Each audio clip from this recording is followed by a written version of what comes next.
Oh, I forgot. I need to put Simon on there eventually. I should put Simon on there eventually.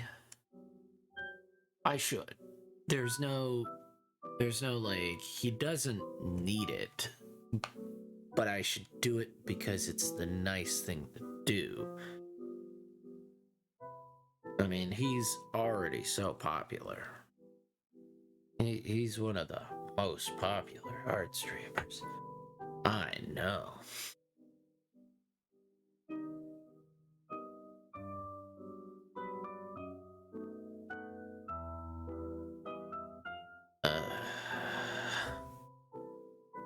Oh.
Harry Potter and the Chamber of Secrets. Written by J.K. Rowling. Read by Caroline Bridgman.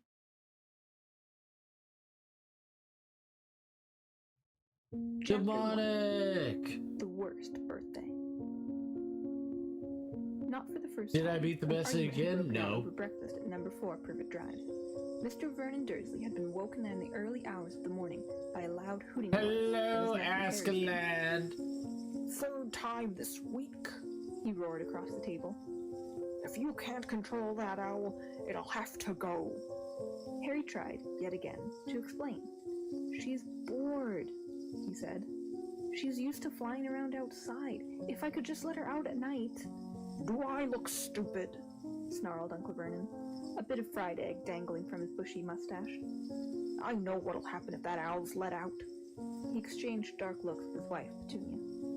Harry tried to argue back, but his words were drowned by a long, loud belch from the Dursley son, Dudley. I want more bacon. There's more in the frying pan, sweetums, said Aunt Petunia. Hope you guys are doing well. Hope everything's going good. While we've got the chance. I don't like the sound of that school food. Nonsense, Petunia. I never went hungry when I was at Smeltings, said Uncle Vernon heartedly. Dudley gets enough, don't you, son? Dudley, who was so large his bottom drooped over either side of the kitchen chair, grinned and turned to Harry. Pass the frying pan. You've forgotten the magic word, said Harry irritably. The effect of this simple sentence on the rest of the family was incredible. Dudley gasped and fell off his chair with a crash that shook the whole kitchen. Hope everybody's Mrs. doing Dursley gave good. A small scream and clapped her hands to her mouth. Mr. Dursley jumped to his feet, veins throbbing in his temples. I meant please, said Harry quickly. I didn't mean... What have I told you? Thundered his uncle, spraying spit over the table. About saying the M word in our house. But How dare you threaten Dudley? Roared Uncle Vernon, pounding the table with his fist. I warned you. I will not tolerate mention of your abnormality under this roof. Harry stared from his purple-faced uncle to his pale aunt, who was trying to heave Dudley to his feet. I'm doing all good. I'm just a bit Uncle tired. Sat back down, like usual, I'm tired. And watching living the dream, though. Small, sharp eyes. Just trying to finish your little commish. What do you think so far? What do you think of your wolf? As a matter of fact, he was as normal as it was possible to be. Harry Potter was I got one more after fresh this. from his first year at Hogwarts School, a witchcraft But I and wanted to wizardry. finish more of And the if the Dursleys B were unhappy before to have him getting back to for it. the holidays, it was And then nothing to how Harry felt. hopefully I can He get missed back to Hogwarts comic so much, book. it was like having a constant stomachache. He missed the castle, with its I hope secret Pixel is passageways and doing well, ghosts, by the his way. lessons, though perhaps not It Snape, looks the potions good. master, the post arriving by owl, eating banquets in the Great Hall, Yes. sleeping in his four-poster bed in the Tower dormitory, visiting the gamekeeper Hagrid in his cabin in the grounds By the way, next to hope Forbidden Thurui Forest, is doing and especially Thururu is Quidditch, doing good. the Hope most popular hope sport he's in the enjoying wizarding himself. world. Hope his 6 stream is tall going well. goalposts, 4 flying balls, I saw him 14 going players live. on I broomsticks. wanted to do something nice for All him Harry's spellbooks, and give his wands, robes, and put him cauldron, on my and top of the range Nimbus 2000 bot broomstick list. had been locked You in know, the cupboard under the stairs the behind bot the men. that on instant Harry the had come home. Discord to What be did the like, Dursleys hey, care this if Harry person's lost his live. place in the house Quidditch Because team? Because he hadn't I've done practiced it all for a summer. few other people, so What I was was it to like, the I should Dursleys do if it for Harry went him. back to school without He's any so of his sweet. homework done? The Dursleys were what wizards called muggles, not a drop of magical blood in their veins. And as far as they were concerned, having a wizard in the family was a matter of deepest shame. Uncle Vernon had even padlocked Harry's owl, Hedwig, inside her cage, to stop her carrying messages to anyone in the wizarding world. Harry looked nothing like the rest of his family. Uncle Vernon was large and neckless, with an enormous black mustache. Aunt Petunia was horse-faced and bony. Dudley was blonde, pink, and porky. Harry, on the other hand, was small He and is skinny, streaming at the moment. with He's brilliant just green eyes and he jet just black hair turned, so that was he's always untidy. drinking a bit while He wore streaming. round Okay. glasses, and on his forehead was a thin, lightning-shaped scar. It was this scar that made Harry so particularly unusual, even for a wizard. This scar was the only hint of Harry's very mysterious past, of the reason he had been left on the Dursleys' doorstep 11 years before. At the age of 1, Harry had somehow survived a curse from the greatest dark sorcerer of all time, Lord Voldemort. I was whose also name trying most to do witches and some wizards writing. still fear to speak. Yay, drunk Harry's parents had streams. died in Voldemort's attack, Drink, but Harry drink, escaped with drink. his lightning scar. If you want And somehow, demonic, nobody understood why. Voldemort's powers I can put had an been destroyed SO if instantly everybody it failed doesn't to kill know. Harry. So Harry Yeah. had been brought up by The- his dead mother's sister and her husband. He had spent 10 The years with the rude- Dursleys, never understanding why he kept making odd things happen without meaning to. But he knew the Dursley story, that he had got his scar in a car crash which had killed his parents. How do And you then, spell his exactly a name? year ago, God Hogwarts damn had it. written to Harry, Demonic, and how do the you whole story had come out. just put his name in Harry there had and I'll taken up give his him a place shout at out. Wizard School, where he and his Give scar me were his name companions. so I can But give him now, a shout the out. school year was over, God damn it. and he was back with the Dursleys for the summer. Back to being treated like So a dog who dumb. rolled in I'm something so smelly. dumb The sometimes. Dursleys hadn't even remembered that today happened to be Harry's 12th birthday. Of course, his hopes hadn't been high. They'd never given him a proper present, let alone a cake. But to ignore it completely. At that moment, Uncle Vernon cleared his throat importantly and said, "Now, as we all know, today is a very important day." Harry looked up, hardly daring to believe it. "This could well be the day I make the biggest deal of my career," said Uncle Vernon. Harry went back to his toast. Of course, he thought bitterly. Uncle Vernon was talking about the stupid dinner party. He'd been talking of nothing else for a fortnight.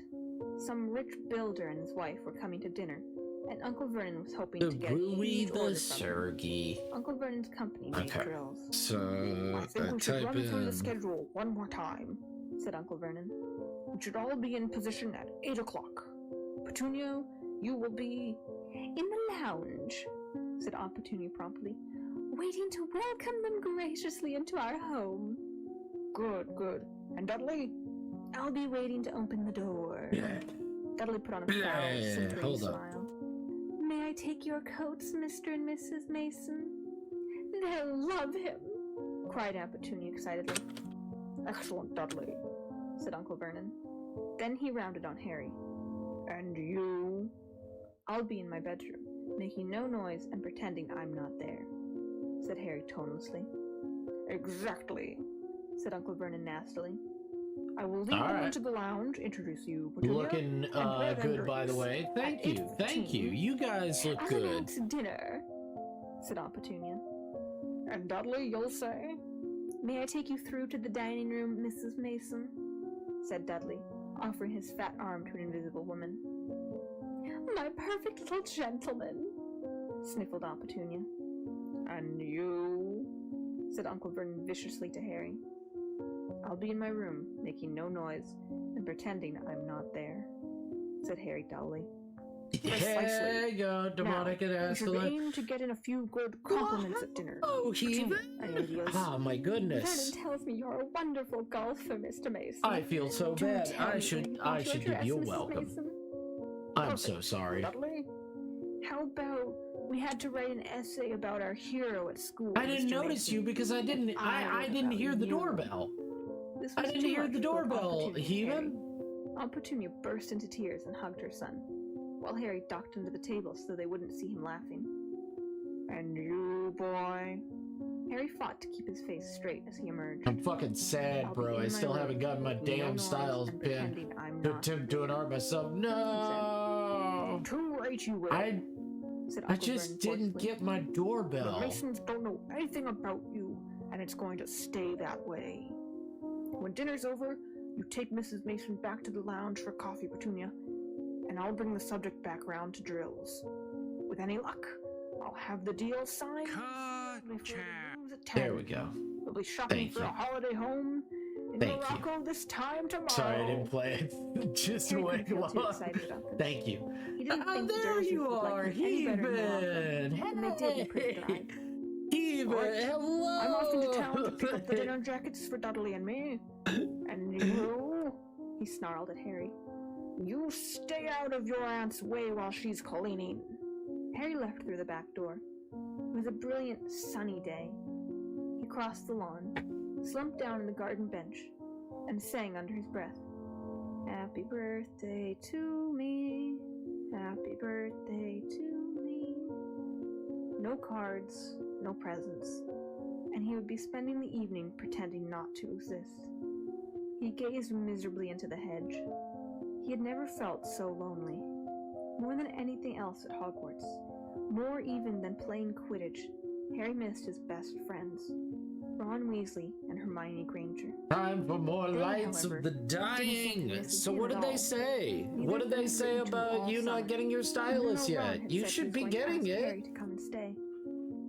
Countless times, Harry had been on the point of unlocking Hedwig's cage by magic and sending her to Ron and Hermione with a letter, but it wasn't worth the risk. Underage wizards weren't allowed to use magic outside school. Harry hadn't told the Dursleys this.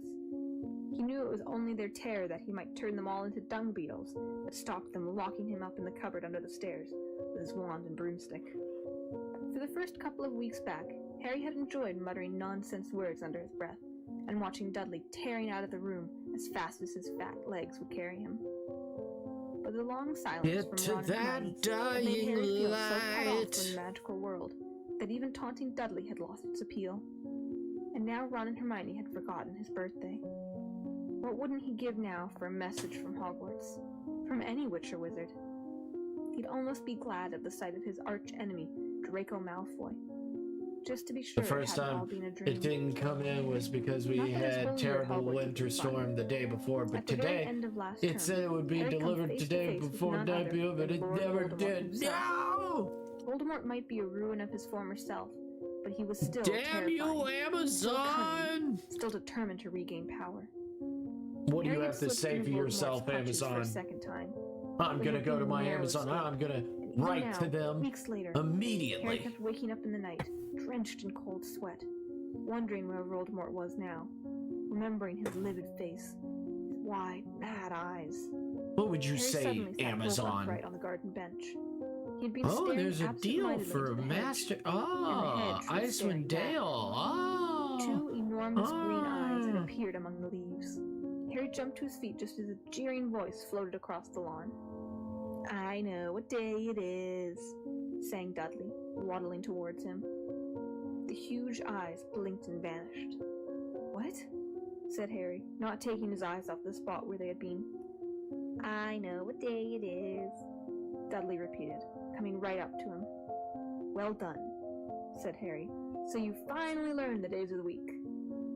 Today's your birthday, sneered Dudley. How come you haven't got any cards? Haven't you got any friends at that freak place? Better not let your mom hearing you talking about my school, said Harry coolly. Dudley hitched up his trousers, which were slipping down his fat bottom. Why are you staring at the hedge? He said suspiciously. I'm trying to decide what would be the best spell to set it on fire, said Harry. Dudley stumbled backwards at once, a look of panic on his fat face. You can't! Dad told you you're not to do magic. He said he'll chuck you out of the house.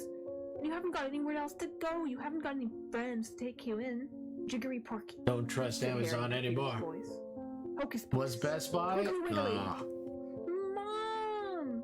howled Dudley, tripping over his feet as he dashed back towards the house. Mom! He's doing you know what? Harry paid dearly for his moment of fun. As neither Dudley nor the hedge was in any way hurt, Aunt Petunia knew he hadn't really done magic.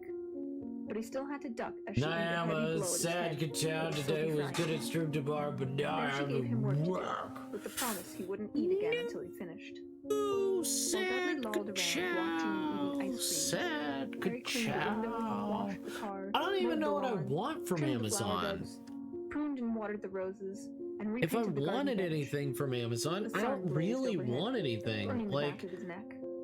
I'm Harry looking knew he at should have risen chairs, Dudley's fate, but Dudley had like I said the need to very thing measure Harry had to been see thinking like himself. what chair Maybe he I would didn't have any want. friends at Hogwarts. I just don't want to make any. Wish they could see I don't want to famous make Harry Potter any now. He unexpected thought purchases savagely. because you never know As he what'll spread manure happen. on the flower beds, his back aching. I want to save as Sweat much running down money his as face. possible. All I'm It was doing is 7:30 buying in the food evening for when at myself, and last, that's about exhausted, it with the money he I've heard Aunt gotten Petunia calling. from commissions. Get in and work on the newspaper. Harry moved gladly into the shade of the gleaming kitchen. On top of the fridge stood tonight's pudding, a huge mound of whipped cream and sugared violets. A joint of roast pork was sizzling in the oven. Eat it quickly. The Masons will be here soon, snapped Aunt Petunia, pointing to 2 slices of bread and a lump of cheese on the kitchen table. She was already wearing a salmon pink cocktail dress. Harry washed his hands and bolted down his pitiful supper. Hiya! I'm out of alcohol Petunia whisked drinks. away his No! Upstairs! General Loudness, As he I passed the miss door to the living drinking room, the Harry caught a glimpse of Uncle cheese. Vernon and Dudley in bow ties Another and dinner cheese needs his jackets. He'd only wine. just reached the upstairs You cannot landing have when your the doorbell cheese rang, without and Uncle Vernon's wine. furious face appeared at the foot of the stairs. Remember, boy, one sound. Harry crossed to his bedroom on tiptoe, slipped inside, closed the door, and turned to collapse on his bed. Your cheese The trouble needs was, its there was wine already and someone sitting over it. grapes.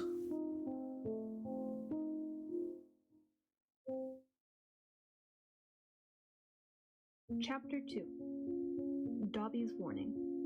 Oh yeah, Dobby. Harry managed I not to shout it. forgot It was all a of close that. thing. Like, this A was little the creature on first the bed book of had Harry large, Potter that I fat got white ears and bulging green eyes because the size of everybody tennis balls. was Harry reading knew the first instantly book that this was still. what had been watching him out So on the I garden got the hedge Chamber that of morning. Secrets. As they stared at each other, Harry heard Dudley's voice from the hall. May I take your coats, Mr. and Mrs. Mason? The creature slipped off the bed and bowed so low that the end of its long, thin nose touched the carpet. Harry noticed that it was wearing what looked like an old pillowcase, with ribs for arm and leg holes. Hello? Said Harry nervously. Harry Potter! Said the creature, in a high-pitched voice Harry was sure would carry down the stairs. So long has Dobby waited to meet you, sir. Such an honor it is. Thank you. I used to Harry, not be able to edging along watch the this wall, film as sinking into his son was desk chair scared of next to Dobby. Hedwig, Oh, who was asleep in her large he's cage. scared of Dobby, He wanted but to he's ask, not "What are scared you?" of fucking but thought it Five would sound too Nights. rude. Okay. So instead he said, Alright. Who are you? He probably Dobby, is like, sir. oh, Freddy Just Krueger is my Dobby, the BFF. house elf. But oh said the creature. no! Oh, really? Get that said Harry. Muppet away from I me! don't want to be rude or anything. It's but fates! It this flaps! isn't It a great flaps, time Mom! for me to have a house elf in my bedroom. Aunt Petunia's high, false laugh sounded Fun familiar. family. The elf hung his head. Have to say, fun Not family. that I'm not pleased to meet you, said Harry quickly. But, Kids are weird. Is and there fun. any particular reason you're here? Oh, yes, sir, said Dobby earnestly. Dobby has Yeah, come he's to fine tell with it you, now. sir. He wasn't He's- scared of the huge he's difficult, spider sir. or that. Dobby wonders when to begin. Oh my Sit down, god. Like said Uncle Harry Roger politely, says, pointing at the bed. hiya, but To more his like horror, in the a elf bro, burst into very hiya. noisy tears. Sit down. Oh, hiya. Never, ever. Harry Hiya. thought he heard the voices downstairs falter. I'm sorry, he whispered. I didn't mean to offend you or anything. Offend Dobby, croaked the elf. Dobby has never been asked to sit down by a wizard like an equal. Harry, trying to say shh and look comforting at the same time, ushered Dobby back onto the bed, where he sat hiccuping, looking like a large and very ugly doll. At last, he managed to control himself, and sat with his great eyes fixed on Harry, in an expression of watery adoration. Yeah. You can't have met many decent wizards, said Harry, trying to cheer him up. I'm a house elf. Dobby shook his head. Of Then, course I without warning, haven't. he leapt up and started banging his head furiously on the window, shouting, "Bad Dobby! Bad Dobby! Don't! What are you doing?" I can't Harry say hissed, the S word, springing up and pulling but he's Dobby back most onto the definitely bed. an S word. Hedwig had woken up with a particularly I can't loud say screech it and was because even beating if her you nose wildly even against the if bars you're of her cage. against it Dobby had to punish and you himself, sir," acknowledge it, said the elf, who had gone you're steady across. it's bad Dobby for almost spoke Twitch. ill of his There's a family, possibility sir. Twitch could take it out of The context. wizard family Dobby serves, Keep sir. practicing, you'll be Dobby able to is a review house and elf, give disappointment bound at to serve one to house, everything. one family Hi, forever. Do they yeah. know you're here? Asked Hi, Harry curiously. yeah. Dobby shuddered. Oh no, sir, no. Dobby will have to punish himself most grievously for coming to see you, sir. Dobby, Dobby will have to shut his Dobby. ears in the oven door for this. If Hey. they ever knew, sir. But won't they notice if you shut your ears in the oven door? Dobby doubts it, sir. Dobby is always having to punish himself for something, sir. They let Dobby get He's on pretty with it, good if sir. he's punishing Sometimes himself, they you remind know. him to do extra punishments. But why don't you leave? Escape? A house elf must be set free, sir. And the family will never set Dobby free. Dobby will serve the family until he dies, sir. Harry stared. And I thought I was hard done by staying here for another 4 weeks, he said. This makes the Dursleys sound almost human. Can't anyone help you? Can't I? It almost makes him Almost at sound once, human. Harry wished he hadn't spoken. Dobby dissolved again into wails of gratitude. Please, Harry whispered frantically, please be quiet. If the Dursleys hear anything, if they know you're here. Harry Potter asks if he can help Dobby. Dobby has heard of your greatness, sir, but of your goodness, Dobby never knew. Harry, who was feeling distinctly hot in the face, said, whatever you've heard about my greatness is a load of rubbish. I'm not even top of my year at Hogwarts. Have you seen That's me why- working general while putting But he stopped disappointment all the time? Because thinking about Hi, Hermione was yum. Oh Harry man. Potter Oh, is also I got written up marvelous, today. said Dobby Hooray! His orb-like eyes I glowed. got written Harry up Potter's today speaking of for his triumph being over who must late. not be named. Voldemort, said Harry. Dobby clapped his hands For over his fat being ears and late. Hooray! Speak not the I'm name, saying sir. hooray Speak not the ironically. name. Sorry, said Harry. Cause I know lots of people don't like it. that My shit's friend so He stopped dumb. again. Thinking about Ron was It- painful too. Dobby leaned towards Harry, his eyes wide as headlamps. Dobby heard tell And literally, that Harry Potter met the Dark one of the Lord for a times second was when time my just car weeks broke ago. down. That Harry Potter Hi, escaped yeah. living death. Harry nodded, and Dobby's eyes suddenly It's shone like you with couldn't tears. even take that shit off Sir. for when my Yeah. car broke Dabbing his face down. with the corner of his grubby pillowcase he was wearing. Harry Potter is valiant and bold. He has braved so many dangers already. You couldn't take that But shit off Dobby must come for to when I protect Harry Potter, literally had to no warn car him. and I was stuck on Even the if side he of the does road. have to shut his You ears in couldn't, the oven you door know, be later. like, you know what? Harry Potter must That not one go back wasn't to on Hogwarts. him. There was a silence broken only by the Like, clink of what? knives and Like, forks I'm from not making downstairs, up and the distant excuses. rumble of Uncle Vernon's voice. What? Harry stammered. But I've got to go back. But it's the Term one starts time September 1st. you can be all like, yeah, you know right. what? You don't he- know what it's like here. I can understand why he didn't come in on time. World, at Hogwarts. And the other times are just a minute Squeaked Dobby, late. shaking his Like head a so hard his literal ears minute. flapped. Harry Potter And I'm like, that's such bullshit.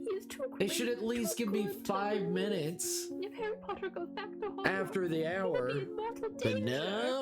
no, Why? can't. said Harry in surprise. There is a plot, Harry Potter. A plot to make most terrible things happen at Hogwarts It's School of fucking Witchcraft and Wizardry this stupid. year. It's like, Dobby whispered. I suddenly literally trembling all was, over. I literally had no car. Harry Potter must not put himself in peril. He's And the too other ones important, were sir. minutes. What terrible Not thing? like 30 minutes or 20 minutes. Dobby Like made a it funny was a choking voice and then minute. banged his head madly against Bullshit. the wall. Oh right, cried Harry, grabbing the elf's arm Yeah. to stop him. Like say the I amount of times I understand, work extra, but the why amount of are you times warning me? I A sudden never just unpleasant say thought struck him. nah. I Hang just on. walk This hasn't got away. anything to do with The amount of times I Sorry. actually help out. You know No, who has it? no, You we were just don't really shaken think off. about that. He added The hastily, rules are as Dobby's head rules. tilted worryingly close to the wall again.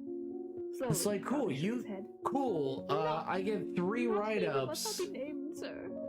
But Dobby's I'm eyes were gone. wide, I and he mean, seemed to be that trying to give Harry you're a going to Harry, lose an however, was amazing completely at sea. an He amazing hasn't got a worker brother, has he? because of your Dobby shook dumb his head, fucking his rules. eyes wider Yeah, than no. ever. Well then, I can't think who else would have a chance of making. No horrible wonder things you're happen at hiring all the Hogwarts. fucking time, you stupid I mean, bastards. there's Dumbledore for one thing.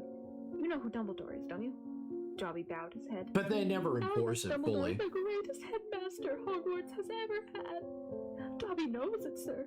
Dobby has heard Dumbledore's powers But we'll see. rival those of he who must We'll not be see. named at the height of I his mean, I strength. might sir, look into a Dobby's job voice at dropped to an UPS. urgent whisper. There are powers Might look into a Dumbledore job at the doesn't. Powers UPS no store decent and, wizard. you know, And fuck it. before Harry could stop him, Dobby Waffles bounced and off the bed, bagels are the same seized Harry's thing. desk Well, lamp, where's your and started waffles and beating himself bagels around the head emotes? with ear-splitting yelps. A sudden silence fell downstairs. 2 seconds later, Harry, heart thudding madly, heard Uncle Vernon coming into the Is that hall, your first calling, emote ideas? "Dobby Is must have waffles left and his bagels? television on again, little tyke. Quick, in the wardrobe, hissed Harry, stuffing Dobby in, shutting the door, and flinging himself onto the bed, just as the door hit Is him. your wolf with What the devil are waffles you and doing? bagels? Said Uncle Vernon through gritted teeth, his face horribly close to Harry's. You've just ruined the punchline of my Japanese golfer joke. I'm not a One streamer more or sound, artist. I and don't you'll have wish you'd never emotes. been born, Demonic, boy. you were He stomped streaming! flat-footed from the room. Shaking, No Harry let lie, Dobby out of the you were wardrobe. See what streaming! it's like here? He said. See why I've got to go back to Hogwarts? I'm not a streamer. It's the only I place I've don't got. stream the other day. Yeah, I think I've got friends, Yeah, She goes to right to Harry Potter. said Dobby it slyly. would be cute. I expect they've just been... Hang on, said Harry. You could have that as How do you know my friends Rui's, haven't been one of the writing to me? Rui's ones. Dobby shuffled his feet. Didn't steal one of Harry his Potter emote mustn't be slots. angry with Dobby. Dobby did it for the best. Have you been stopping my letters? Dobby has them here, sir. Said the elf. Stepping nimbly out of Harry's reach, he pulled a thick wad of envelopes from the inside of the pillowcase he was wearing. Harry could make out Stream Hermione's the for Ron's the untidy first time scroll, in 3 months. and even a Okay. scribble that looked as though it came from And the Hogwarts gamekeeper, Hagrid. Dobby blinked anxiously up at Harry. Harry Potter mustn't be angry. Dobby hoped if Harry Potter thought his friends had forgotten him, Harry Potter might not want to go back to school, sir. Harry wasn't listening. He made a grab for the letters, but Dobby jumped out of reach. Harry Potter will have them, sir, if he gives Dobby his word that he will not return to Hogwarts. Sir, this is a danger you must not face. Say you won't go back, sir. No, said Harry angrily. Give me my friend's letters, Then Harry Potter leaves Dobby no choice. said the elf sadly. Before Harry could move, Dobby had darted to the bedroom door, pulled it open, and sprinted down the stairs.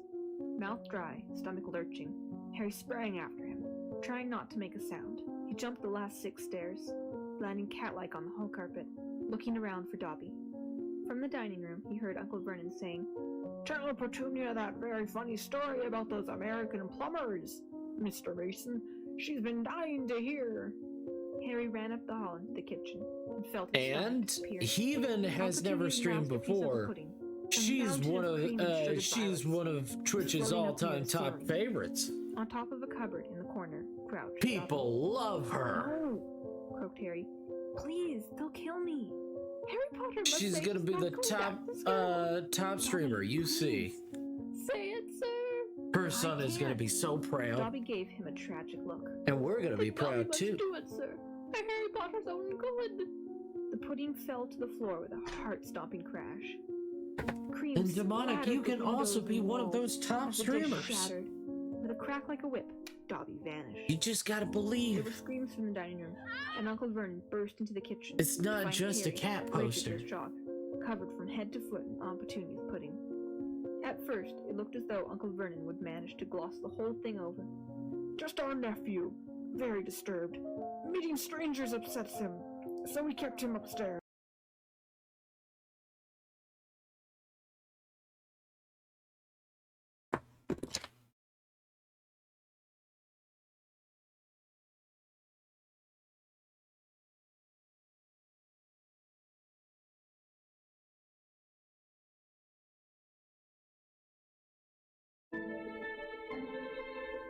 It's up to you now, Herman.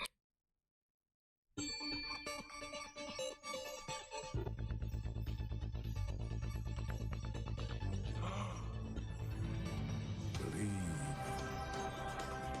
I know that sounds like a cat poster, but it's true.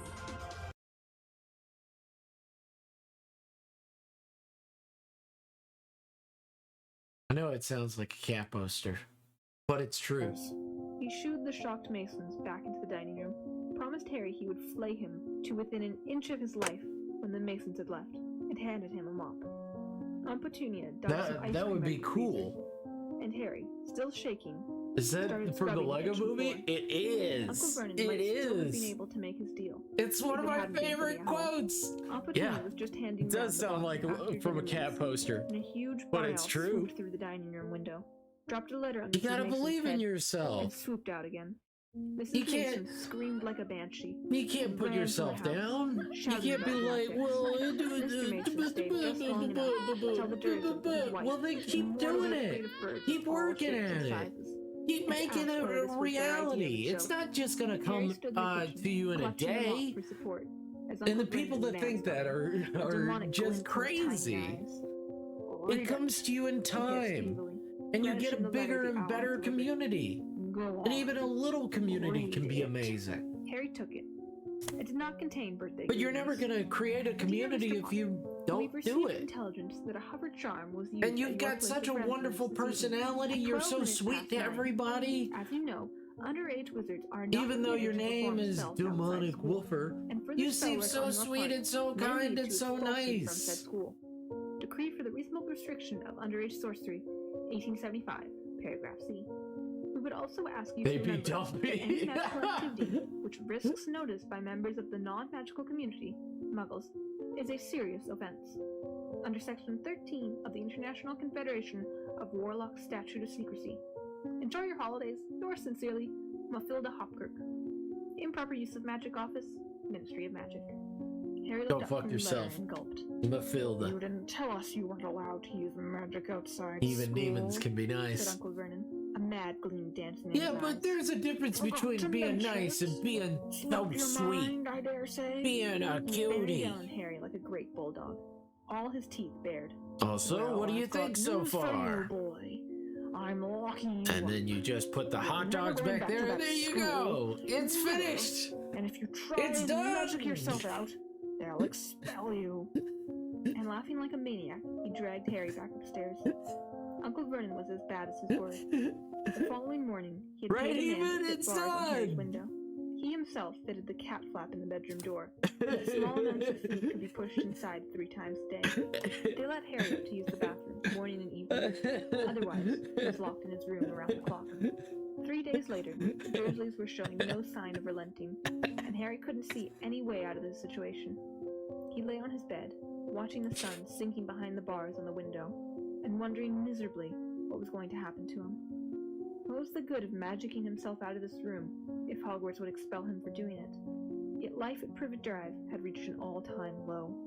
Now the Dursleys knew they weren't going to wake up as fruit bats. He had lost his only weapon. Dobby might have saved Harry from horrible happenings at Hogwarts, but the way things were going, he'd probably starve to death anyway. The cat flap rattled, and Aunt Petunia's hand appeared, pushing a bowl of tinned soup into the room. Harry, whose insides were aching with hunger, jumped off his bed and seized it. The soup was stone cold, but he drank half of it in one gulp. Then he crossed the room to Hedwig's cage and tipped the soggy vegetables at the bottom of the bowl into her That's empty too good food tray. for him. She ruffled her feathers and gave him a look of deep disgust. For you, no good training to come the out of it. master. It's all we've got, said Harry grimly. He put the empty bowl back on the floor next to the cat pot and lay back down in bed. Somehow, even hungrier than he had been before the sleep. Supposing he was still alive in another 4 weeks, what would happen if he didn't turn up at Hogwarts? Would someone be sent to see why he hadn't come back? That's a good. Would they be able to make the Dursleys let him go? Should have been The room was bagels. growing dark.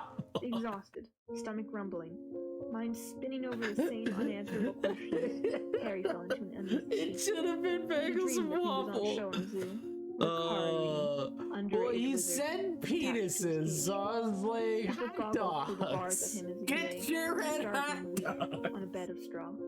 He saw Dobby's face in the crowd and shouted out, asking for help. But Dobby called, Harry Potter is safe, sir. and vanished. Then, the Dursleys appeared, and Dudley rattled the bars of the cage, laughing at him. Stop it! Stop it! Harry muttered, as the rattling pounded in his sore head. Leave me alone. Cut it out. I'm trying to sleep. He opened his eyes. Moonlight was shining through the bars on the window. And someone was Hi-ya. goggling through the bars at him. A freckle-faced, red-haired, long-nosed someone. Ron Weasley was outside Harry's window.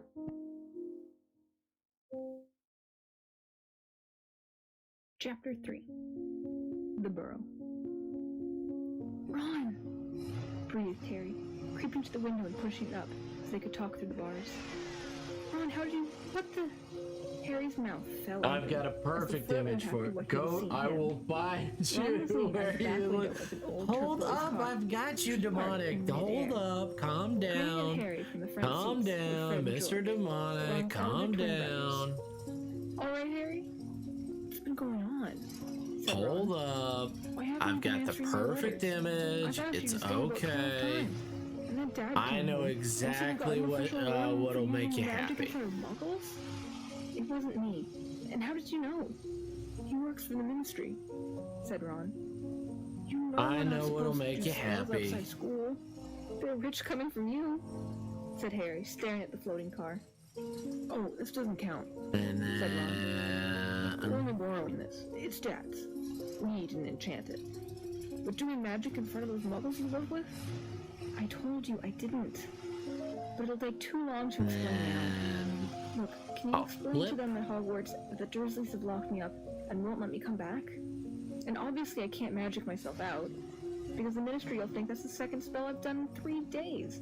So, stop gibbering. Yeah, there we Ron. go. We've come to take you home with us. But you can't magic me out either. We don't need to, said Ron, jerking his head There towards the you front seats and go. grinning. He's forgot so who I've gone with. excited. Tie that around the bars. He's so Said Fred, excited. throwing the end of the He rope to gets Harry. to go to... If the Dursleys wake up, I'm dead, said Harry as he tied the rope tightly around the bar, and Fred revved up the car. Don't worry. Why am Said I Fred. scared? Just Stand back. Harry moved back into the shadows next to Hedwig, who seemed to have realized how important this was, and kept still in silence. He got car out revved of the louder and grocery louder, store and suddenly, got the with a bill. crunching noise, the bars were pulled clean out of the window as Fred drove straight up in the air. Harry ran back to the window to see the bars dangling a few feet That's above the such a ground. good deal. Panting, Ron hoisted them into the car. 7 Harry for listened 7. anxiously, but there was no sound from the Dursleys' bedroom. When the bars were safely in the back Not seat a with bad Ron, deal, Fred don't reversed you? as close as possible to Harry's window. Get in, Ron said. Put on my Hogwarts stuff. All My right. wand, my broomstick. All right, joke's Where is over. it? Joke's Walking over. the cover Everybody of go the stairs, and I home. can't get out of Everybody this go No home. problem. Jo- Said George from the front Let's passenger see. seat. Out of the way, Harry. All right. Fred and George climbed So carefully through the I'm window into Harry's room. thinking. You had to hand it to them. Let's thought go Harry, with this. as George took an ordinary hairpin from Go his with pocket this and color. started to pick the lock. Then, A lot of wizards think it's a waste of time. ah, This sort of muggle trick. Go Said this Fred. having party much Who feel fun. their skills worth learning, I even am. if they are a bit I'm slow. having lots of There was fun. a small click, He and the door hit swung very open. fun. So, we'll get your trunk. You grab anything you need from your room and hand it out to Ron, whispered George. Watch out for the bottom stair. It creaks. Harry whispered back, as the twins disappeared onto the dark landing. Harry dashed around the room, collecting his things together and passing them out of the window to Ron. Then he went to help Fred and George heave his trunk up the stairs. Harry heard Uncle Vernon cough. At last, panting, I know. they reached the landing Hi-ya. and carried the trunk through Harry's room to the open window. Fred climbed back into the car to pull his Am I not and Harry and supposed to George have a pushed little from the bit of bedroom fun? side. Don't worry, demonic. Inch by inch, I'm just the trunk slid through the messing. I'm Uncle Vernon coughed messing. A bit more. I'm Panted Fred, who was messing. pulling from inside the car. One good we're push. just playing a little Harry and joke. George threw their shoulders against the trunk, and it slid out of the window. It's into the because backseat you're of the our car. good friend. Okay, let's go, George whispered. But as Harry climbed out of the window, But since you're a there came a sudden demonic loud wolf. screech from behind him, followed immediately by the thunder of Uncle Vernon's voice. That ruddy owl! I've forgotten Hedwig! Harry tore back across the room as the landing light clicked on. He snatched up Hedwig's cage, dashed to the window, and passed it out to Ron. He was scrambling back onto the chest of drawers when Uncle Vernon hammered on the unlocked door, and it crashed open. For a split second, Uncle Vernon stood framed in the doorway.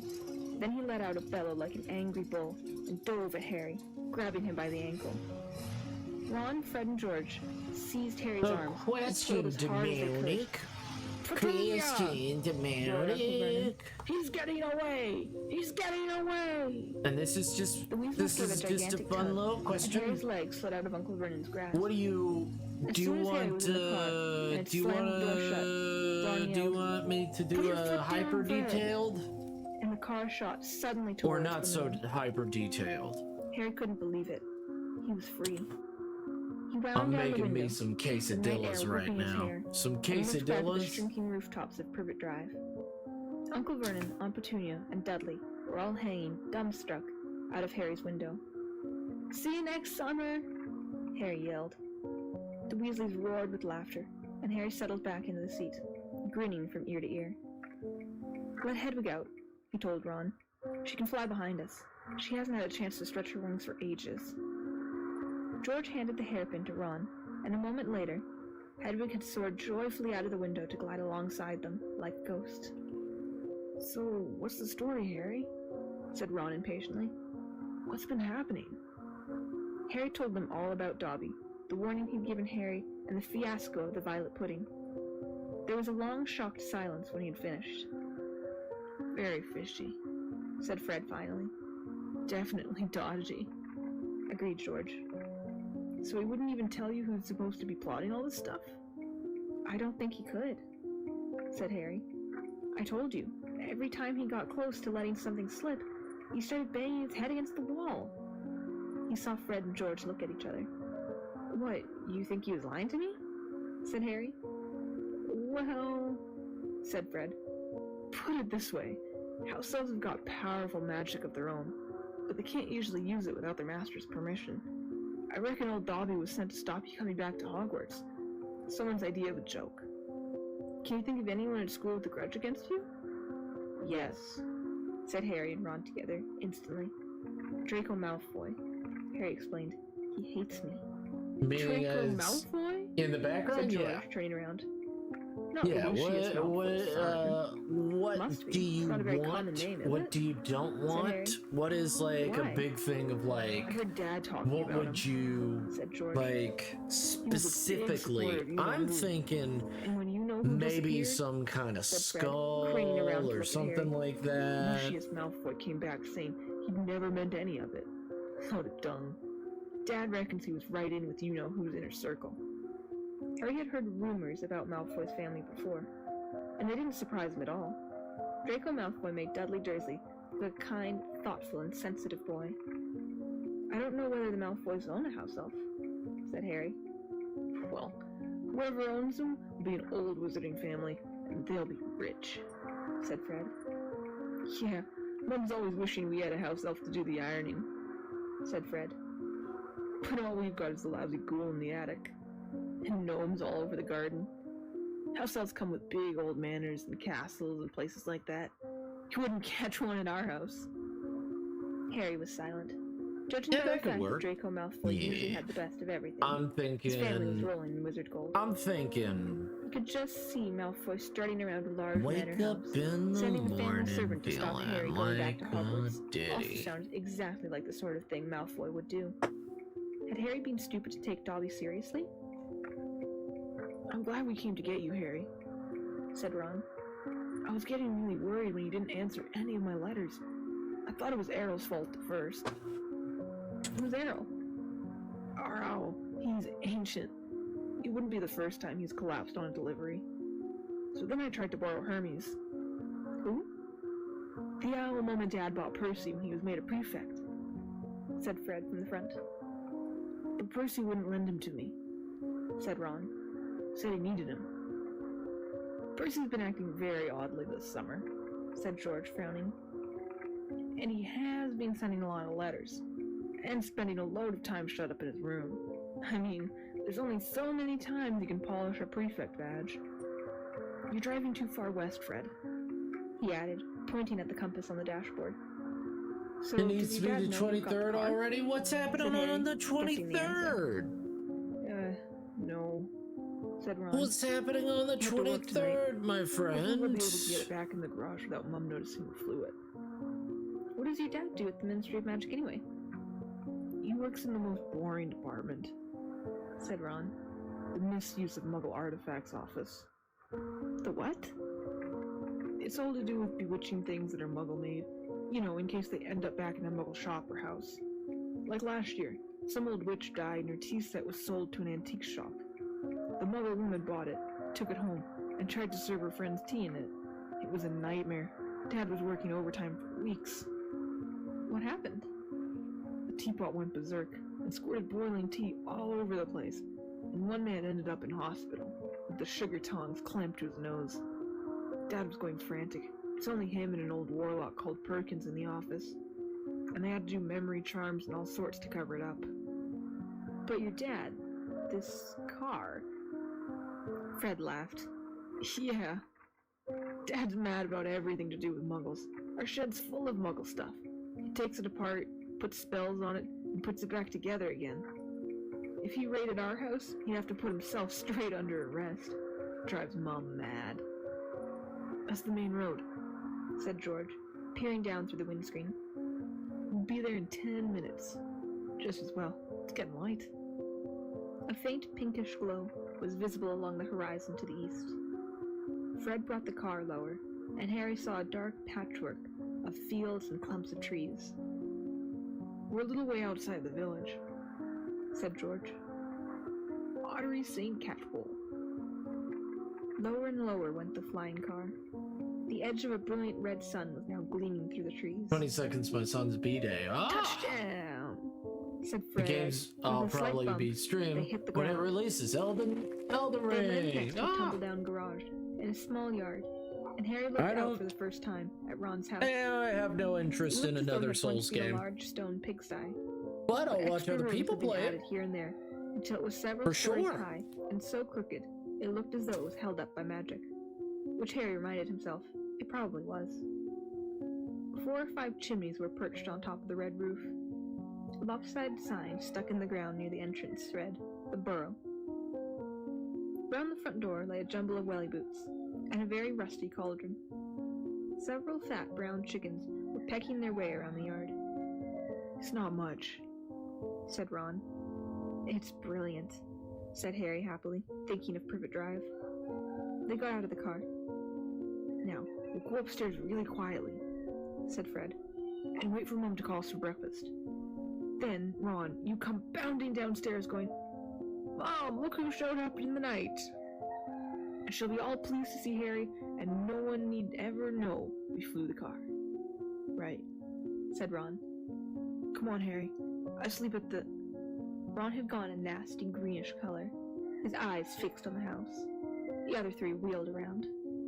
Mrs. Weasley was marching across the yard, scattering chickens, and for a short, plump, kind-faced woman, it was remarkable how much she looked like a saber-toothed tiger. Ah, said Fred. Oh dear, said George. Mrs. Weasley came to a halt in front of them, her hands on her hips, staring from one guilty face to the next. Oh yeah, look She was at wearing a that flowered Nova. apron with a wand sticking out of the pocket. So, she said. Morning, Mom, said George, in what he clearly thought was a jaunty, witty voice. Have you any idea how worried I've been? Said Mrs. Weasley in a deadly whisper. Sorry, Mom, but see, we had to. All three of Mrs. Weasley's sons were taller than she was, but they cowered as her rage broke over them. Bed's empty, no note, car gone. Could have crashed. Out of my mind with worry. Did you care? Never, as long as I've lived. You wait until your father gets home. We never had trouble like this from Bill or Charlie or Percy. Perfect Percy, muttered Fred. You could do with taking a leaf out of Percy's book, yelled Mrs. Weasley, prodding a finger in Fred's chest. You could have died.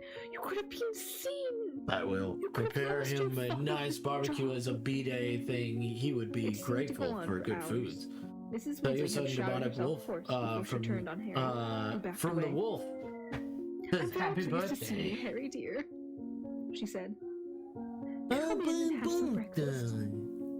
She turned and walked back into the house, and Harry, after a nervous glance at Ron, who nodded encouragingly, followed her. The kitchen was small and rather cramped. There was a scrubbed wooden table and chairs in the middle, and Harry sat down on the edge of his seat, looking around. He had never been in a wizard house before. The clock on the wall opposite him only had one hand and no numbers at all. Written around the edge were things like, time to make tea, time to feed the chickens, and you're late. Books were stacked 3 deep on the mantelpiece.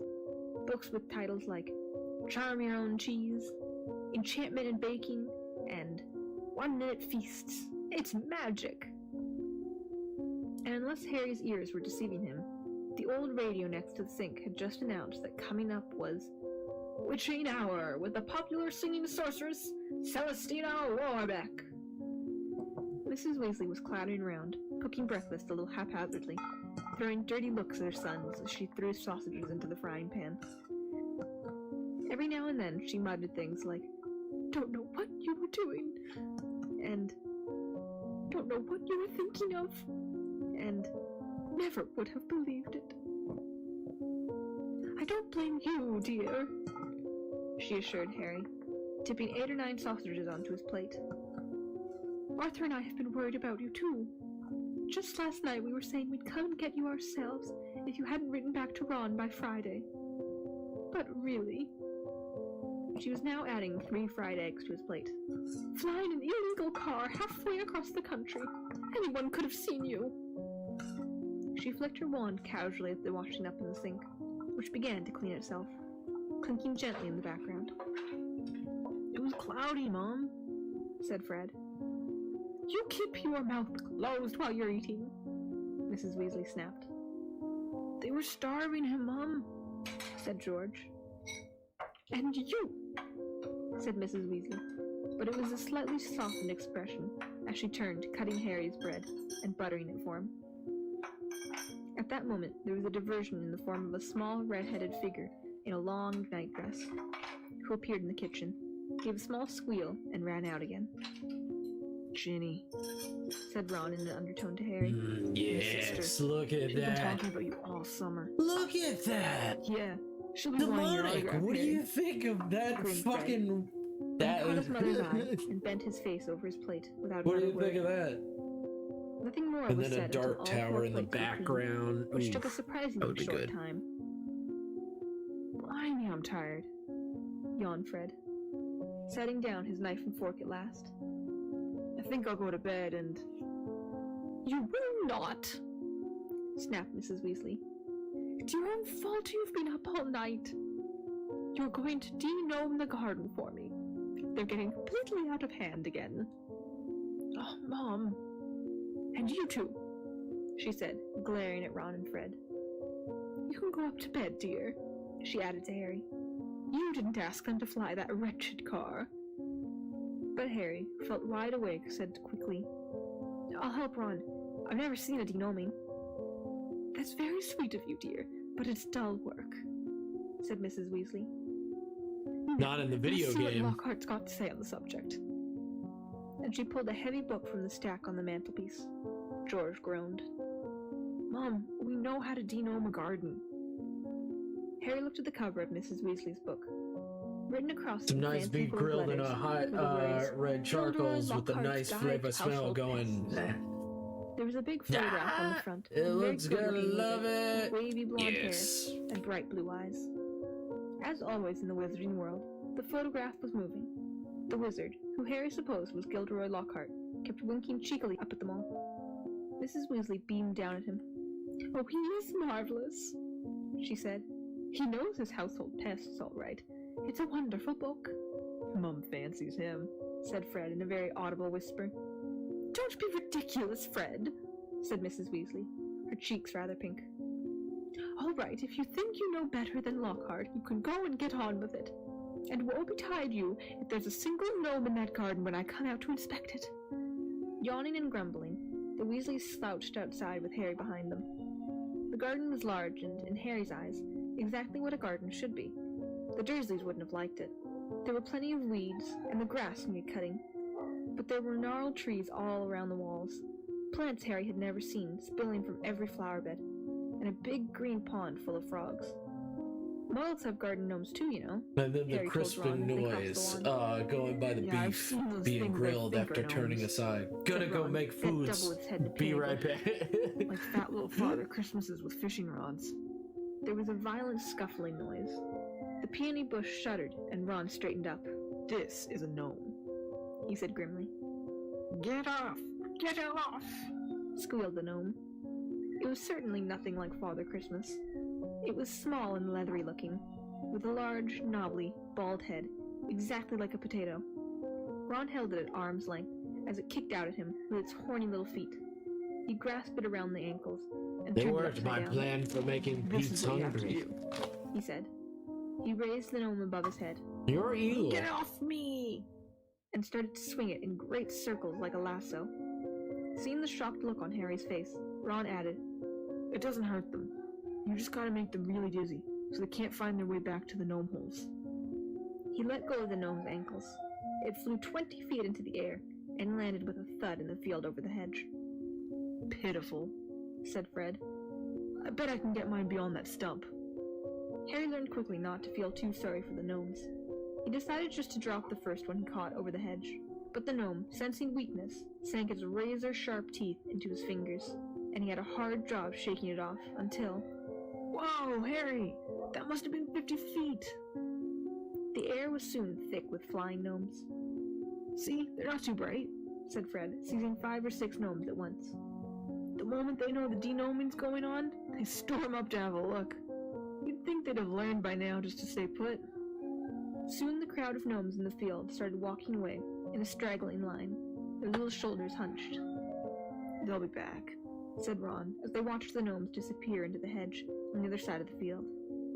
They love it here. Dad's too soft with them. He thinks they're funny. Just then, the front door slammed. He's back, said George. Dad's home. They hurried around the garden and back into the house. Mr. Weasley was slumped in a kitchen chair, with his glasses off and his eyes closed.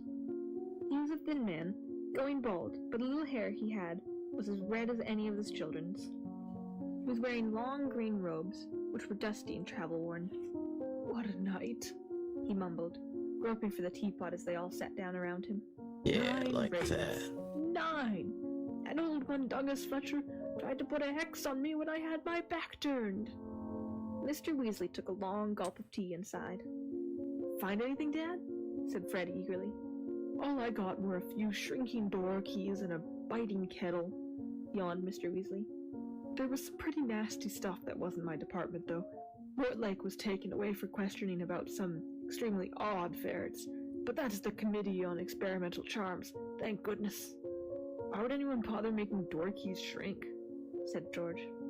Just muggle baiting, sighed Mr. Weasley. Sell them a key that keeps shrinking to nothing, so they can never find it, and when they need it... Of course, it is very hard to convict anyone, because no muggle would admit their key keeps shrinking. They'll insist they just keep losing it. Bless them. They'll go to any lengths to ignore magic, even if it's staring them in the face. But the things our lot have taken to enchanting, you wouldn't believe. Like cars, for instance? Mrs. Weasley. It's me, Austin! It was me! Oh, goodness. He stared guiltily at his wife. Cars, Molly dear? Yes, Arthur, cars, said Mrs. Weasley, her eyes flashing. Imagine a wizard buying a rusty old car and telling his wife all he wanted to do with it was to take it apart and see how it worked, while really he was enchanting it to make it fly. Mr. Weasley blinked. Well, dear, I think you'll find that he would be quite within the law to do that, even if he maybe would have done better to tell his wife the truth. There's a loophole in the law, you'll find. As long as he wasn't intending to fly the car, the fact that the car could fly wouldn't. Arthur Weasley, you made sure that was a loophole when you wrote that law, shouted Mrs. Weasley. Just so you could carry on tinkering with all that muggle rubbish in your shed. And for your information, Harry arrived this morning in the car you weren't intending to fly. You made me hungry, but Harry? heading work, so Said can't Mr. get Weasley anything. blankly. No! He looked around, saw Poor Harry, and jumped. heathen. Good Hugs Lord. for the heathen. Is it Harry Potter? Hugs. Very pleased to meet you. Ron's told us so much about. Your sons flew that car to Harry's house and back last night, shouted Mrs. Weasley. What have you got to say about that, Harry? Did you really? Said Mr. Weasley eagerly. Did it go all right? I mean, he faltered, as sparks flew from Mrs. Weasley's eyes. That was very wrong, boys. Very wrong indeed. Let's leave them to it, Ron muttered to Harry, as Mrs. Weasley swelled like a bullfrog. I love it. It's on, like, I'll show you oh my room. yes, very wrong. They slipped out of the kitchen and down a narrow How well passageway did it lie, to an boys? uneven staircase, which zigzagged its way up through the house. On the third landing, a door stood ajar. Harry just caught sight of a pair of bright brown eyes staring at him before it closed with a snap. Ginny, Said Ron. you don't know how weird it is for her to be this shy. She never shuts up normally. They climbed 2 more flights until they reached a door with peeling paint and a small plaque on it saying, Ronald's room. Harry stepped in, his head almost touching the sloping ceiling, and blinked. It was like walking into a furnace. Nearly everything in Ron's room seemed to be a violent shade of orange. The bedspread, the walls, even the ceiling. Then Harry realized that Ron had covered nearly every inch of the shabby wallpaper with posters of the same 7 witches and wizards, all wearing bright orange robes, carrying broomsticks and waving Oh energetically. yeah, look. "You Quidditch team?" said Harry. The Chudley Cannons. Said Ron, pointing at the orange bedspread, which was emblazoned with 2 black giant C's and a speeding cannonball. 9th in the league. Ron's school spellbooks were stacked untidily in a corner, next to a pile of comics which all seemed to feature the adventures of Martin Miggs, the Mad Muggle. Ron's magic wand was lying on top of his fish tank, full of frog spawn on the windowsill, next to his fat gray rat, Scabbers, who was snoozing in a patch of sun. Harry stepped over a pack of self-shuffling playing cards on the floor and looked out of the tiny window. In the field far below, he could see a gang of gnomes sneaking, one by one, back through the Weasley's hedge. Then he turned to look at Ron, who was watching him almost nervously, as though waiting for his opinion. It's a bit small, Said Ron quickly. not like that room you had with the Muggles. And I'm underneath the ghoul in the attic. He's always banging on the pipes and groaning. But Harry, grinning widely, said, "This is the best house I've ever been in." Ron's No, ears I'm went going pink. to cry. Elden Ring doesn't release the 23rd, it releases the 24th. No! Chapter 4 At Flourish and Blots. Life at the Burrow was as different as possible from life in Privet Drive. The Dursleys liked everything neat and ordered. The Weasleys' house burst with the strange and unexpected. Harry got a shock the first time he looked in the mirror over the kitchen mantelpiece, and it shouted, "Tuck your shirt in, Scruffy!" The ghoul in the attic howled and dropped pipes whenever he felt things were getting too quiet. Not gonna Small lie, I explosions from might Fred and get a George's nice were considered vodka ball, perfectly burn normal. charcoal one day, and grill Harry some found beef, most and then news get about me life snacks abroad, as well. Wasn't the One talking day. woman or the clanking ghoul. It was the fact that everybody there seemed to like him. Mrs. Weasley fussed over the state of his socks and tried to force him to eat 4 helpings at every meal. Mr. Weasley liked Harry to sit next to him at the dinner table, so that he could bombard him with questions about life with Muggles, asking him to explain how things like plugs in the postal service worked. Fascinating, he would say, as Harry talked him through using a telephone. ingenious, really. How many ways Muggles have found of getting along without magic? Harry heard from Hogwarts one sunny morning, about a week after he had arrived at the Burrow. He and Ron went down to breakfast to find Mr. and Mrs. Weasley and Ginny already sitting at the kitchen table. The moment she saw Harry, Ginny accidentally knocked her porridge bowl to the floor with a loud clatter. Ginny seemed very prone to knocking things over whenever Harry entered a room. She dove under the table to retrieve the bowl and emerged with her face glowing like the setting sun. Pretending he hadn't noticed this, Harry sat down and took the toast Mrs. Weasley offered him. Yes, look at that. Said Yes. Mrs. Weasley, passing Harry and Sounds Ron good. identical envelopes You can of do it, yellow Demonic. You parchment, can survive. addressed in One day green. is too long. Dumbledore already knows you're here, Harry.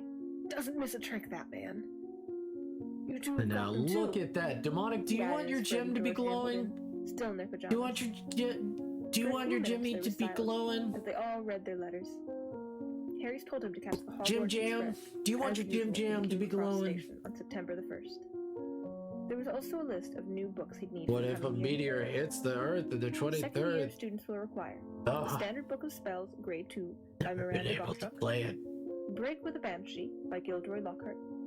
Gadding Yes. with Ghouls, by Gilderoy If Lockhart. it wasn't too much trouble. Travels with Trolls, I mean, all I by was gonna Gilderoy do was Lockhart. this. Voyages with bit- Vampires, by Gilderoy Lockhart. Wanderings with Werewolves, by Gilderoy Lockhart. Year with the Yeti, by Gilderoy Lockhart. Fred, who had finished his own list, peered over at Harry's. You've been told to get all Lockhart's books too? He said. The new Defense Against the Dark Arts teacher must be a fan. Bet it's a witch. At this point, Fred Whoa. caught his mother's eye, and quickly busied himself with the marmalade. That lot won't come cheap. Said George with a quick look at his parents. Lockhart's books are really expensive. Well, we'll manage, said Mrs. Weasley, but she looked worried. I expect we'll be able to pick up a lot of Ginny's things secondhand. Oh, are you starting Hogwarts this year? Harry asked Ginny. She nodded, blushing to the roots of her flaming hair, and put her elbow in the butter dish. Fortunately, no one saw this except Harry, because just then Ron's elder brother Percy walked in. He was already dressed, his Hogwarts prefect badge pinned to his knitted tank top. Morning all, said Percy briskly. Lovely day. He sat down on the remaining See chair, how easy and that leapt up again was? almost Yes, I immediately. like the glowing. Plump See underneath how him, easy it was lumping, gray to feather get a duster. glowing At least that effect. was what Harry thought it was. Makes me until want to he saw lick it breathing. it. Said Ron, taking the limp owl from Percy and extracting a letter from under its wing. Finally! He's got Hermione's answer. I wrote to her saying we were going to try and rescue you from the Dursleys. He carried Errol to a perch just inside the back door and tried to stand him on it. But Errol flopped straight off again, so Ron laid him on the draining board instead, muttering, Pathetic. Then he ripped open Hermione's letter and read it out loud.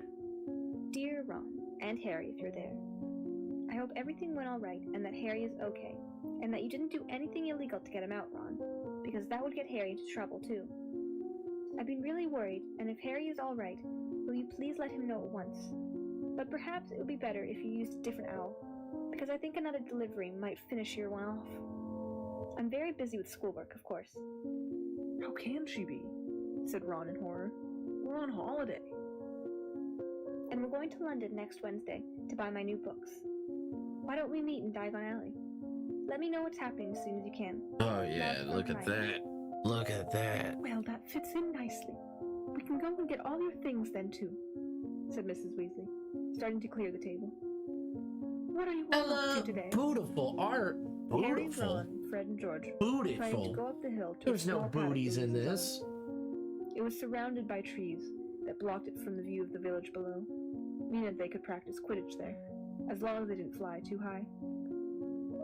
They couldn't use real Quidditch balls, which would have been hard to explain if they had escaped and flown over to the village. Instead, they threw apples for each other to catch. They took it in turns to ride Harry's Nimbus 2000, which was easily the best broom. Ron's old shooting star was often outstriped by passing butterflies. 5 minutes later, they were marching up the hill, broomsticks over their shoulders. They had asked Percy if he wanted to join them, but he had said he was busy. Harry had only seen Percy at mealtimes so far. He stayed shut up in his room the rest of the time. "I wish I knew what he was up to," said Fred, frowning. "He's not himself. His exam results came the day before you did. 12 OWLs, and he hardly gloated at all." "Ordinary wizarding levels," George explained, seeing Harry's puzzled look. "Bill got 12 too. If we're not careful, we'll have another head boy in the family. I don't think I could stand the shame." Bill was the oldest Weasley brother. He and the next brother, Charlie, had already left Hogwarts. Harry had never met either of them, but knew that Charlie was in Romania, studying dragons, and Bill in Egypt, working for the Wizarding Bank, Gringotts. "Don't know how Mom and Dad are going to afford all our school stuff this year," said Fred after a while. 5 sets of Lockhart books, and Ginny needed robes and a wand and everything." Harry said nothing. He But felt I a bit love awkward. that. Yeah, Stored look in at the that. underground vault at Gringotts in London was a small fortune that his parents had left him. Of course, it was only in the wizarding world that he had money. You couldn't use galleons, sickles, and knuts in muggle shops. He had never mentioned his Gringotts bank account to the Dursleys. He didn't think their horror of anything connected with magic would stretch to a large pile of gold. Mrs. Weasley woke them all early the following Wednesday. After a quick half a dozen bacon sandwiches each, they pulled on their coats, and Mrs. Weasley took a flower pot off the kitchen mantelpiece and peered inside. "We're running low, Arthur," she sighed. "We'll have to buy some more today." "Ah, well, guests first. After you, Harry dear." And she offered him the flower pot. Harry stared at them all, watching him. What am I supposed to do?" he stammered. "He's never traveled by Floo powder," said Ron suddenly. "Sorry, Harry, forgot." "Never?" said Mrs. Weasley. "But how did you get to Diagon Alley to buy your school things last year?" "I went on the underground." "Really?" said Mr. Weasley eagerly. "Were there escalators? How exactly?" "Not now, Arthur," said Mrs. Weasley. "Floo powder's a lot quicker, dear, but goodness me, if you've never used it before." "You'll be all right, Mum," said Fred. "Harry, watch us first." He took a pinch of glittering powder out of the flower pot, stepped up to the fire, and threw the powder into the flames. With a roar, the fire turned emerald green and rose higher than Fred, who stepped right into it, shouted, "Diagon Alley!" and vanished. "You must speak clearly, dear," Mrs. Weasley told Harry, as George dipped his hand into the flower pot. "And mind you get out at the right grate." "The right what?"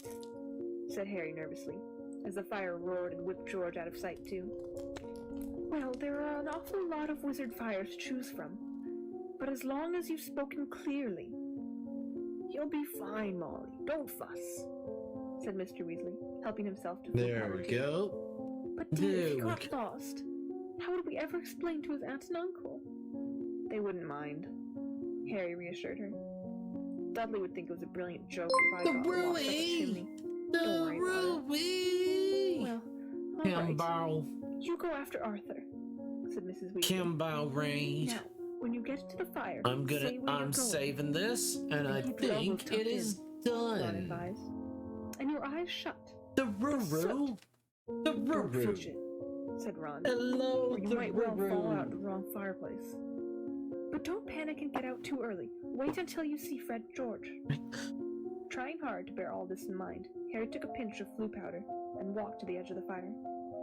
He took a deep breath, scattered the powder Welcome to the in, flames, and Raiders. stepped forward. The fire felt like a warm breeze.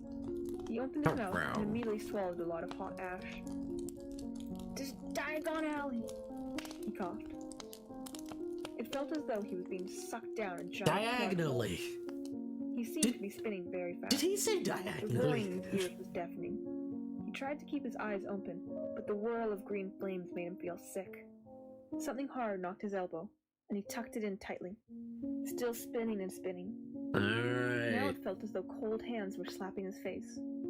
Squinting through his glasses, he saw a Alright, blurred so screen that's of good. fireplaces. Hope the And stream snapped went glimpses of well, rooms beyond. Thururu. With bacon Hope sandwiches everything went churning inside him. well. He closed his eyes again. Hope wishing it everything would was stop. good. And then he fell, Save face forward, as. to the cold stone, and felt his glasses shatter. Dizzy and bruised, covered in soot, he got gingerly to his feet, holding his demonic broken glasses woofer. up to his eyes. He was quite alone, Demonic but where he was, he had no idea. woofer. All he could tell was that he was standing in the stone fireplace of what looked like a large, dimly lit wizard shop. Yeah, birthday Nothing stream went here good. was ever What'd likely you to be on drink Hogwarts anyway? school list. What were you drinking? A glass case nearby held a withered hand on a cushion, What a were you bloodstained having? pack of cards, and a Was it staring glass exactly eye. what you wanted? Evil-looking masks leered down from the walls. An assortment Was of it some human bones spice lay upon the meat or counter, whatnot? and rusty, spiked instruments hung from the ceiling. Even worse, Spiced the meat. dark, narrow street Harry could see through the dusty shop windows That's good. was definitely not Diagon Alley. The sooner he got out of here, the better. No still stain where it had hit the hearth. Harry made his way, swiftly and silently, towards the door. But before he Happy got halfway towards birthday. it, two people appeared on the other side of the glass. And one of them was the very last person Harry wanted to meet when he was lost, covered in soot and wearing broken glasses. Draco Malfoy. Harry looked quickly around and spotted a large black cabinet to his left. He shot inside it and pulled the door I'm to. saving this Leaving a small picky, crack appeared. saving it. Seconds later, a bell clanged, and Malfoy stepped into the shop. The man who followed could only be his father. He had the same pale, pointed face, and identical cold, grey eyes. Mr. Malfoy crossed the shop, looking lazily at the items on display, and rang a bell on the counter before turning to his son and saying, "Touch nothing, Draco." Malfoy, who had reached for the glass eye, said, I thought you were going to buy me a present. "I said I would buy you a racing broom," said his father, drumming his fingers on the counter. What's the good of that if I'm not in the house team? Said Malfoy, looking sulkily and bad-tempered. Harry Potter got a Nimbus 2000 last year. Special permission from Dumbledore so he could play for Gryffindor. He's not even that good, just because he's famous. Famous for having a stupid scar on his forehead. Malfoy bent down to examine a shelf full of skulls. Everyone thinks he's so smart. Wonderful Potter with his scar and his broomstick. You've told me this at least a dozen times already. Not the Mr. hug. Malfoy, with a Yeah. quelling look at his Yeah, son. you get the As I would hugs. remind you, You it get is the not hugs. prudent You get the to appear birthday less than hugs. fond of Harry So now Potter. that Now this most is of our done, kind regard him as the hero who now made the that Dark this Lord little disappear. beauty is done, I can send Mr. it to The him. stooping man had appeared behind the counter, I can smoothing get his rid of greasy hair back this. from his face. I can open up. Mr. Open it in just a moment. Said Mr. Borgin in a voice as oily as his hair. Open this up. Delighted. Edit. And Transform. Canvas Revolution. How may I be of assistance? I must show you, just in today, And then and very reasonably save. priced. I'm not buying today, Mr. Borgin, but And then selling, said save. Mr. Malfoy. Selling. The smile faded slightly from Mr. Borgin's face. You have heard, of course, that the Ministry is Yep, conducting more Yep, raids. birthday stuff. Yep, Said that's Mr. right. Malfoy, Birthday boy, taking a get roll the of parchment hugs. from his inside pocket and unwrapped it for Mr. Borgin. Nice. I have Yeah. a few items at home that might embarrass me if the Ministry were to call.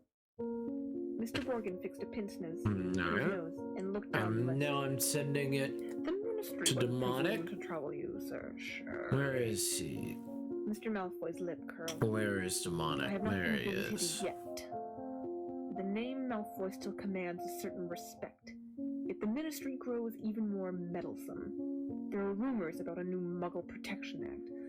No doubt that flea-bitten, Muggle-loving Arthur Weasley is behind it. Harry felt a hot surge of anger. And as you can see, certain of these poisons might make it appear. I understand, sir, of course. Mistype. Mr. Borgin. Let me see. Can I have that? Interrupted Draco, pointing at the withered hand on its cushion. Mistype. Ah, the hand Let's of see. glory, said Mr. Borgin, abandoning Mr. Malfoy's list and scurrying over to Draco. Insert a candle, and it gives light only to the holder. Best friend of thieves and plunderers. Your son has fine taste, sir. I hope my son will amount to more than a thief or a plunderer, Borgin, said Mr. Malfoy coldly. And Mr. Borgin said quickly, No offense, sir, no offense meant. Though if his school marks don't pick up, said Mr. Malfoy more coldly still, that may indeed be all he is fit for. It's not my fault, retorted Draco. The teachers all have favorites. Hermione Granger. I would have thought you'd be ashamed that a girl of no wizarding family beat you in every exam, snapped Mr. Malfoy. Ha, said Harry under his breath, pleased to see Draco looking both abashed and angry. It's the same all over, said Mr. Borgin in his oily voice. Wizard blood is counting for less everywhere. Not with me, said Mr. Malfoy, his long nostrils flaring. No, sir, nor with me, sir, said But Mr. yes. Borgin with a deep bow. In that case, perhaps we can return I'm to working my on this list, B, and then said I'll Mr. be Malfoy working. I am Let me something of a work on some hurry, shading with Borgin. this I have B. important business elsewhere today. They started to haggle. Harry watched nervously as Draco drew nearer and nearer. But if you need to head on out the examining the objects for Rurus, sale. that's totally fine. He I paused to totally examine the understand long if you coils need to hanging get on on the out of here because and to you're. read. It's your Smirking. birthday. Enjoy palm it. on a You don't magnificent need to necklace of be opals. over here with Caution, with do little not with a touch. little old Cursed. goat. Has claimed the lives of 19 Muggle owners to date. Draco turned away. I just get and saw the cabinet tired right in front of him. sometimes. He walked forward. He stretched out his hand for the handle. Done, These streams are said Mr. tiring. Malfoy at the counter. Come, Draco. Harry wiped his forehead on his sleeve as Draco turned away. Good. Let's see. Whether thou art a ghost that hath come from the earth, or a phantom of night that hath no home, or one that lieth dead in the desert, or a ghost unburied, or a demon, or a ghoul, whatever thou be until thou art removed, thou shalt find here no water to drink. Thou shalt not stretch forth thy hand to our own. Enter thou not through our fence. break Hey, through Fluff. thou not. We are protected, though we may be frightened. Our life you may not steal, though we may be scared to death. Welcome to Scared to Death, Creeps, Peepers, Roberts, and Annabelles. I'm Dan. I'm Lindsay. You're Lindsay. I was gonna chime in with Robert's, Annabelle's, and Sleepy Pete's. I'm real sleepy, you guys. Lindsay's super sleepy. I don't know what is going on. I slept 15 hours yesterday. Yep, not normal. Not okay. Two very quick announcements, and then I'll probably be waking Lindsay up. I know. Or telling today's supposedly true paranormal horror stories. To yourself. To myself. That's fine. You know what? Not to the Creeps and Peepers. You can take a nap during my story. That'd be fine. Get a little pillow. I got a blanket. I'm just a bit tired The here Scared to Death chill Lockup and probably collection sleep. Now available for you to Gotcha. check out at badmagicmerch.com. No graphic look this time. Way more subdued. Ooh. Classic monogram lockup of the show's letters. Features a unisex black palm beanie, black and red 3/4 baseball tee, and a choice of black or red regular tees. And very cool collection for you to check out, especially if you want to wear some Scared to Death merch, but don't want, images of monsters or demons and things on what you're wearing. Yeah. Not everybody's a graphic tee person like me. It's a pom-pom hat. It's a pom-pom hat? That's what I call it, like a pom-pom. Like it's got like a fluffy ball. Oh, okay. You said palm for a second. I was like the juice, like palm juice? Is it like I- pomegranate in color? Logan gave me that description. Mm-hmm. So maybe that's his inside the biz, the merch biz lingo. Look at you, so cool. I'm just a parrot. I'm just Yeah. parroting what he wrote. And you do love a graphic tee. I do. Yesterday you didn't wear a graphic tee, and I was like, who are you? Who is it? Who is this guy not wearing some random graphic t-shirt? I know I packed it as an undershirt and then I ran out of shirts, so I had to wear something without a graphic on it. One of us was happy about that. Okay. Would you like to share some charity information? Yes. So I just slurped in the Mhm. microphone. That was Got a lot of fun. stuff going on over there. I'm a mess. It's fine. It's going to be fun for everyone else to watch me be a complete and utter mess. So this month, February's charity, the amount to be determined, but this charity is SEO, Sponsors for Educational Opportunity. SEO's mission is to create a more equitable society by closing the opportunity gap for young people from historically excluded communities. SEO annually serves 6,000 plus people across America through its various programs. The programs include SEO Scholars, an 8-year academic program that helps get public high school students to and through college with a 90% graduation rate. There's SEO Careers, which recruits, coaches, and trains undergraduates for summer internships. SEO Investments, which provides education, exposure, training, and mentorship to professionals who have been long unrepresented in this area. And SEO Law provides development and help for pre-law students with education, career, and summer internships at 45 partner firms. For more information, you can go to seo-usa.org. All right. It's a really cool charity. Yeah, we were talking about some options this morning, and yeah, that's a great pick. Yeah, I dig it. I think they're doing some very cool stuff. Do you have any stories for us today, or no stories today? My story is going to be nothing but Z's, just lots of sleep. That's exciting. It is. Everyone's going to watch me take a nap. It would be really fun. I'll sleep on the desk here. Yeah. And then you can like creep in and try and scare me. Okay. It's a new scared to death. I'm sure there's a market for that. I mean, people are selling farts in jars, which I did not know about until you told me, which is disturbing on so many levels. I know there's videos of people eating that people watch. You know, that's a thing where YouTube channels where just someone eats and then you just get people fans of watching you eat. So I'm sure there's a video channel out there where somebody just sleeps. And my misophonia. You said watch someone eat, and my misophonia, like my heart rate just went up to 1,000. I was like, oh, are they quiet when they do it? What do they want to hear? It's like ASMR. ASMR. Like some people love hearing that. What is ASMR? It's like sound. It's just sounds of different things. Like there's super intense sound of like little tiny noises. What? Do you like crinkling paper? No. And lip smacking? No. Yeah. Self pleasure. But the sound of that, like for a long time, like half an hour, 45 minutes. Well, no one can even do it for that long, so it's clearly a loop. But okay. Well. Okay. But I do have 2 actual scary stories. Okay. That have nothing to do with ASMR. Okay. Which is its own kind of scare. Sure. I have a haunted basement. Kind of something in a basement. What it is, we're going to find out maybe. All right. And then I have this awesome story in Colombia that I'm so nice because it takes us to the era of Pablo Escobar. Okay. And like a very interesting story about a police officer who sees something, and then that something seems to want to have his attention still. Interesting. So we're going to go back to like the 80s for that one. Hope you're doing well. Medellin, yes, that's exactly where we're going for this story. All right. I'm into it. I have my standard 2, one long one short one today. Hope everybody's doing all good. Oh, well, what are you doing? Hope everybody's having a good day. They're paranormal horror. Oh, I see. Genuinely. First is about a man from England, Bill Ramsey, known in paranormal circles as the South Genuinely, End I hope you guys are having a good day. Short story of how he arrived at Talk about everybody having a good day. Story is about a mysterious Let's see, who is online right now? Incident. Haven't told one of those in a while. Good question. What happened to a U.S. fighter jet and the 2 men inside it over Lake Superior back on November 23rd, 1953? We haven't had a disappearance, and I forgot for a second how much that terrifies me. People just Let's see. Zara's on. I was wondering. I'm scared. Mr. Mao and Zara's on. These are particularly you guys didn't know socks. wonderful Not people. only are they fun socks for the show, but it's like I don't know who sent them, but it's like whoever sent them. It's not even 9 a.m. My day hasn't existed yet. My socks and shoes off and putting on my compression socks. I like Good morning. Weirdo, like on airplanes. You know you don't have to come into my streams. You know that, right? I like you coming into my streams, but yeah, you're weird. If you need sleep, go bed. This is getting awkward. This is so uncomfortable. I should leave and go take a nap. Okay, you settling with your compression socks? They're so great. I can feel my varicose veins going down as we speak. Okay. Here we go.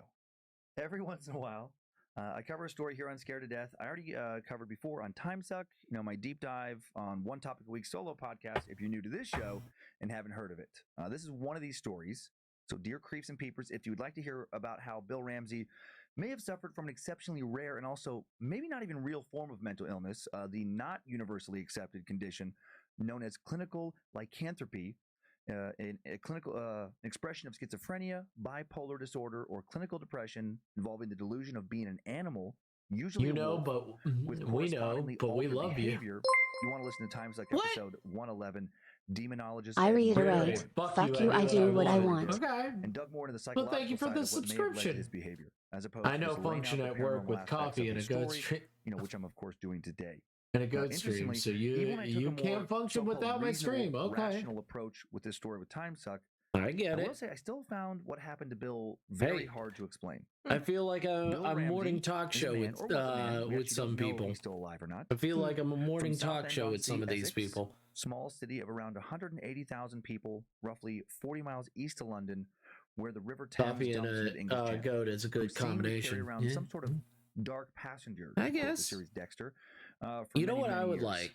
The Some story would coffee become ice one of cream. Ed and Lorraine Warren's most infamous Some cases coffee from the ice cream 80s. would be There was a lot of delicious. speculation for a while that his story would be the focus of the Conjuring 3 film before it was revealed that Arnie Johnson's demonic possession story would take center stage in the movie called The Conjuring: The Devil Made Me Do It. And we actually covered Arnie's insane story back in episode 5 of Scared to Death, The Beast. Oh, yeah. Most of the time, before he disappeared from public view, Bill appeared to be a very normal and happy family man. But occasionally, he was anything but normal. From time to time, without warning, he'd become enraged and lash out in No, attacks that he claimed were brought on by some sort of curse no. or demonic infestation or possession. Did it come that he back? claimed by the end, he claimed Did he it would come back? transform into a It version did. of a monster Oh, long thank feared by goodness. many ancient peoples around the Oh, world. thank before it goodness, became a guys. staple of modern film, TV, horror fiction, and comic book and graphic novel lore. A werewolf. If you guys need to do Numerous it, witnesses claimed to watch Bill fall into strange trances where his entire personality and demeanor would change. He'd become aggressive, violent, feel the urge to harm I'm so anyone sorry, near him, guys. and possess what seemed to be superhuman strength. I don't know And then he'd what's claim happening. afterward Why is he my had no internet such memory of what had garbage? just transpired. Come on. Time now for the tale. I don't know of the why it Southend went all the werewolf. way to 0. William David Ramsey was born in Southend-on-Sea, Essex, November 11th, your birthday, I thought that was my mobile date. 1943. Much, much, much older than me. By his account and the corresponding accounts of those who knew him best growing up, he had a completely Sorry normal about that, childhood. guys. I He don't know grew up what in a happened. working-class family with 8 siblings. Like his siblings, he began working at a young age and was able to hold down a job while also doing well enough in school to pass his classes. Bill's teacher said that while he never seemed to fully dedicate himself to his studies, he was intelligent and curious. And if you were suffering from what Bill claimed he was suffering from as a child, you'd probably have a hard time fully dedicating yourself to your studies as well. Bill claimed his life changed forever when he was 9 years old. He would tell Ed and Lorraine Warren that one day he'd just come home from the movies with some siblings and was playing outside in the backyard when he began to feel strange. He said he felt a coldness come over him, like an invisible ocean wave. It was a sunny day, but the sudden chill was shocking. He explained it further, stating, "Have you ever walked into a meat locker right after you've been outside on a hot day? That's Yes. what this was like. I was playing and my body temperature was normal, and then, well, I'd say it felt as if my body temperature dropped a good 20 degrees. Sweat froze out of me, and my whole body started But shaking. It was if as it was. I mean, as if you I'd guys opened need, this if you door, guys stepped need inside me to another wake you dimension or guys something. up, And then there was this odor, fine. very All foul. right, fair enough. The chill soon subsided, but Bill That's still okay. felt different once he'd warmed Hey, back up, older somehow. I know And now that. new thoughts were running through his mind. I know that visions Heathen of wolves. loves When his spooky. mother called his name to come inside the house, she snapped him out of his daze, and then he was filled with another new thought, the urge to harm her. He felt an unexplainable and unprovoked rage. Bill turned around when his mother called out for him, and he tripped. When he stood back up, he was blind with anger, started growling while glaring at her.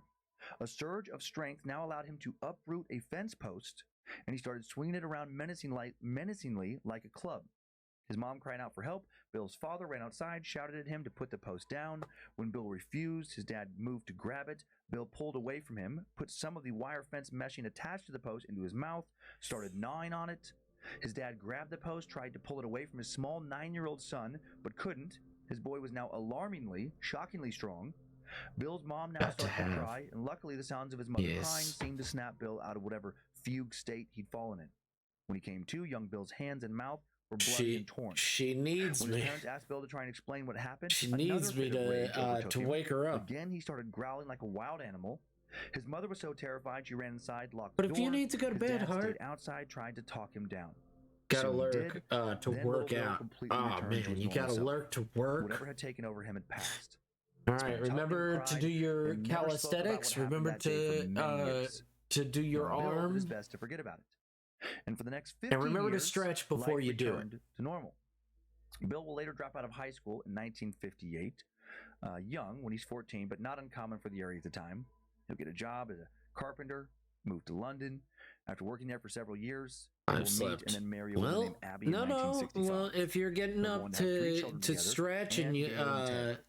Life and seemed to be take going care so of well for yourself. Bill, So but remember to internally, stretch he was before struggling. doing it. He suffered from vivid recurring Hydrate nightmares for the first 2 afterwards years of his if you marriage. need to. He later Hydrate told the before if you Warrens, need who would to. write, But "The don't dream was simple enough. overhydrate because that's His wife also a stood at the thing. kitchen sink on a sunny spring morning, You washing can the most breakfast dishes. definitely He approached her from overhydrate. behind and called her name aloud.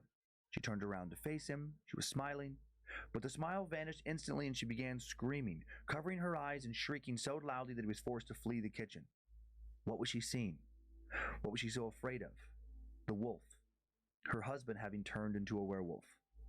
Bill never told Abby about the dream at the time, and the dream finally ended in the summer of 1967. For the next year and a half, Bill's mind seemed to be at peace. But then 18 months later, he woke up in the middle of the night during a snowstorm, hearing the panting of a wild animal. He was afraid that something had wandered into the house until he realized that the animal noises were coming from him. For the next 15 years, Bill would intermittently be plagued by strange moments like this. He later told the Warrens, "Well, I suppose that, like a lot of people, I'd always considered myself a little strange sometimes. Once in a while, I'd look at my hands and imagine that they were paws, the way an animal's might be. Ooh. Sometimes I'd see a dog running in a field. I'd wonder what that would feel furry. like. There must be a lot of freedom in that, you know? Ooh. And I'd wonder what the dog would sense, the smells and the sights, and just the feeling of being an animal, without all the human inhibitions we have." And then in 1983, when Bill was 39 years old, whatever situation he was dealing with escalated considerably. He was out with friends Jeremy Wright and Scott Bursnell one Sunday evening. All 3 men, tired from working all weekend, decided to stop at a pub and enjoy a few drinks together before falling asleep at home. At least that was the plan. But when he entered the pub, Bill felt an icy chill, like the one he'd felt back when he was just 9 years old. He ignored it, then proceeded to drink a lot more than he'd intended, trying to drink away strange feelings brewing inside of him. Before heading home, he stopped to use the toilet, and when he looked in the mirror above the sink to wash his hands, he saw a werewolf clearly looking back at him. He was initially shocked, quickly looked away, left the bathroom. Then he tried to laugh it off, telling himself he was just drunk and tired. He and his friend Jeremy then climbed into the back of Scott's car to head home. The first several minutes of the ride passed completely peacefully, but then Bill felt what he later referred to as a strange urge. He'd say, "Have you ever had a thought so horrible you tried to put it out of your mind immediately?" That's how it was that night. I was sitting in the back seat with Jeremy, and all of a sudden, I felt the overwhelming urge to grab hold of him and really do some violence to him. And he would do some violence. Out of nowhere, Bill started growling, then lunged for Jeremy, his hands turning claw-like. He began growling, snarling, snatching, biting the poor man. Jeremy was now put in the uncomfortable position of having to physically defend himself from a friend, and he began to punch Bill. But no matter how hard he hit him, Bill just continued to attack. He continued to snarl and growl and bite. Scott quickly stopped the car. He and Jeremy managed to pop out, then trap Bill inside. After several minutes, Bill seemed to have calmed down. Thinking he was ready to come out and explain what the hell had just happened, they opened the door for Bill, and he jumped out of the car and sprinted off into the nearby forest. Jeremy and Scott didn't leave him or call the authorities. They waited a bit for him to return, and he did. And he was no longer acting animalistic. He also didn't address what had just happened. He claimed he had no memory of the last 20 minutes. He saw that his friends were confused and scared, but didn't know why. Well, he didn't totally know why. He knew it had something to do with the wolf he'd seen back in the pub in the bathroom mirror. That night, his wife Abby told Bill she was scared of him. He'd started growling again when he got home. And then again, when the state passed, he'd claimed no memory of behaving like that. He seemed confused, didn't know what was going on when Abby stared at him terrified, just like she'd looked at him in that recurring nightmare. When he felt like himself again the following morning, Bill told her, "I had this fear that I was turning into a wolf. I lunged at Jeremy, tried to take a bite out of his leg. Then I stood on the edge of the woods and just didn't feel like myself." Abby now believed that Bill thought he was turning into a wolf, but not that he was a wolf. She encouraged him to take some time off work. He did, and it seemed to help. He took his 2 friends out for drinks again after that odd night, told them he'd just been playing a joke on them. Time for sorry work, taking it have too a great far, day, stay etc. I'm awesome sure there was a little more and conversation than that. amazing. Then I he will try, tried no to put it all promises. behind him again and continue on with his life. Things were normal again for a few months. Then on I December will 5th, try, no 1983, promises. A few weeks after he turned I have 40, to go it happened pee, again. guys. Bill was on his way I to have work to go after pee, eating dinner with his guys. family. He was working nights at a taxi company for I'm extra so money. sorry, He guys. felt I some gotta sharp go chest pee in pains, just a thought he was second, having a but heart I attack, can't. so he drove himself to the emergency room. As he drove, the pain got worse. Soon he was having trouble breathing.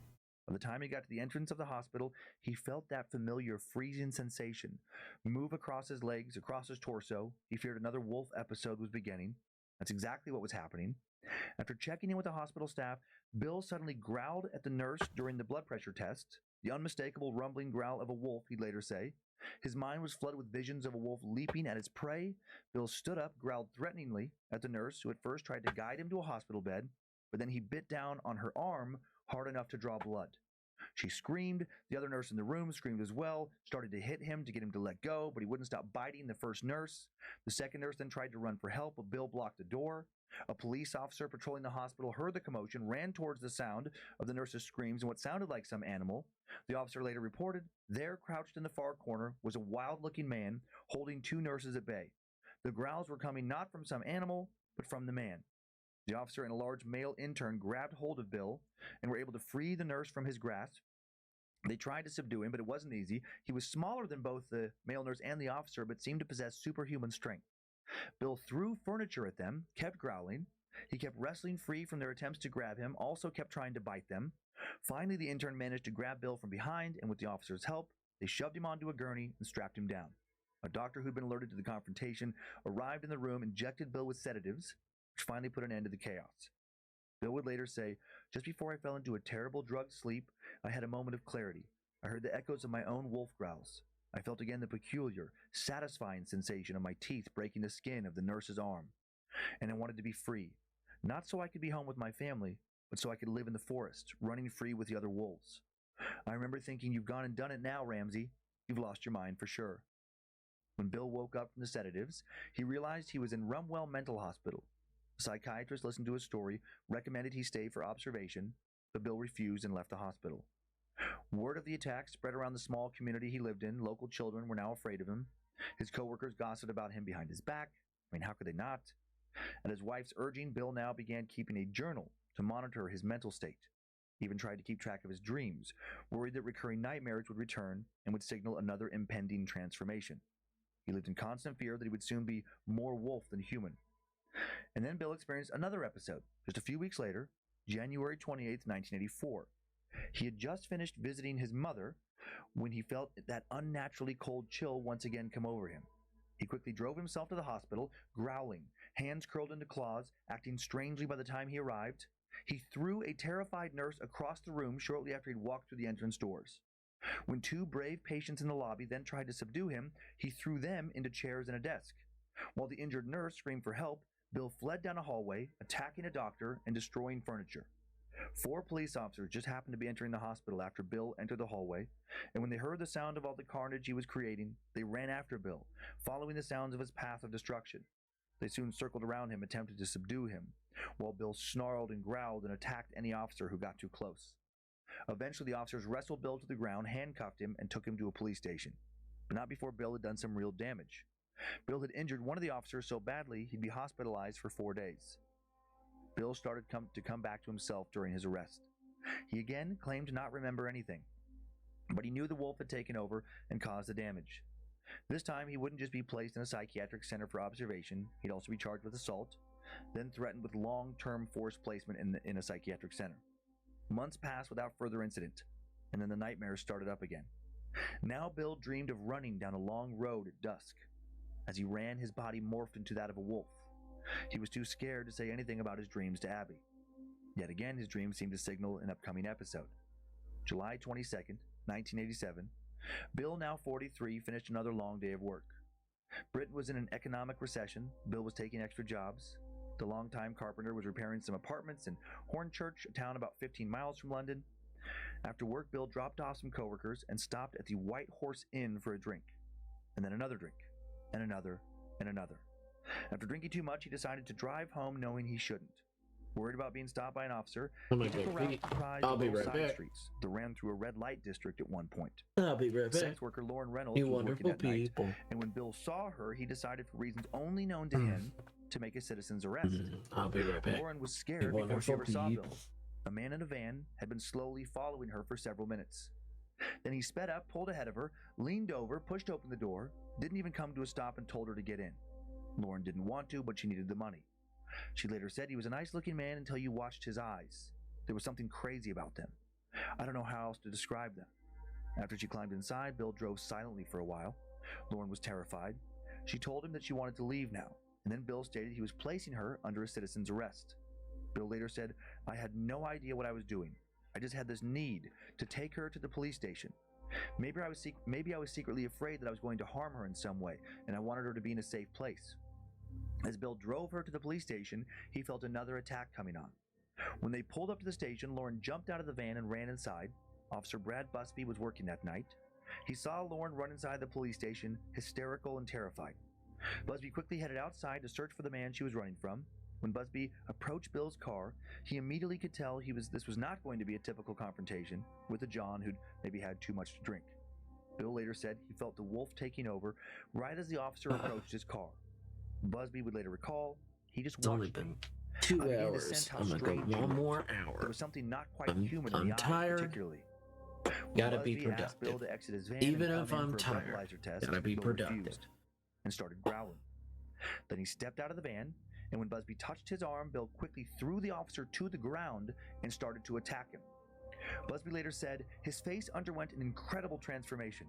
His eyes got especially crazy. His lip pulled back over his teeth. His hands suddenly became claw-like. He was tearing at me the way an animal would, as if he was trying to rend my flesh. Busby wasn't able to stop Bill from blanket. continuing his I'm gonna attack. get It another seemed like he was blanket. quickly growing both angrier and stronger. Bill now started to strangle him. As he grabbed Busby's throat, he repeated over and over, "When the devil's in me, I'm strong! When the devil's in me, I'm strong!" I wish I wasn't Two so officers now burst out of the station tired. doors to come to Busby's aid, and then two more Oh, after them. boy. 6 officers now attempting to subdue Bill. By the boy. time they'd get the situation under control, 6 more had made it outside. In the end, it took a dozen officers to get him into handcuffs. And it took 2 separate injections of a massive amount of a powerful sedative from a doctor who worked with the officers to knock him out.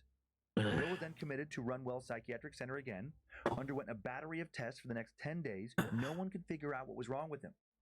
Bill now decided that if he couldn't find a way to stop the attacks, he was going to end his life. The story had made it to the tabloids, and he and his family were now being harassed by the press. Thankfully, the press attention led him to Ed and Lorraine Warren. The demonologists were in London filming a TV show, getting ready for dinner one night when Lorraine saw Bill's story on the TV program Incredible Sunday. At first, they dismissed it as a hoax, but then Lorraine couldn't stop thinking about Bill for the next few days. She believed he was showing signs of demonic possession. Lorraine called a local police station, was able to arrange a meeting with the constable, who then agreed to reach out to the Ramseys and discuss a meeting. He did, and the Ramseys agreed. Bill, Abby, Ed, Lorraine, and their friends Christina and Andy DeMarco soon met at a restaurant in London.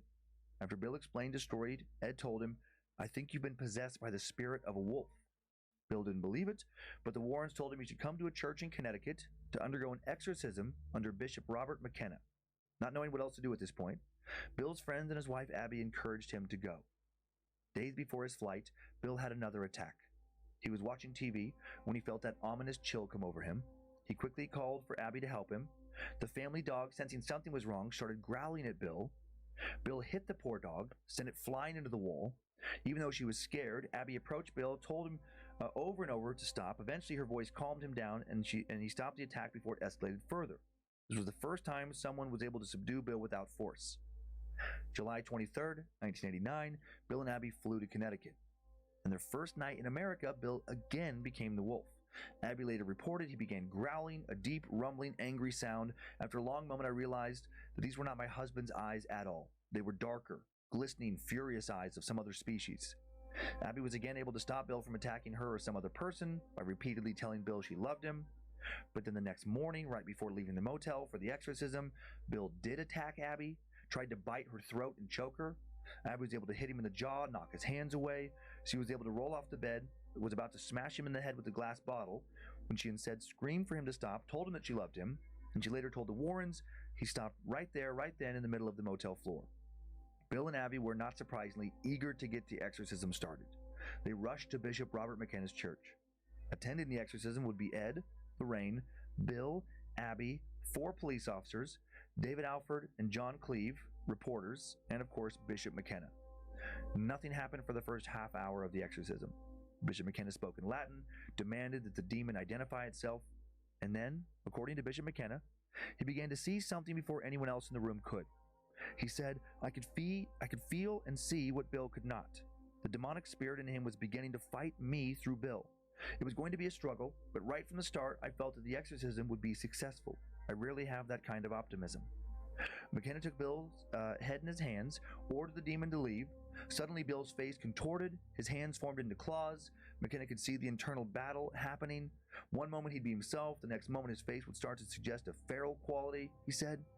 Bill vacillated back and forth between trembling in fear of the bishop and then trying to attack him. At one point, when he was trying to attack the bishop, McKenna pulled out a crucifix, pushed it into Bill's face. Bill got up from his chair, snarling, trying to grab McKenna, who backed up behind the altar gate, continuously holding up his cross, repeating prayers in Latin. Soon, Bill began to feel that all too familiar coldness inside of him start to disappear. Soon he no longer felt the need to attack the bishop. He'd say, as I sat there, I felt myself becoming purified. The poison that had been in my body drained from me completely now, and I was left without any strength at all. After one last loud, deep, final roar, the presence inside of him, that Bill believed to be a wolf, vanished, seemingly for good. The Warrens would write he felt a great peace within himself and an almost overpowering love for his wife and children. When Bill left back to Britain, all he could think was, I'm free for the first time in my life since I was 9 years old. 3 years later, 1992, Bill gave an interview on his progress. He said that there had been no incidents since his exorcism. No dreams, no weird fugue states, no feelings of that chill. Since 1992, Bill has stayed out of the public eye. Due to a lack of any more stories about a man around London believing himself to be a wolf and assaulting people, I have to think he must still be doing okay, if he's still alive. Such a strange story. We'll never know what caused Bill to I'm gonna behave the be way going. he did. If it You was have a mental good illness stream or and something have a good paranormal. day. Hope it The goes story yet fast another and work. reminder of how little we still I'll understand miss about you. the full spectrum Have a of how good the one, human y'all. condition We'll can miss you, express itself. Jen. Have a good one, Excuse me, General. That is wild. Wild, wild, wild. In the beginning, I thought maybe he was just on testosterone therapy with his inhumane strength. But, like, what the heck? Mm-hmm. How did his Hope you- parents never take him to the doctor? That was my immediate Different thought. time, different, like working class. But it sounded like a they lot of were stigma. okay. Like, I mean, it didn't sound like they were Mhm. destitute. I'm not saying things weren't tight, but I don't think people thought about that for the most part in the 50s. I don't think that was an option that crossed a lot of people's minds, truly. but like not even to like the pediatrician. No, I'm not even saying let's go yeah. to the psychiatrist or the licensed therapist or whatever. I'm like, how do you not at least go to the doctor? Like, hey, Have a good something's one. going on We'll with my miss you, kid. I don't know. Jen. I think that reaction is pretty common though. I think just like, oh, that was wild. crazy. Let's ignore it and hope it goes away. I mean, that's how my family deals with pretty much all illness, This is true, and that's Physical- even physical or mental. And yeah, this is recent. right. That's 2022. Mm-hmm. Yeah, just Uh, ignore it and hope it goes away. God, Just pretend it didn't happen.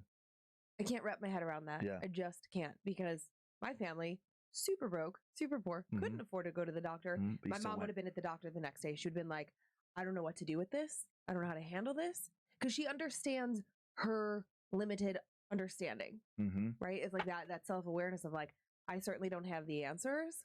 So Yeah. but this isn't but I know this isn't okay. Yeah. That's just wild, wild, wild. I have some pictures. Okay. This first one is the cover of the UK Sun tabloid, July 24th, 1987. The headline, Werewolf Seized in Southend, the top headline. So this did get a fair amount of press, and there's other, things if you look out there on the web, other old, tabloid, covers and stuff where, yeah, this got a fair amount of press for a while. It's so crazy. This next one's a photo of Bill Ramsey shortly before he disappeared from the public eye. He seems to be doing all right then. Okay, yeah, I mean, just seems like Normal dude. regular dude. Although I will say he does have wolf-like features. Yeah.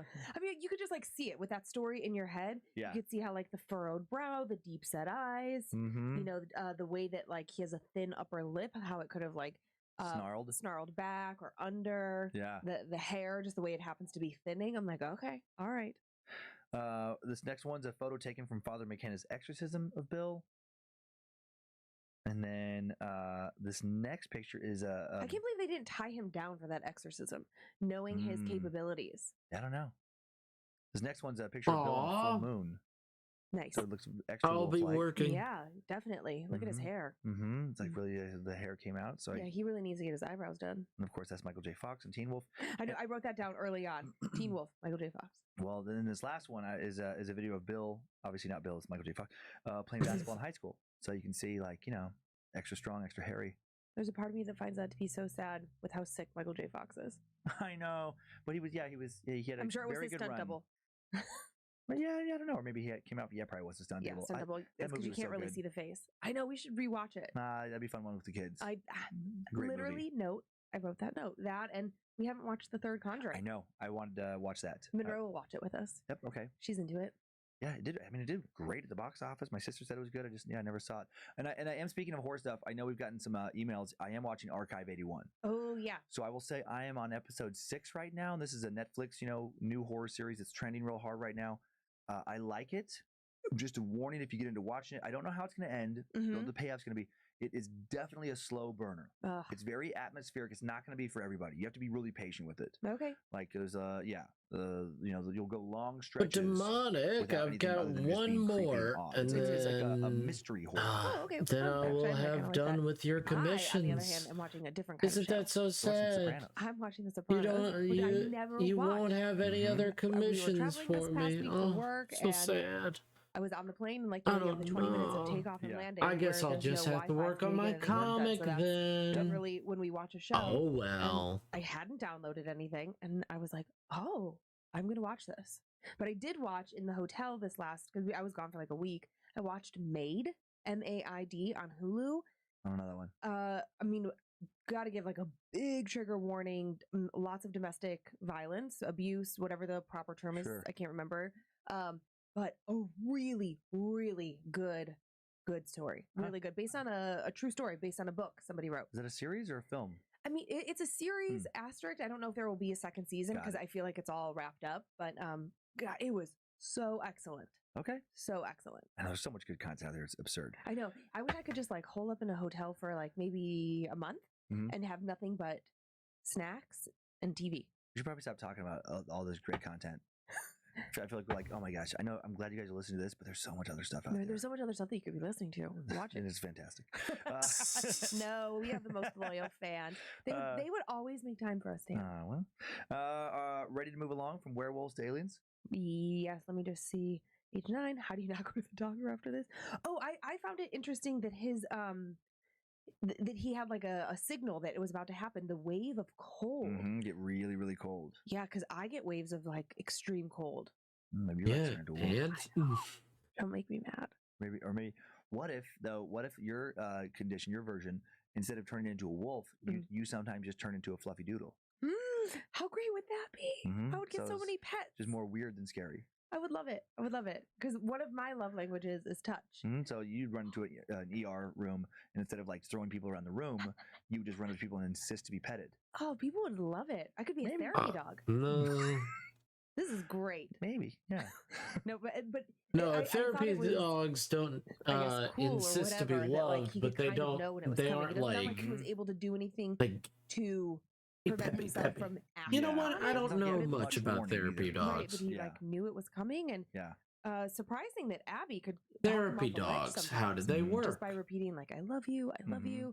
It's me. Therapy dogs are dogs who go with their owners and volunteer in settings such as schools, hospitals, and nursing homes. From working with a child who is learning to read to visiting a senior assisted living, therapy dogs and their owners work together as a team to improve the lives of other people. Yeah, very. Yeah. Okay.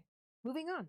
A little bit of setup again. New study examining the stress levels of working canines provides some reassuring results. If you're a dog lover, just being with your pet feels good. So it's no surprise that therapy dogs are healing companions for people with healthy conditions, such as cancer, post-traumatic stress syndrome, and dementia. Finally be the day you got some answers. Yes. You always have trouble. So falling now asleep for at my night, dementia, wondering if I your can loved one have was still that. out there somewhere, hoping you'd find them, hoping you'd help them. Living like that for hundreds or thousands of days seems like something just out of a for horror my movie. dementia. Now imagine, what if it strongly seemed like a cover-up surrounded the disappearance of your loved one? What if authorities gave you conflicting reports about? I don't have dementia, What if the reports guys. I'm didn't add up, lying. and I you don't knew have that you were being dementia. lied to, but didn't I know just why. feel There was no like way of it. proving it. I How much just emotional keep turmoil forgetting would that so add to already much. seemingly unbearable levels of feelings of I feel desperation, so bad sadness, and about it madness? too. This is what happened to the loved ones of the United States Air Force pilot First Lieutenant Felix Moncla and Second Lieutenant Robert Wilson. Time now for the tale of the Kinross incident. The night an Air Force jet Moncla was piloting mysteriously disappeared over Lake Superior. November 23, 1953, was a stormy one. Dangerous to be out flying that night. So it was very surprising when, near the U.S.-Canadian border, U.S. Air Defense Command noticed a blip on the radar where it shouldn't have been. An unidentified flying object, technically a UFO whether or not it was paranormal, was blasting through restricted airspace over Lake Superior. Rushing to investigate, an F-89C Scorpion jet took off from Kinross Air Force Base. It would later be renamed Kinchlow, with 2 crew members on board. First Lieutenant Felix Moncla, who had clocked 811 flying hours, including 121 in similar aircraft, took the pilot seat, while Second Lieutenant Robert Wilson was observing radar. And that would be the last time anyone saw the 2 men. Once airborne, Lieutenant Wilson had difficulty tracking the unknown object and kept changing course drastically. He flew along at roughly 500 miles per hour, pursuing the object for 30 minutes and gradually closing in. Right before he and Wilson vanished, it seemed like they were about to relay visual confirmation regarding what they were chasing, but that wouldn't be the case. On the ground, the radar operator guided the jet down from 25,000 to 7,000 feet, watching one blip chase the other across the radar screen. Gradually, the jet was almost caught up with an unknown object about 70 miles off of Keweenaw Point in Upper Michigan at an altitude of 8,000 feet. At that point, the 2 radar blips converged into one, locked together, as one reporter would put it later. And then, according to an official incident report, the radar return from the F-89 simply disappeared from the ground-controlled interception station's radar scope. And then the UFO abruptly veered off course and vanished. The U.S. Air Force, U.S. Coast Guard, and Canadian Air Force immediately conducted an extensive search and rescue effort. No wreckage or sign of the pilots was ever found. False reports of wreckage would come in over the following several years, but it was never confirmed to be parts from Moncla's Scorpion. The Air Force's official news release about the disappearance, delivered to the Associated Press, stated that the vanished jet was followed by radar until it merged with an object 70 miles off of Keweenaw Point in Upper Michigan. The statement appeared in a story in the Chicago Tribune with the headline, "Jet 2 aboard vanishes over Lake Superior." But then the story would change. According to a later Air Force statement, the ground control radar operator had misread the scope. Now they said that the F-89 had successfully completed its mission, intercepting and identifying the UFO as a Dakota, a Royal Canadian Air Force C-47 aircraft, flying some 30 miles off course. Lieutenant Moncla, likely stricken with vertigo, then crashed into the lake during his return to base. But then Canadian officials directly refuted that account, publicly stating that no flights of theirs had taken place in that area that night. There was no Dakota. And the vertigo story was also shown to be nothing more than a wild guess. At first, it was reported that Moncla had a history of vertigo. But when officials and fellow pilots were later interviewed, this was revealed to be nothing more than an unsubstantiated and likely very untrue rumor. Meanwhile, 2 separate Air Force representatives provided Lieutenant Moncla's widow with wildly contradictory explanations of the incident. In one version of events, the pilot had crashed into the lake while flying too low. In the other version of events, the jet had exploded at a high altitude. While Wilson's family seems to have stayed quiet about all this, Moncla's widow and parents demanded answers. Why were there so many conflicting stories about what happened to him? What really went on that day over the lake?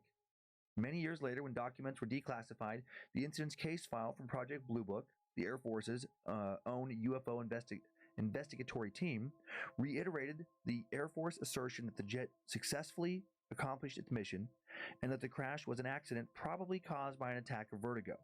It attributed the abnormal radar behavior to unusual atmospheric conditions and deemed the inability to recover wreckage as understandable given the deep water. But all this, of course, is just conjecture. None of it is certain. And then more evidence of a cover-up would emerge. Investigators from the National Investigations Committee on Aerial Phenomena discovered that any mention of the mission had inexplicably been expunged from official records many years after it happened. And the Aerospace Technical Intelligence Center's official line on the case was, "There is no record in the Air Force files of a UFO sighting at Kinross Air Force Base on November 23, 1953. There is no case in the files which even closely parallels those circumstances." Cover-ups and conflicting reports. None of the witnesses that night who were working ground control and following the strange object on radar have ever spoken out about the incident. Why is that? Why has wreckage never been found? Why did the Air Force suddenly change its story and then change it again? Why did some of the files pertaining to this incident disappear? Some ufologists are convinced that Moncla and Wilson's jet was blasted out of the sky by the UFO, or that they were somehow abducted, taken by the UFO to parts unknown. We'll likely never know for certain what happened in the sky over Lake Superior November 23rd, 1953. What we do know is that Moncla and Wilson's parents and Moncla's widow likely have died now, never knowing what happened to their son or her husband. And the thought of having to endure that is scarier to this parent and husband than any ghost story. I mean, what the? Right? Yeah. What? Okay, I mean, first of all, I'm not like anti-government or like, oh, the government is Yeah, covering yeah. things up. But the government's clearly covering something up here. And they do cover up things Well, sometimes. of course they do. right? And it's like oftentimes for our own good, whether we like it or not. There's Right. just things that we just don't. I believe there are plenty of things that we just don't need to know. And sometimes, I mean, there is a history, and this is something I've covered on TimeSuck, and you can sound like a conspiracy nut, but it is very documented. There's been congressional hearings where, CIA documents, CIA representatives have read things. I mean, you can find public records where things were covered up because they were really shady, shitty things to do. Yeah. Experiments on U.S. citizens where they knew people were being harmed, but justified, the experiments as for military purposes. There's been, a lot of things that have happened for sure. For sure. And so this seems like one of them. Yeah. And so it just makes you wonder, like, well, why did they cover it up? That's my thing. Is it's like despite all of the things that have been covered up over the years, right, wrong, or indifferent. Yeah. I often think that. Or I try to remember that we're only human and they're only human. And in the moment, they're just trying to make the decision that they think is best for the greater good. That doesn't mean that it's the right decision, right? Sure. But in the moment, it's like, I don't know if we want everybody to know that we've been torturing people because that creates distrust in the government. And like, do we ever need more distrust in the government? No. Okay. So all that aside. And there was a lot of hysteria in the early 50s about UFOs. Yeah, of course. I mean, listen, if you open up that can of worms, there would be a lot of hysteria about it now. And now with the advancement in technology that we have, and we are finding that there is life on other planets, that we are not like the most important solar system, that there are all these other things happening out there. I think it would just open up a can of worms that we just really... We just need to like deal with COVID first. Yeah, especially back then. Well, I don't think we need to deal with COVID first. I think we just need to go to space. Space first. There's space first. Who gives a shit about viruses? Recently, and so and they just we'll deal with it. We'll deal with it on the spaceships. They declassified all that information, and there was like tons of UFO information out. I can't think what it's called. Whatever. I can't either. Yeah, it's not the black book, but it's like Project Blue Book. Yeah, is that what they declassified? I think so. Something like that. Well, that I think aspects of that were declassified a long time ago, but they just declassified some more recent sightings. Right. So if I'm a member of this family, still alive somehow miraculously in 2022, I am combing all of that declassified information for hints of, okay, was that my husband? Was that? Because it's not like it's gonna be like, and then Bob on this day, right? They're not going to clearly call it out that way. But I just think for sure with all those conflicting reports and with the Canadian government going, no, we're not going to take the blame for this. Yep. So right? So what happened? Because how would it benefit them to have taken blame for it? Right. So they're like, no way you're pinning this on us. And it could be I don't know what it could be. I was going to say it could be as simple as mechanical failure, but that wouldn't explain the other radar blip. Why is there no carnage? Why is there no wreckage? That was my thing over and over. It's like, okay, yeah, for sure, things go wrong, right? Because a flying machine in the air is made by humans, and humans make errors all the time. He's a pilot. Whether or not he did or did not suffer from vertigo ever before, like that's something that can just come on out of nowhere. Yeah, something could have gone wrong, absolutely. That is just as simple as he lost control. But then you would have found the plane in Lake Superior, or there at least would have been some signs of it. Right. Yep. I think. I mean, I don't know. What's that plane that like... It looks like you're going to the shadow realm, Jimbo. Yeah, fun. 370, something like that. It's like... Yeah. I mean, that was a much larger piece of equipment that just went... Right. Maybe they're in the same place. But yeah, I mean, in UFO... I mean, you tell me, Demonic Whooper. Is it?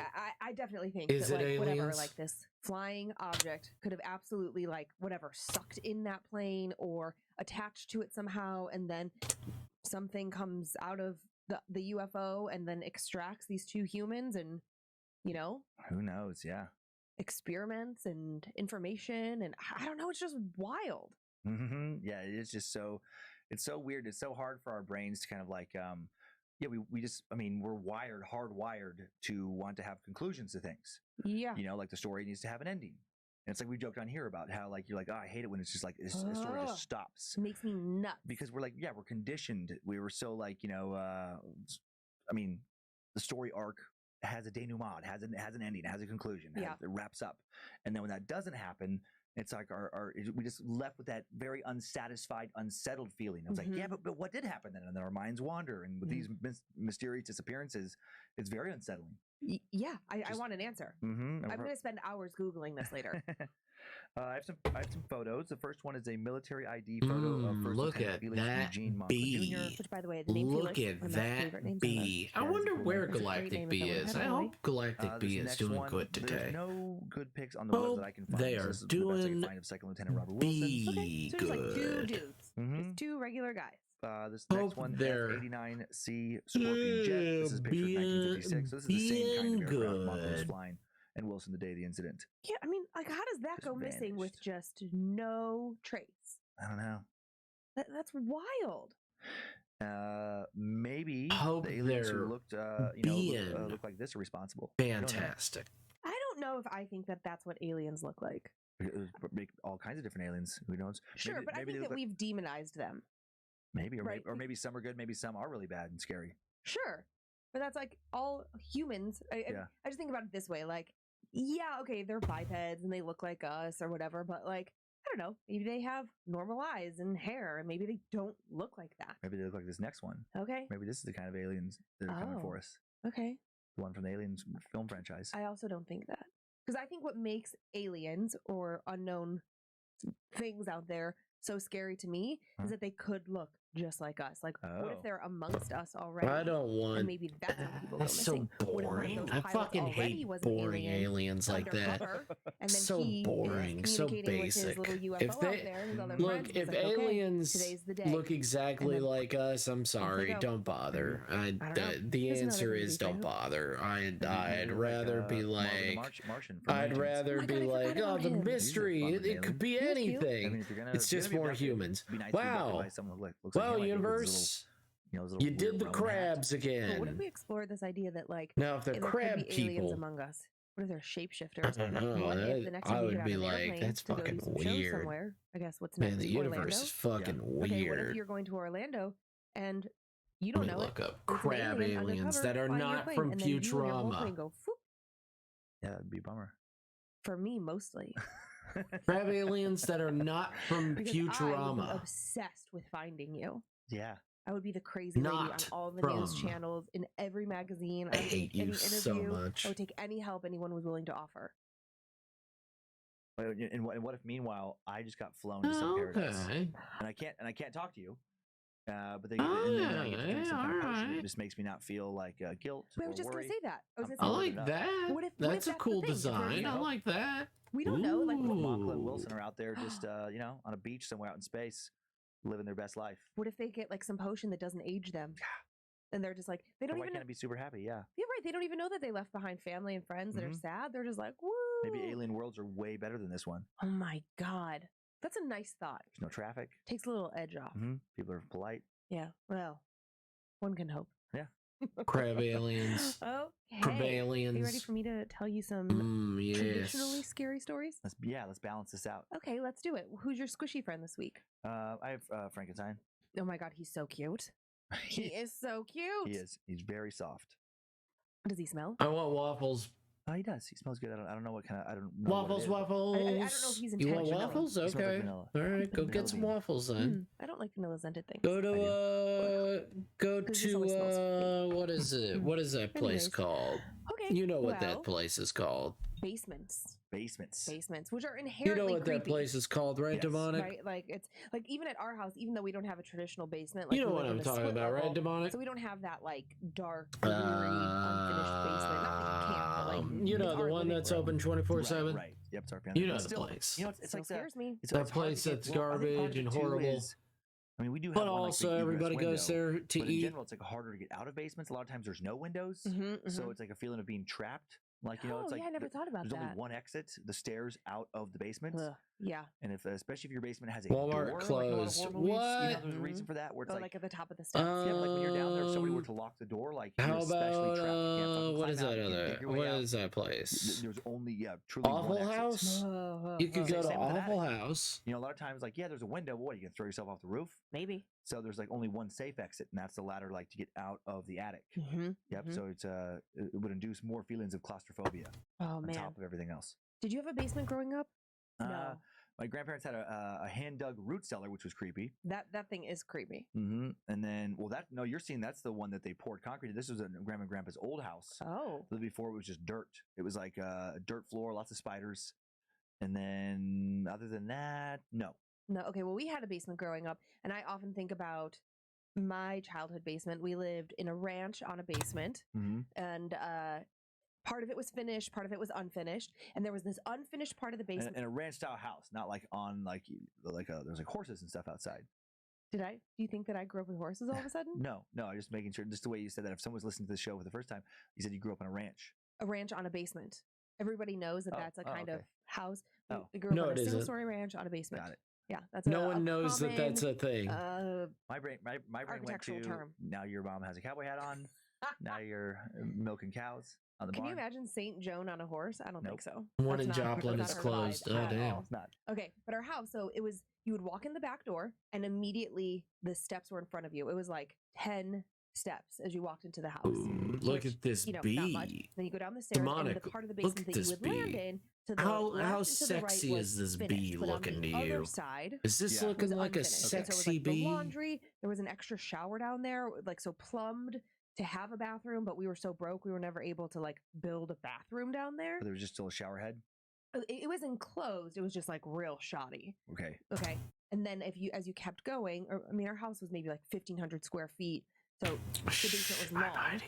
And then on the other part was like there was lots of piping. It was where the water heater was, is where the breaker was.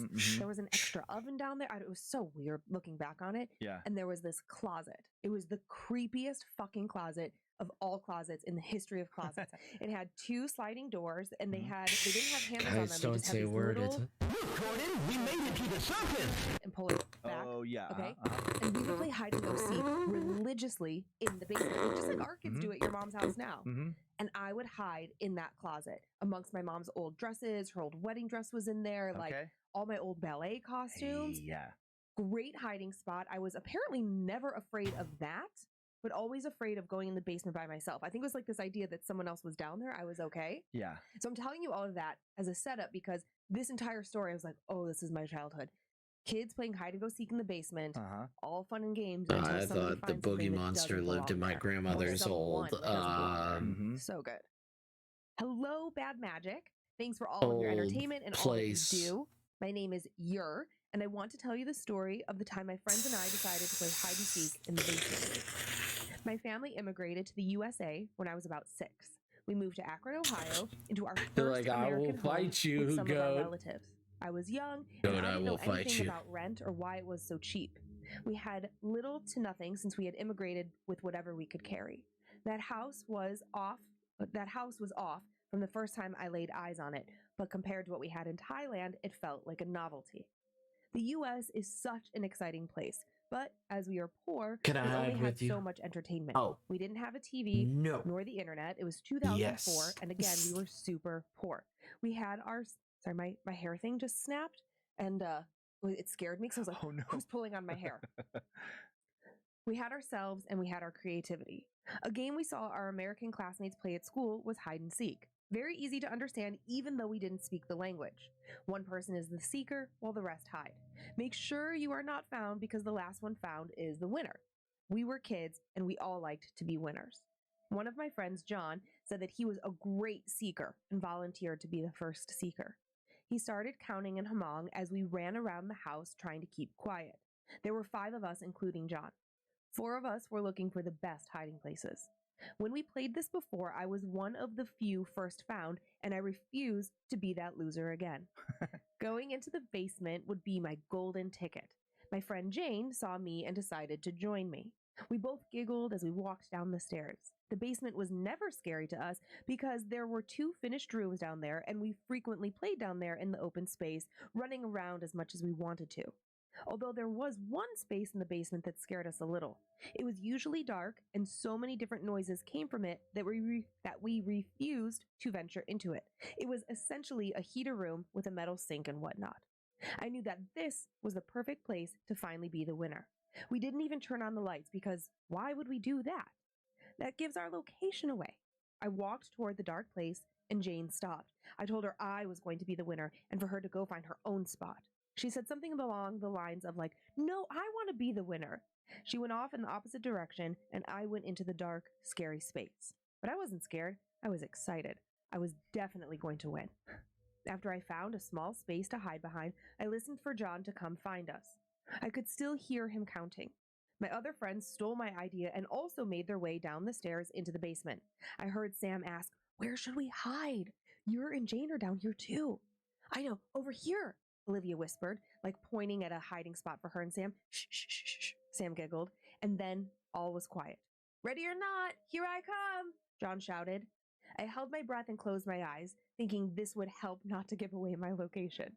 I was 6. Of course I thought this was going to work. I heard some of my friends moving locations, a method used to mess with the seeker, but also a risk of giving yourself away. John said, "I know you're all down here," and the stairs creaked as he walked down. Someone Yes, quickly work is scrambled not next to me. welcome. My friends were trading spaces. Work to not throw welcome, John off of damn their you, trails. phone. I opened my eyes and said, "Hey, this is my spot. Damn I'll find my own." you. My eyes were still adjusting since I had them closed the entire time. We're so I listening couldn't to see which of my spooky friends was next to me. stories. I pushed the person again and said, "Move! You're gonna get us found." I pushed them again and the friend disappeared. Well, that was weird, I thought, but whatever. I was gonna be the winner. "Found you!" John shouted. "And you!" After a few minutes. "Really? Hiding together? Too easy. Okay, so that leaves Yer." "Okay." My excitement was over my head. "You better find her quickly before she counts to 10 and is the winner." "Wait, if Yer is missing, then who's this?" "What do you mean?" "Who? What? What are you talking about?" And suddenly everyone screamed and then ran up the stairs. "Wait!" I shouted as I ran out of my spot and after them. I was the last one to leave the basement and John almost closed the basement door on me. Oh my God. When he saw that it was me, he pulled me into the kitchen and then slammed the door behind me. This caused my parents to come and check on us. "What's all the noise about?" "We saw a ghost," John said. Olivia and I were hiding together and then John found Jane and a I'm gonna ghost, look for Sam very said, odd Jane parents. starting to cry. "I thought it was Yer, but when I looked where Yer was hiding, she was still sitting next to me, so I got super scared." They all looked at me, and my dumb ass said, "So wait, I'm the winner?" Yeah, because a ghost took your place," Sam said. "Stop that," my mom shouted. "Stop playing around or the ghost will really come find you. Go play something else and be quiet about it this time." We decided to go outside and refocus. I turned to Jane. "Why did you come back to my spot? You almost gave me away." She looked at me weird. "I didn't come to your spot. I was hiding in my mom's room the whole time." And that was the exact moment when we all stopped playing in the basement and the exact moment my fear of the basement developed. That is like, they have, I mean, for good reason, played with this kind of situation in horror movies. Yeah. And it freaks me out every time. Like, I just have so many chills right now. It's so creepy. Just thinking about being a little kid, playing hide and seek, and then thinking that one of your, cousins, siblings, whatever, friends is like, "Dang it, like, what are you doing?" Like, like I'm hiding here. And just that distinct sound of somebody like crawling into a closet or whatever, and then finding out later that they were for sure not there, and then forever wondering, like, well, then what the fuck was that? Well, I take it from this story that they all saw It's it. sweeping time Because for it the was like, Wolfers. well, No. these two friends and then these two friends. And then I was like, "Wait, what?" And then it was like, "Oh my God, that's not like," it was just like weird. It almost sounds like the ghost took on the shape or the look of the storyteller, Yer. Maybe it was dark down there or something, and they just... Yeah, because it was like, wait. Or doppelganger? Exactly. I mean, there was just something wild. I don't know if they like really understood what was happening, and of course it happened so fast. Yeah. And then also like Yer was hiding, and not only did she think someone was next to her, she pushed something. She made contact with a solid force, a solid being, and then it disappeared. And had a moment of like, that was weird, but then also like, I'm gonna win this game because you're 6. Sure. Oh, I mean, that's just such a weird thing. Like, and okay, so let's say this is some entity. Like, just how weird that never shows No, itself. you go But then when sleeps. some kids are playing hide You and go seek, sweeps. No, I'm then just it being decides, like, I wanna play that selfish. game. Right. Like maybe like the spirit of some child or something. Right. And then how fucking sad is that? I know. That it just wants to play with the kids. I know. Oh my god, those stories are so weird. So weird and so uncomfortable. Yeah, it just freaked me out. Mm-hmm. Mm-hmm. Rest I know, well, 'cause, like, our Wolfer. basement, Have a nice there dreams are about waffles great and hiding bagels. spots. Oh my god. Yes. I'm thinking about being Or one of the places down just there when have I was dreams playing, about, and all of a sudden I think like, bagels. oh shoot, somebody Or was already waffles. here. Uh-huh. They're Or the guys same here, and then I things. find out that they weren't there. That I'm gonna lose my shit. When like we have a little Like in that furnace, furnace room. Yep, that's exactly what Exactly. I was thinking. Is being in that little furnace room in the basement, inside that room with the door shut. Yep. Feeling something in there, and then Oh, better yet, if you're in there, no thanks. if you're first one in there, and then the door opens, oh my god, no. like something's Yeah. gonna join you, and you're just like, whatever. Maybe you have your back to. I mean, you know how it is when you're playing hide and go No. seek. You, excuse me. No, like, you you go know, back. smash yourself up against the wall so that even if somebody comes in, like they don't see you right away, right? You're like, Yep. I mean, I've got lots of spots that I would hide in that I'm like, okay, go ahead, open it. You're still not going to see me. I'm a genius. So if somebody else opened it, and then you're like, what if you just felt something come in, but you didn't really see the outline of Kyler or Monroe? Oh my god. And somewhere down in the basement, there's some little entrance to like the crawl space underneath the house, I think. Where you could like open isn't there something down there where you I can open something and you suppose can, like, get under the house? whenever you What? do, Think back behind the have a furnace. good rest of the night and stream go. It's okay. No. Oh, sweetheart. Back behind the furnace, you can see our bathtub in our. That's how they Yeah. access the our bathtub. Maybe behind that. No, because even behind that, okay, so there's like it's like you can see the frame, you can see the wood frame Yeah. of the house, and you know the spot that holds the tub. And then if you went to like Wow. if you went Wow. in there, which you couldn't, to the left, but it's the clean out. It would take you to the laundry room. Okay, No, so you you can Oh, see that kicking under reminds a house. me. not there. I don't. Tim Curry, it.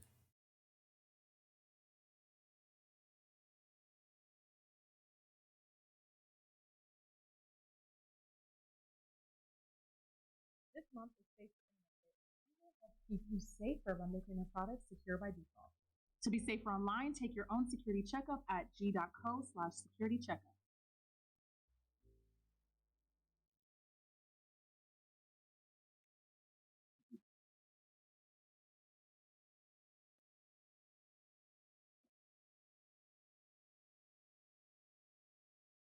A little young for you, isn't she, Richie?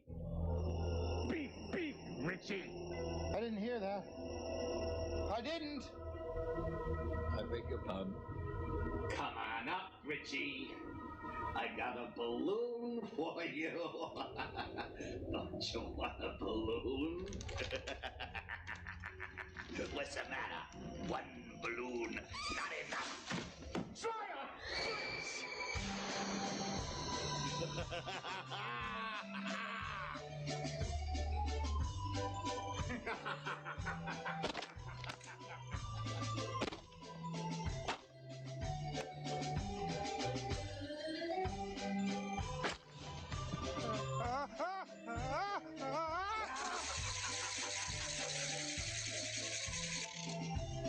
Is everything all right? Yes. Last chance, Tasha. Get out before it gets dark tonight. You're too old to stop me. You're all too old. No, Mike Hanlon, if you see... Excuse me, sir. Do you have Prince Albert in a can? You do? Well, you better let the poor guy out. No, Mike Hanlon, that I had to go, that I had to get cleaned up. Tell him I'll see him tonight. Get out! Last chance, Tasha. Get out! Get out! Excuse me, ma'am. Is your refrigerator running? It is. Well, you better catch it before it runs away. Best I don't scene know. in the There original must be It. a way to get under our house, but Yeah, it's gotta be a crawl space. actually, no, because there's like no venting along the bottom of our house like that. Oh yeah, maybe there isn't. Yeah. Mm-mm. Huh. Oh, okay, good. Maybe you're just thinking about our neighbors and how their house is sinking, and they Mhm. constantly have to like deal with it. But they have a Yeah. different setup. Yeah. Oh, okay. Anyways, was good. It was That good. That was a really scary one. I know. It's just enough. Mhm. It's just enough. Okay, well, you Poor we baby. were talking about this earlier. Recently, we went to Cuba, and now this Oh, yeah, time for the show. we're Yep, gonna go yep, to yep. Colombia. I just think it's like a sign the universe is like, you guys should take a trip to Latin America. I love going down to Latin America. I love the food. I love the people. I know the I love the people are weather. great. I know, and like so many people. All positives. I've been And like so to many people, when British-owned Narcos came out, I became Latin fascinated America, with Pablo Escobar and that whole case, and Latin he wrote America, podcasts and it about it, and was just, I mean, such an horrible. interesting thing. And also, Yeah. It part was of the reason I nasty loved and to watch Narcos disgusting. is that the actor that played the DEA agent, Pedro Pesco. I can't remember his name, but I know the actor. Yeah. No, it's that's the actor. The agent is Agent Pena. Pena, yeah. So hot. So It was happy to watch owned that. by Britain. Yeah. He was in Game And of then I Thrones, went too. to He's hell. a very handsome man. Meh. He just has a way about him. Like Anyways, the place we're gonna go hell, off it to was Medellin awful and and hear terrible. about this really interesting story. But you of a know, police maybe officer Cuba is during beautiful, the time of Pablo and Escobar's reign you know, sees something happen, and then that something seems to want to hang around. Like life needed to be more scary Mm. for a police officer down in Colombia at that time. Can you even? No, it was insane. for a or while there. Colombia. You did Pablo Escobar on Time Suck, right? Yeah, when Escobar was at his height, at the height of his power, I mean, he ran shit. Yeah. You know, so many officers on the payroll, the ones that weren't, their lives were always very much endangered. Mm-hmm. A lot of violence, a lot of murders for a while. And it's still violent down in that place. Thinking about, like, No, I various don't. other I would drug never want to go movies down or there. TV From shows. all Like, the I history love that I've Glow. read about that place, Such a great movie. and how it's still, you know, Forget about not Johnny Depp. safe. Penelope Cruz, my God, No, She's very I'm attractive. good. she is a smoke show. She is. She is, and so talented and so smart. And then I saw, like, actually just in like reading this, I was like, oh yeah, what other shows are kind of out right now? And what is the woman from Modern Family? Sophia. Oh my gosh, Sophia. Vieira? Vieira. I can't. Vieira? I cannot. Starts with a V. I cannot think of it right now. It's not going to pop into my head. But yes, she Also a smoke show. Very My very God. attractive. I'm like, how? And she is like in her 50s. I mean, just It's impossible. but like her and Selma Hayek, it's just like that ethnicity. It's just like, I mean, I know that they're like the most beautiful examples of it, but it's just like they age so beautifully. They have the most beautiful shapes. No, So jealous. But that I Basically, know what we're a driving at bunch is of if we get an women that opportunity to are sleep with from. any of those people. I it's don't okay. like it. I don't like when Either one of us. when you Right, don't either know of us. what the Right, fuck right, you're right, right. talking But about. Sophia, whatever. You're obviously She is, talking about she took on some actresses new and TV show where she's actors playing, like, some that are obviously female going drug to lord. age I'd like to see her in a well. non-comedic role, actually. Exactly. Like, and Curious how she I did. have I bet seen it'd be really good. multiple She's a great actress people that way. Okay, I don't know what the show's called, but that was my, Latin America. that was my plug for It's it. not the same. All right, let's dive into this story. Do not let these Hey, Lindsay people and fool Dan, I've been you. a huge fan of They Scared to age Death for just about as a year bad and as recently just got into everybody Time Suck. else. Thank you. And I have a story that I think might interest you guys. My family comes from Colombia. My grandfather was a policeman in the city of Medellin in the 1980s and early 90s. He was around during the reign of drug lord Pablo Escobar. I'm sure you've heard of this man because here in America, I've seen people I just don't with like shirts people with this lying man's face about on people. it. Like, it's cool to praise him. That's Not what many know I that get this annoyed man by. killed more than 4,000 people. Like being like, my it's God. so Of course, beautiful not all down on his there. own, No, to keep his business probably still going. a shit show. His reign impacted everyone's lives at the time. Probably People did is not want to still go out because of gang wars in the shit show in streets, some amongst ways. all the other things. And that Anyways, they back to still my say grandfather. that some of While those on duty places during are this still time, he saw many owned awful by things, small including cartels and many whatnot. dead No. bodies in the streets. No. He was a very religious man, and being religious, he never really believed in And the there's still supernatural small because he violent always said revolutions God down there would that never allow that it. happen because the On a government is balmy corrupt Saturday and night, down he was there as well. patrolling a No. block of Medellin. It was a No, portion of the city stop where the trying bars to and clubs trick were. people It into was a pretty going busy down night, there people into everywhere. putting Though people's many lives in people opted danger. to stay home around this time Just due to being the gang like, violence. no, There I was still totally plenty of people understand. wanting to go out to the clubs. You should definitely My get out of grandfather your was driving comfort around zone. a quiet part of a That block when doesn't he was called mean to the that you should go Millionairos to Club. violent This was a gang war countries. situation that demanded his attention. These types of situations were fairly normal in those years, so he didn't give it much thought. Hello, He assumed it was probably just one group Escalade. shooting guns into the street to assert I am dominance just in that drawing a area bee. once again. The bloodshed in the streets as a result of I the am drug lords just out in working the on the country bee right was now. astonishing. When he arrived at the scene, he said Hope it looked you and exactly like what he'd the imagined when and his Pixel DEA are doing friends would tell him a-okay. about the fights between the drug lords. A bloodbath. A typical club was a mid-sized room in the Hope corner of a building everything's complex going well with for you. windows instead of walls along both sides that faced the street. Just turning the corner of the street, you could see everything and everyone inside the club. When my grandfather got to the scene, there were no more window walls in the club.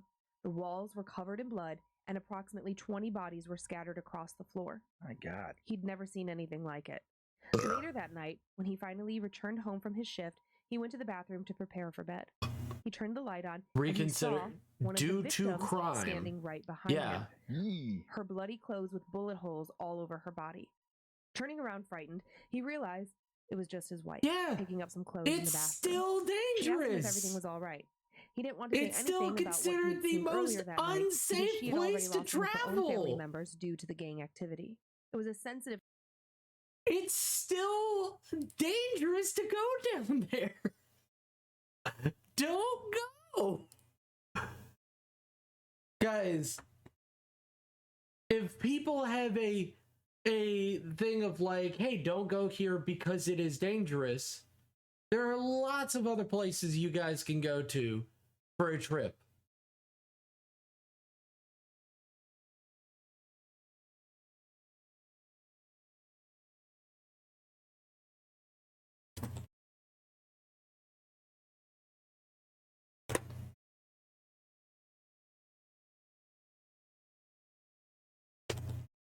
I'm just saying, and I'm not trying to be rude. Let's see. Nope. Looks like putty. Like I'm just trying to be like, I'm trying to go with what they're saying, old people of South America. Just trying to be respectful of their opinion. No, they look fucking haunting. Old people from like, okay, old people 50-year-olds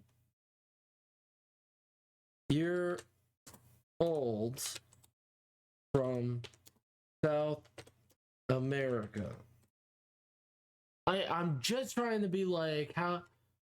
No, I just give me a age. Just give me.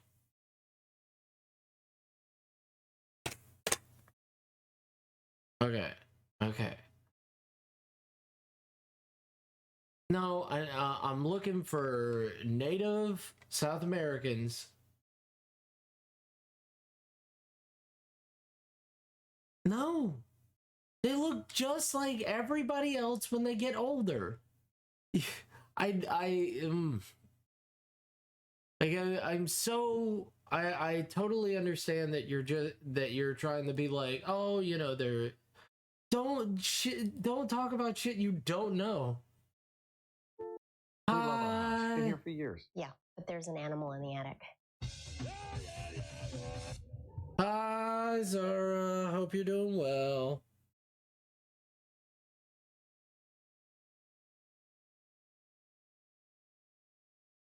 Come on, ads. Come on.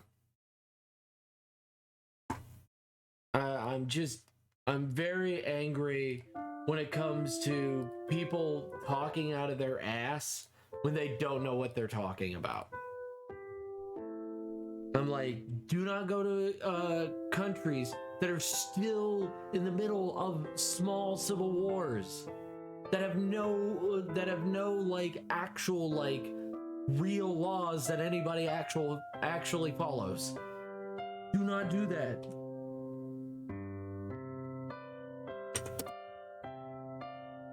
And don't tell me, oh, they age so gracefully and beautifully. And it's like, okay, your examples are two actors who are supposed to age gracefully intentionally because they have work done to make them look younger. No, you know what old people look like? In all countries, they all look exactly the same, like they are falling apart. Don't lie to people. That's what I... No, be an Angie goat. You're right. You're right. I just don't like it when they lie. I just don't like it when she lies specifically. Because Dan does his research. Dan actually knows what he's talking about. And she just says things all the time of like, oh, it's beautiful, it's a wonderful country and stuff like that. No, it's probably a beautiful country that is still dangerous to go to. People in that country should not be living in that country. I'm not shitting on the people. I'm shitting on things that are happening, and you shouldn't lie to people. But you're right. I stopped being angry. I get so frustrated. And it's always Lindsay that does this. It's always Lindsay. She talks out of her ass all the fucking time. Hope you're doing well, Zara. How was the art? Boop, boop, boop, boop, boop, boop, boop, boop, boop, boop, boop, boop, boop. Oh, is Pixel streaming again? Is she pixeling again? Oh, Jesus. Sorry about that, guys.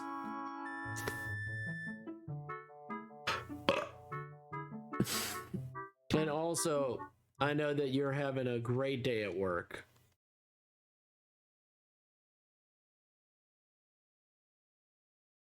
Even. Hopefully this hasn't gotten you off me. Been like, if he's gonna fucking be like this, I'm not gonna listen to it. And it's like, oh no.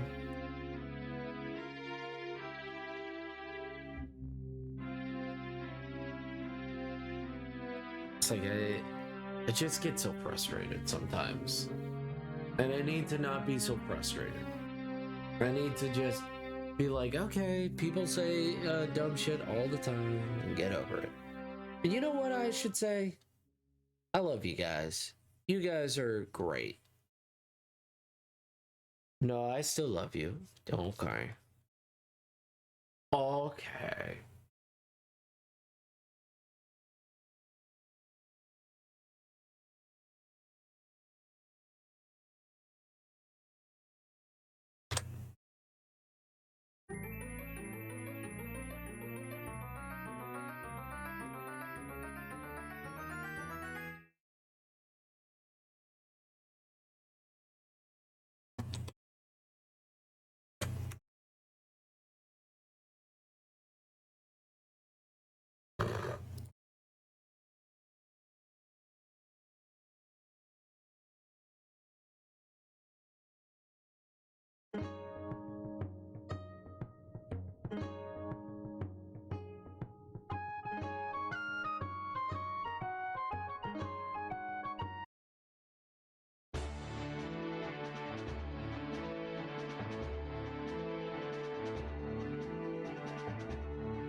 Ba-da-da-da, ba-da-da,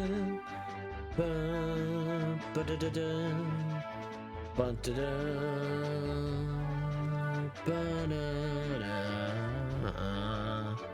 ba-da-da, ba-da-da,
I don't think I'm gonna finish Lindsay's story. I just can't. Just no hate to her. I just it's, sometimes people just don't want to hear it.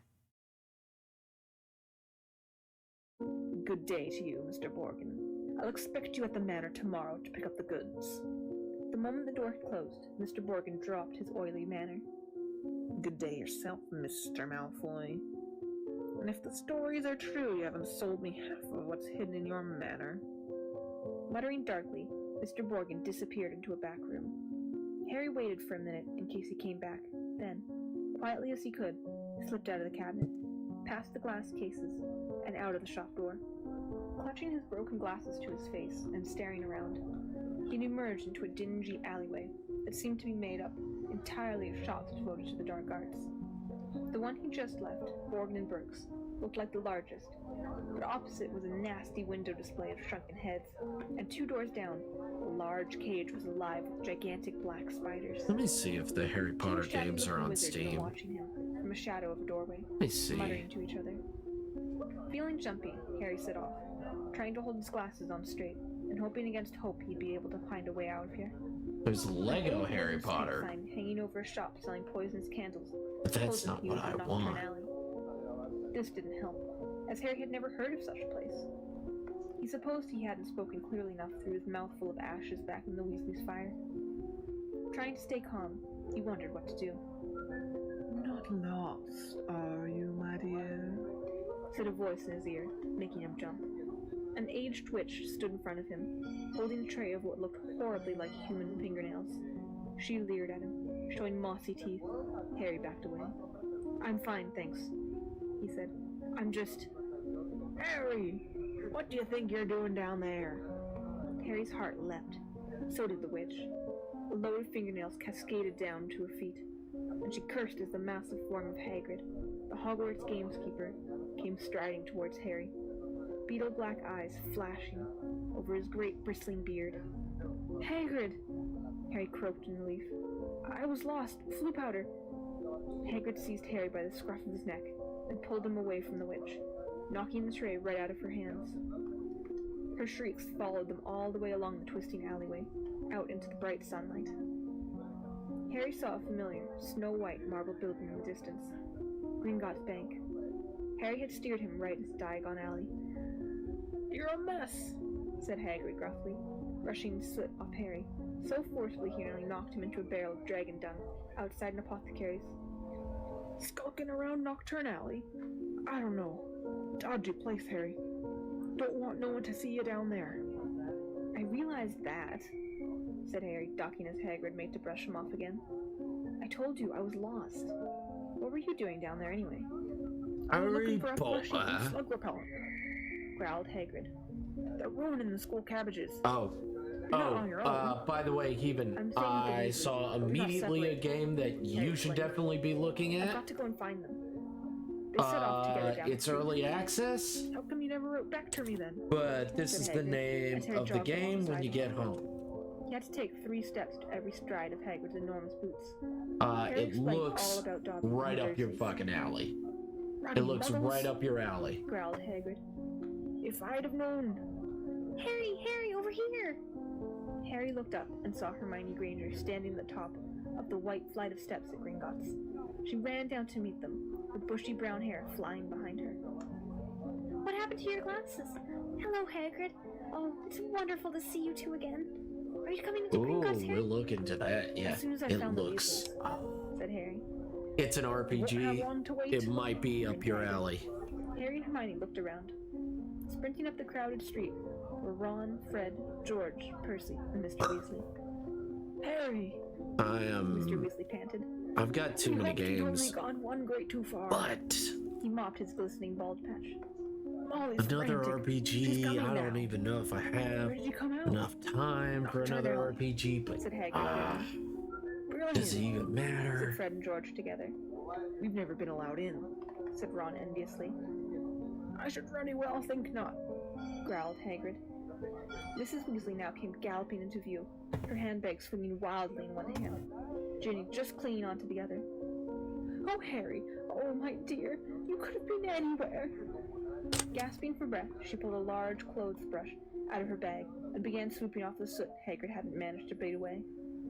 Mr. Weasley took Harry's glasses, gave them a tap of his wand, and returned them, good as new. Well, gotta be off, said Hagrid, who was having his hand wrung by Mrs. Weasley. Nocturne Alley, if you hadn't found him, Hagrid. So you're at Hogwarts? And he strode away, head and shoulders taller than anyone else in the packed street. Guess who I saw in Borgin and Burke's? Harry asked Ron and Hermione as they climbed the Gringotts steps. Malfoy and his father. Did Lucius Malfoy buy anything? Said Mr. Weasley sharply behind them. No, he was selling. So he's worried, said Mr. Weasley with grim satisfaction. Oh, I'd love to get Lucius Malfoy for something. You be careful, Arthur, said Mrs. Weasley sharply, as they were ushered into the bank by a bowing goblin at the door. That family's trouble. Don't go biting off more than you can chew. So you don't think I'm a match for Lucius Malfoy? Said Mr. Weasley indignantly. But he was distracted almost at once by the sight of Hermione's parents, who were standing nervously at the counter that ran all along the great marble hall, waiting for Hermione to introduce them. Well, you're muggles, said Mr. Weasley delightedly. We must have a drink. What's that you've got there? Oh, you're changing muggle money. Molly, look! He pointed excitedly at the 10-pound notes in Mr. Granger's hand. Meet you back here?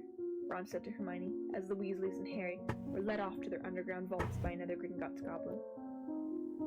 The vaults were reached by means of small goblin-driven carts that sped along miniature train tracks through the bank's underground tunnels. Harry enjoyed the breakneck journey down to the Weasleys' vault, but felt dreadful, far worse than he had in Nocturne Alley when it was opened. There was a very small pile of silver sickles inside, and just one gold galleon. Mrs. Weasley felt right into the corners before swiping the whole lot into her bag. Harry felt even worse when they reached his vault. He tried to block the contents from view as he hastily shoved handfuls of coins into a leather bag. Back outside in the marble steps, they all separated. Could offer to Percy muttered help vaguely about pay. Will. Fred and George had spotted their friend from Hogwarts, Lee Jordan. Mrs. That would be Weasley and Ginny real were going nice to of the you, second-hand Harry. robe shop. No, This time don't they look. insisted Don't on look, taking the guys. Grangers I'm off to the Leaky Cauldron for a drink. fucking rich. We'll all meet at Flourish and Blots in an hour to buy your school books, said Mrs. Weasley, setting off with Ginny.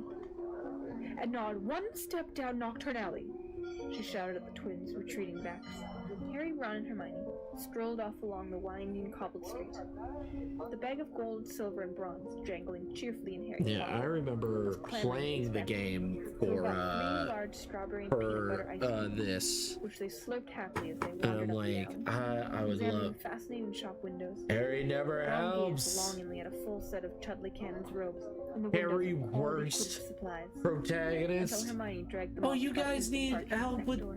finances? In Gamble and Jake's Oh, but forbidden I'm so joke shop, they met embarrassed, Fred, guys. I'm George, so and Lee Jordan, embarrassed. who was stocking Oh, up you Dr. guys. Filibuster's Why fabulous wouldn't you wet buy start your from the pals' fire. books if you had the And in a money? tiny Yeah, junk shop full of broken exactly. wands and old cloaks covered in potion stains, they found Percy, deeply immersed in a small and I deeply don't boring get book that. called Prefects Who Gained They Power. say she A says study of he's Hogwarts rich. prefects and their later Okay, careers. well then use your Ron read fucking aloud off the back money and cover. finances. It sounds fascinating.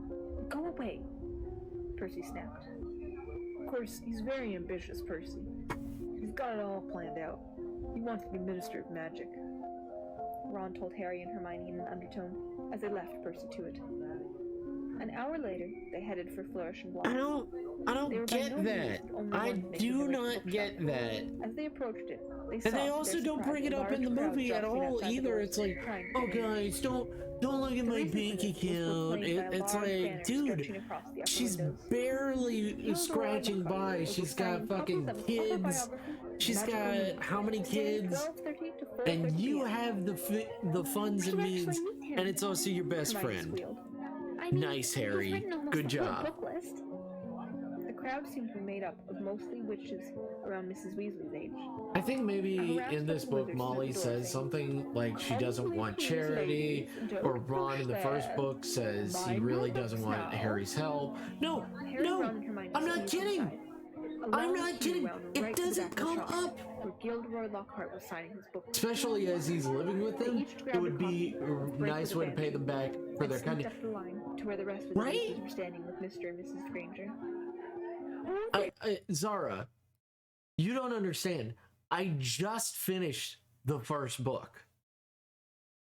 None of that shit was mentioned. They're embarrassed about being poor. Agreed. And they don't have, and there's multiple, like, oh my gosh, I'm sorry guys, I just can't pay for it. I don't have any money and stuff like that. And like, I know in the next, not the next, it's the next book. Yeah, it's the next book. They come into a lot of money. Agreed. Agreed. But not once have they said, "No, Harry, I'm good." No, not once. That is never come up. I stayed with my bro for a weekend and he's on a 100,000 job, but I still pay for things there as it's a nice thing to do. Yeah. Like, if you're also poor, I understand. If you're also scraping by and stuff like that, and like you cannot pay for anything, I fucking would get it. I would get it. Like, I've had to take care of a lot of people, even while I was scraping by with my paycheck and barely able to feed myself. I would always have enough to be like, yeah, I'll get one extra frozen pizza for everybody. Like, that was something I did. I totally understand that. But not fucking once does it come up in this book. And it infuriates. It's crazy. It doesn't infuriate me. It baffles me. Here you are, good, said Mrs. Weasley. It baffles She me. sounded breathless. I shouldn't say it infuriates me because you guys know what infuriates me. Gilderoy Lockhart came slowly into view, seated at a table surrounded by large pictures of his own face. I would rather have Harry be like, guys, I can pay for it. You know that, right? Was wearing robes of forget-me-not blue, which exactly matched his eyes. His pointed wizard's hat was set at a jaunty angle on his wavy hair. A short, irritable-looking man was dancing around taking photographs with a large black camera that emitted puffs of purple smoke every blinding flash. Out of the way there! He snarled at Ron, moving back to get a better shot. This is for the Daily Prophet! Big deal, said Ron, rubbing his foot where the photographer had stepped on it. Gilderoy Lockhart heard him. He looked up. He saw Ron, and then he saw Harry. He stared. Then he leapt to his feet and positively shouted, "It can't be Harry Potter!" The crowd parted, whispering excitedly. Lockhart dove forward, seized Harry's arm, and pulled him to the front. The crowd burst into applause. Even if it was just Ron's ones he paid for, his best friend, by the way, we started a rant at work about this. Oh my god! His own gleaming smile. Together, you and I are worth the front page. I've started. Zara, things have started. Oh no! Oh my god! Why didn't he pay? Those are really expensive books. What an extraordinary moment this is. The perfect moment for me to make a little Alright, let's hold up. There might be a thing here in the book that talks about it. Flourish and blot today. He only wanted to buy my autobiography, which I shall be happy to present him now, free of charge. The crowd applauded again. He had no idea, Lockhart continued, giving Harry a little shake that made his glasses slip to the end of his nose, that he would shortly be getting much, much more than my book, Magical Me. He and his schoolfellows will, in fact, be getting the real Magical Me. Yes, ladies and gentlemen, I have great pleasure and pride in announcing that this September I will be taking up the post of Defense Against the Dark Arts teacher at Hogwarts School of Witchcraft and Wizardry. The crowd cheered and clapped.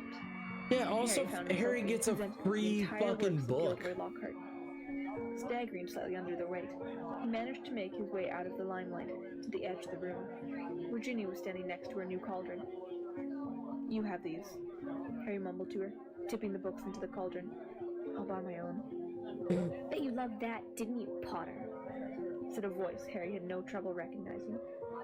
He straightened up and found himself face to face. You know what, Draco Malfoy? Who was wearing his usual We've sneer. been through a lot, and Famous I'm Harry sorry. Potter, said Malfoy.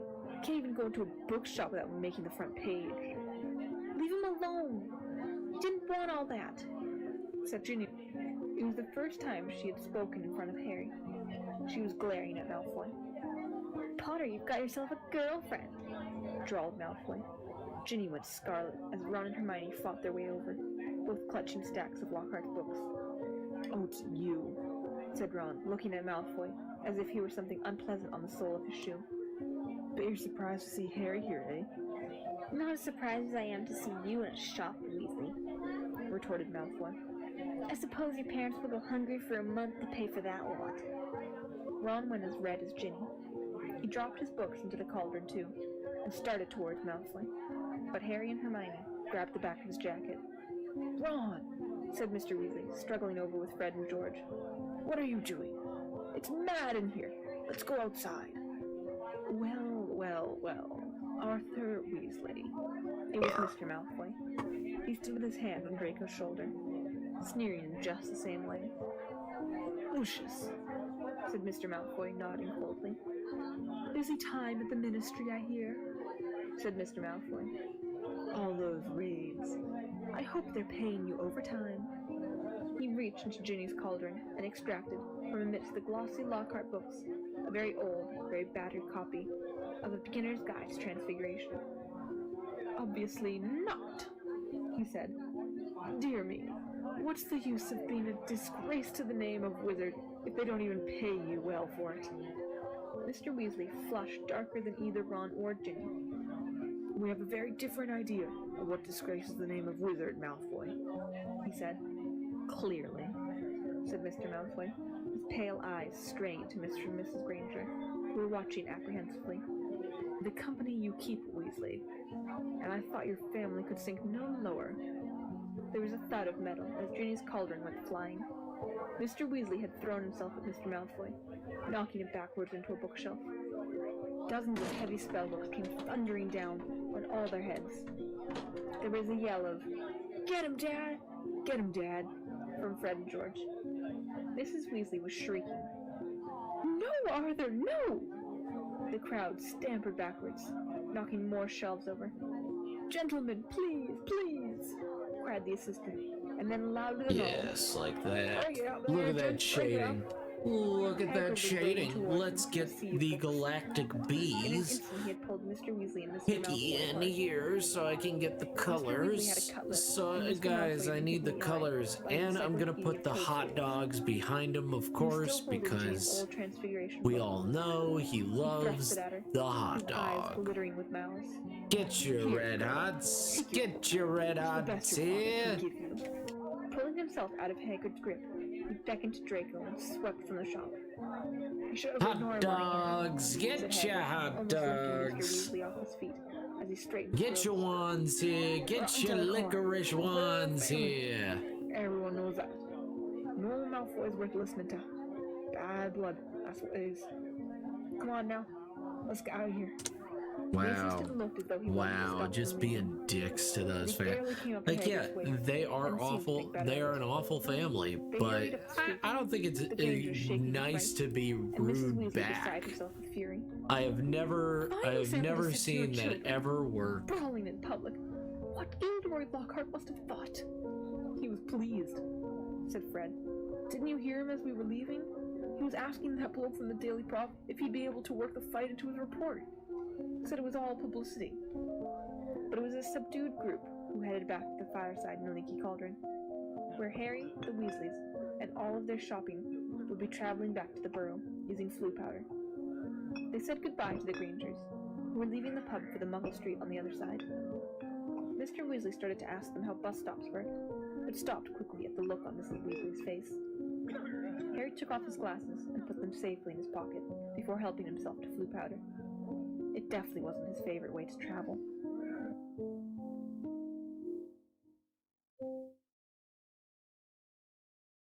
Chapter 5. The Whomping Willow. The end of the summer holidays came too quickly for Harry's life. Dogs, get your hot dogs, red His eye. month at the Burrow had been the happiest of his life. It was difficult not to feel jealous of Ron when he thought of the Dursleys and the sort of welcome he could expect next time he turned up in Privet Drive. On their last evening, Mrs. Weasley conjured up a scrumptious dinner, which included all of Harry's favorite things, ending with a mouth-watering treacle pudding. Fred and George rounded off the evening with a display of filibuster fireworks. They filled the kitchen with red and blue stars that bounced from ceiling to wall for at least half an hour. Then it was time for a last mug of hot chocolate and bed. It took a long while to get started next morning. They were up at cockcrow, but somehow they still seemed to have a great deal to do. Mrs. Weasley dashed about in a bad mood, looking for spare socks and quills. People kept colliding on the stairs, half-dressed with bits of toast in their hands. And Mr. Weasley nearly broke his neck, tripping over a stray chicken as he crossed the yard, carrying Ginny's trunk to the car. Harry couldn't see how 8 people, 6 large trunks, 2 owls, and a rat were going to fit into one small Ford Angelina. He had reckoned, of course, without the special features which Mr. Weasley had added. "Not a word to Molly," he whispered to Harry as he opened the boot and showed him how it had been magically expanded so the trunks fit easily. When at last they were all in the car, Mrs. Weasley glanced into the back seat, where Harry, Ron, Fred, George, and Percy were all sitting comfortably side by side, and said, "Muggles do know more than we give them credit for, don't they?" She and Ginny got into the front seat, which had been stretched so that it resembled a park bench. "I mean, you'd never know it was this roomy from the outside, would you?" Mr. Weasley started up the engine, and they trundled out of the yard, Harry turning back for a last look at the house. He barely had time to wonder when he'd see it again when they were back. George had forgotten his box of filibuster fireworks. 5 minutes after that, they skidded to a halt in the yard so that Fred could run in for his broomstick. They had almost reached the motorway when Ginny shrieked that she'd left her diary. By the time she had clambered back into the car, they were running very late, and tempers were running high. Mr. Weasley glanced at his watch and then at his wife. "Molly, dear." "No, Arthur. No one will see. The little button here is an invisibility booster I installed. That'll get us up in the air. Then we fly above the clouds. We'd be there in 10 minutes, and no one would be any the wiser." "I said no, Arthur. Not in broad daylight." They reached King's Cross Station at 11:15. Mr. Weasley dashed across the road to get trolleys for their trunks, and they all hurried into the station. Harry had caught the Hogwarts Express the previous year. The tricky bit was getting onto platform 9 3/4, which wasn't visible to the Muggle eye. What you had to do was walk through the solid barrier dividing platforms 9 and 10. It didn't hurt, but it had to be done carefully so that none of the Muggles noticed you vanishing. "Percy first," said Mrs. Weasley, looking nervously at the clock overhead, which showed they only had 5 minutes to disappear casually through the barrier. Percy strode briskly forward and vanished. Mr. Weasley went next. Fred and George followed. "I'll take Ginny and you two come right after us," Mrs. Weasley That's told one Harry and cute Ron, bee. grabbing Ginny's hand and setting off. In the blink of an hope eye, so. they were gone. "Let's go together. We've only got a minute," Ron said to Harry. Harry made sure that Hedwig's I hope cape he's was safely very wedged on cute. top of his trunk and wheeled his trolley about He's to face not the barrier. finished yet, He felt perfectly but he confident. looks This pretty wasn't nearly as nice. uncomfortable as using the flue powder. Both of them bent low over the handles of their trolleys and walked purposefully towards the barrier, gathering speed. A few feet away from it, they broke into a run, and crash! Both trolleys hit the barrier and bounced backwards. Ron's trunk fell off with a loud thump. Harry was knocked off his feet, and Hedwig's cage bounced onto the shiny floor, and she rolled away, shrieking indignantly. People all around them stared, and a guard nearby yelled, "What in the blazes do you think you're doing?" "Lost control of the trolley," Harry gasped, clutching his ribs as he got up. Ron ran to pick up Hedwig, who was causing such a scene that there was a lot of muttering about cruelty to animals from the surrounding crowd. Why can't we get through? Harry hissed to Ron. And then Ron looked wildly around. A dozen curious people were still watching them. We're going to miss the train, Ron whispered. I don't understand why the gateway sealed itself. Harry looked up at the giant clock with a sickening feeling in the pit of his stomach. 10 seconds. 9 seconds. He wheeled his trolley forward curiously until it was right against the barrier, and pushed with all his might. The metal remained solid. 3 seconds. 2 seconds. 1 second. It's gone, said Ron, sounding stunned. The train's left. What if Mom and Dad can't get back through to us? Have you got any muggle money? Harry gave a hollow laugh. The Dursleys haven't given me pocket money for about 6 years. Ron pressed his ear to the cold barrier. Can't hear a thing, he said tensely. What are we going to do? I don't know how long it'll take Mom and Dad to get back to us. They looked around. People were still watching them, mainly because of Hedwig's continuing screeches. I think we better go and wait by the car, said Harry. We're attracting too much attention. Harry, said Ron, his eyes gleaming. The car! What about it? Yes? We can fly the car to Hogwarts. But I thought, we're stuck, right? And we've got to get to school, haven't we? And even underage wizards are allowed to use magic if it's a real emergency. Section 19 or something of the restriction of thingy. Harry's feeling of panic turned suddenly to excitement. Can you fly it? No problem, said Ron, wheeling his trolley around to face the exit. Come on, let's go. If we hurry, we'll be able to follow the Hogwarts Express. And they marched off through the crowd of curious muggles, out of the station and back into the side road where the old Ford Antolino was parked. Yeah, look at that. Ron unlocked the cavernous boot with a series of taps from his wand. They heaved their trunks back in, put Hedwig on the back seat, and got into the front. Check no one's watching, said Ron, starting the ignition with another tap of his wand. Harry stuck his head out of the window. Traffic was rumbling along the main road ahead, but their street was empty. Okay, he said. Ron pressed a tiny silver button on the dashboard. The car around them vanished, and so did they. Harry could feel the seat vibrating beneath him, hear the engine, feel his hands on his knees, and his glasses on his nose. But for all he could see, he had become a pair of eyeballs, floating a few feet above the ground, in a dingy street full of parked cars. Let's go, said Ron's voice from his right. The ground and the dirty buildings on either side fell away, dropping out of sight as the car rose. In seconds, the whole of London lay smoky and glittering below them. Then there was a poppy noise, and the car, Harry, and Ron reappeared. Oh no, said Ron, jabbing at the invisibility booster. It's faulty. Both of them pummeled it. The car vanished. Then it flickered back again. Hold on, Ron yelled, and he slammed his foot on the accelerator. They shot straight into the low, woolly clouds, and everything turned dull and foggy. Now what? Said Harry, blinking at the solid mass of cloud, pressing in on them from all sides. We need to see the train to know what direction to go in, said Ron. Dip back down again, quickly. They dropped back beneath the clouds and twisted around in their seats, squinting at the ground. I can see it, Harry yelled. Right ahead, there! The Hogwarts Express was streaking along below them, like a scarlet snake. Due north, said Ron, checking the compass on the dashboard. Okay, we'll just have to check on it every half an hour or so. bee. Hold on. And they Look shot at up this through the clouds. galactic A minute later, bee. it burst out into a blaze of sunlight. It was a different world. The wheels of the car skimmed the sea of fluffy cloud, the sky a bright, endless blue under the blinding white sun. All we've got to worry about now are airplanes, said Ron. They looked at each other and started to laugh. For a long time, they couldn't stop. It was as though they had been plunged into a fabulous dream. This, Harry thought, was surely the only way to travel. Past swirls and turrets of snowy cloud, in a car full of hot, bright sunlight, with a fat pack of toffees in the glove compartment, and the prospect of seeing Fred and George's jealous faces when they landed smoothly and spectacularly on the sweeping lawn in front of the Hogwarts castle. They made regular checks on the train as they flew further and further north. Each dip beneath the clouds, showing them a different view. London was soon far behind them, replaced by neat green fields, which gave way in turn to wide purplish moors, villages with tiny toy churches, and a great city alive with cars like multicolored ants. Several uneventful hours later, Harry had to admit that some of the fun was wearing off. The toffees had made them extremely thirsty, and they had nothing to drink.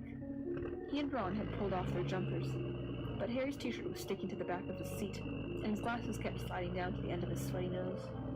He'd stopped noticing the fantastic cloud shapes now, and was thinking longingly of the train miles below, where you could buy ice-cold pumpkin juice from a trolley pushed by a plump witch.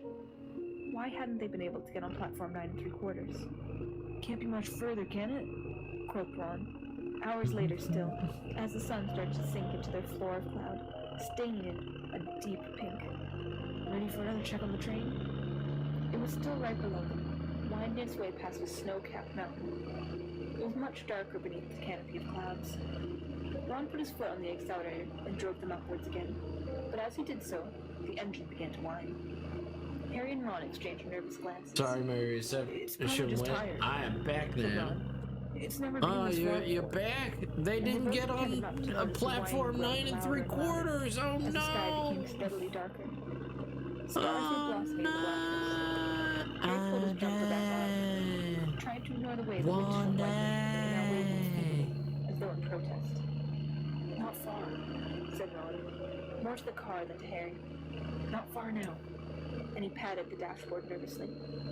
When they flew beneath the clouds a little while later, they had to squint through the darkness for a landmark they knew. There! Harry shouted, making Ron and Hedwig jump. Straight ahead! Silhouetted on the dark horizon, high on the cliff over the lake, the many turrets and towers of Hogwarts Castle. But the car had begun to shudder and was losing speed. Come on, Ron said, giving the steering wheel a little shake. You're there! Come on! The engine groaned. Narrow jets of steam were issuing from under the bonnet. Harry found himself gripping the edges of the seat very hard as they flew towards the lake. The car gave a nasty rumble.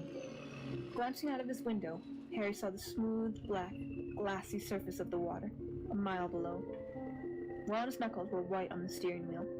The car wobbled again. Come on! Alright, and then we do the flights. The castle was right ahead. No, what they gonna do? They're flying. There was a loud clunk, flying. a splutter, Oh, they and the flying. engine died completely. Oh no, said Ron into the silence. The nose of the car dropped. Ooh, look at They were that falling, bee. gathering speed, Look at that heading bee. straight for a solid castle Who could wall. that be? No! Ron yelled, swinging the steering wheel around. They missed the dark stone wall by inches as the car turned in a great arc, soaring over the dark greenhouse, then the vegetable patch, and then out over the black lawns. Losing height all the time. Ron let go of the steering wheel completely and pulled his wand out of his back pocket. Stop! Stop! He yelled, whacking the dashboard and the windscreen. But they were still plummeting, the ground flying up towards them. Mind that tree! Harry bellowed, lunging for the steering wheel, but too late. Crunch! With an ear-splitting bang of metal on wood, they hit the thick tree trunk and dropped to the ground with a heavy jolt. Steam was billowing from under the crumpled bonnet. Hedwig was shrieking in terror. A golf ball-sized lump was throbbing on Harry's head, where he had hit the windscreen. And to his right, Ron let out a low, despairing groan. Are you okay? Harry said urgently. My wand, Pixel said Ron in a shaky Sheba. voice. Look at my wand. Pixel Sheba. It had snapped. Hey everybody, what's going on? Welcome everybody. Held on by a few splinters. Welcome Pixel Raiders. He Raiders. was sure they'd be able to mend it up at the school, but he never even got started. At that very moment, something hit the side of the car with the force of a charging bull, sending him lurching sideways into Ron. Just as an Poor equally weeping heavy blow Willow. hit the roof. Oh, What's Willow. happened? Ron gasped. Hello, staring through the everybody. windscreen. And Harry looked around just in time. Thank you guys to see so a much for branch being as thick as a amazing. Thank you python guys for being so snap. stupendous. And thank you guys for chilling out with me while I'm drawing a galactic Its bee. trunk was bent almost double. A bee and its that is gnarled galactic. rows were pummeling every inch of the car it could reach. Just making sure I'm getting everything, punched a large dent into the his arm. colors and all that The right. windscreen was now trembling under hail of blows from knuckle-like twigs as a branch as thick as a battering ram was pounding furiously on the roof, which seemed to be caving in. Hello, Pixel. How Run was your for it, stream? Ron shouted, throwing Hope his it full went weight against the well. door. But next second, he'd been knocked backwards into Harry's lap by a vicious uppercut from another branch. We're done for, he moaned as the ceiling sagged. But suddenly the floor of the car was vibrating. The engine had restarted. Reverse! Harry yelled, and the car shot backwards. The tree was still trying to hit them. They could hear its roots creaking as it almost ripped itself up, lashing out at them as they sped out of reach. That, panted Ron, was close. Well done, car. The car, however, had reached the end of its tether. With two smart clunks, the doors fell open, and Harry felt his seat tip sideways. Next thing he knew, he was sprawled on the damp ground. Loud thuds told him that the car was ejecting their luggage from the boot. Harry's cage flew through the air and burst open. She rose out of it with a loud, angry screech and sped off towards the castle without a backwards look.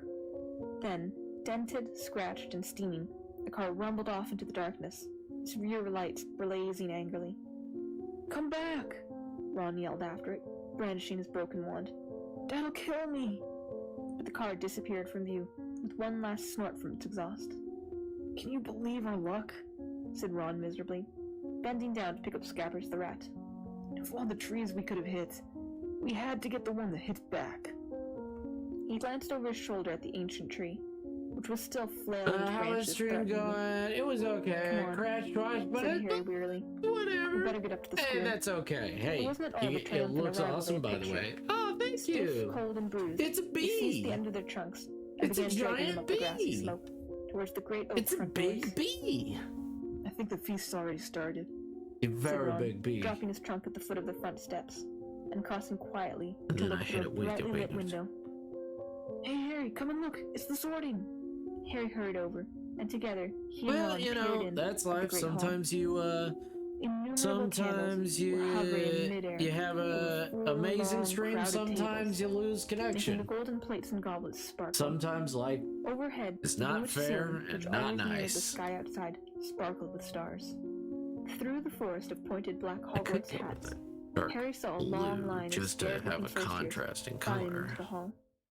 Ginny was amongst them, Like this. easily visible because of her Ooh, vivid hues of hair. yeah.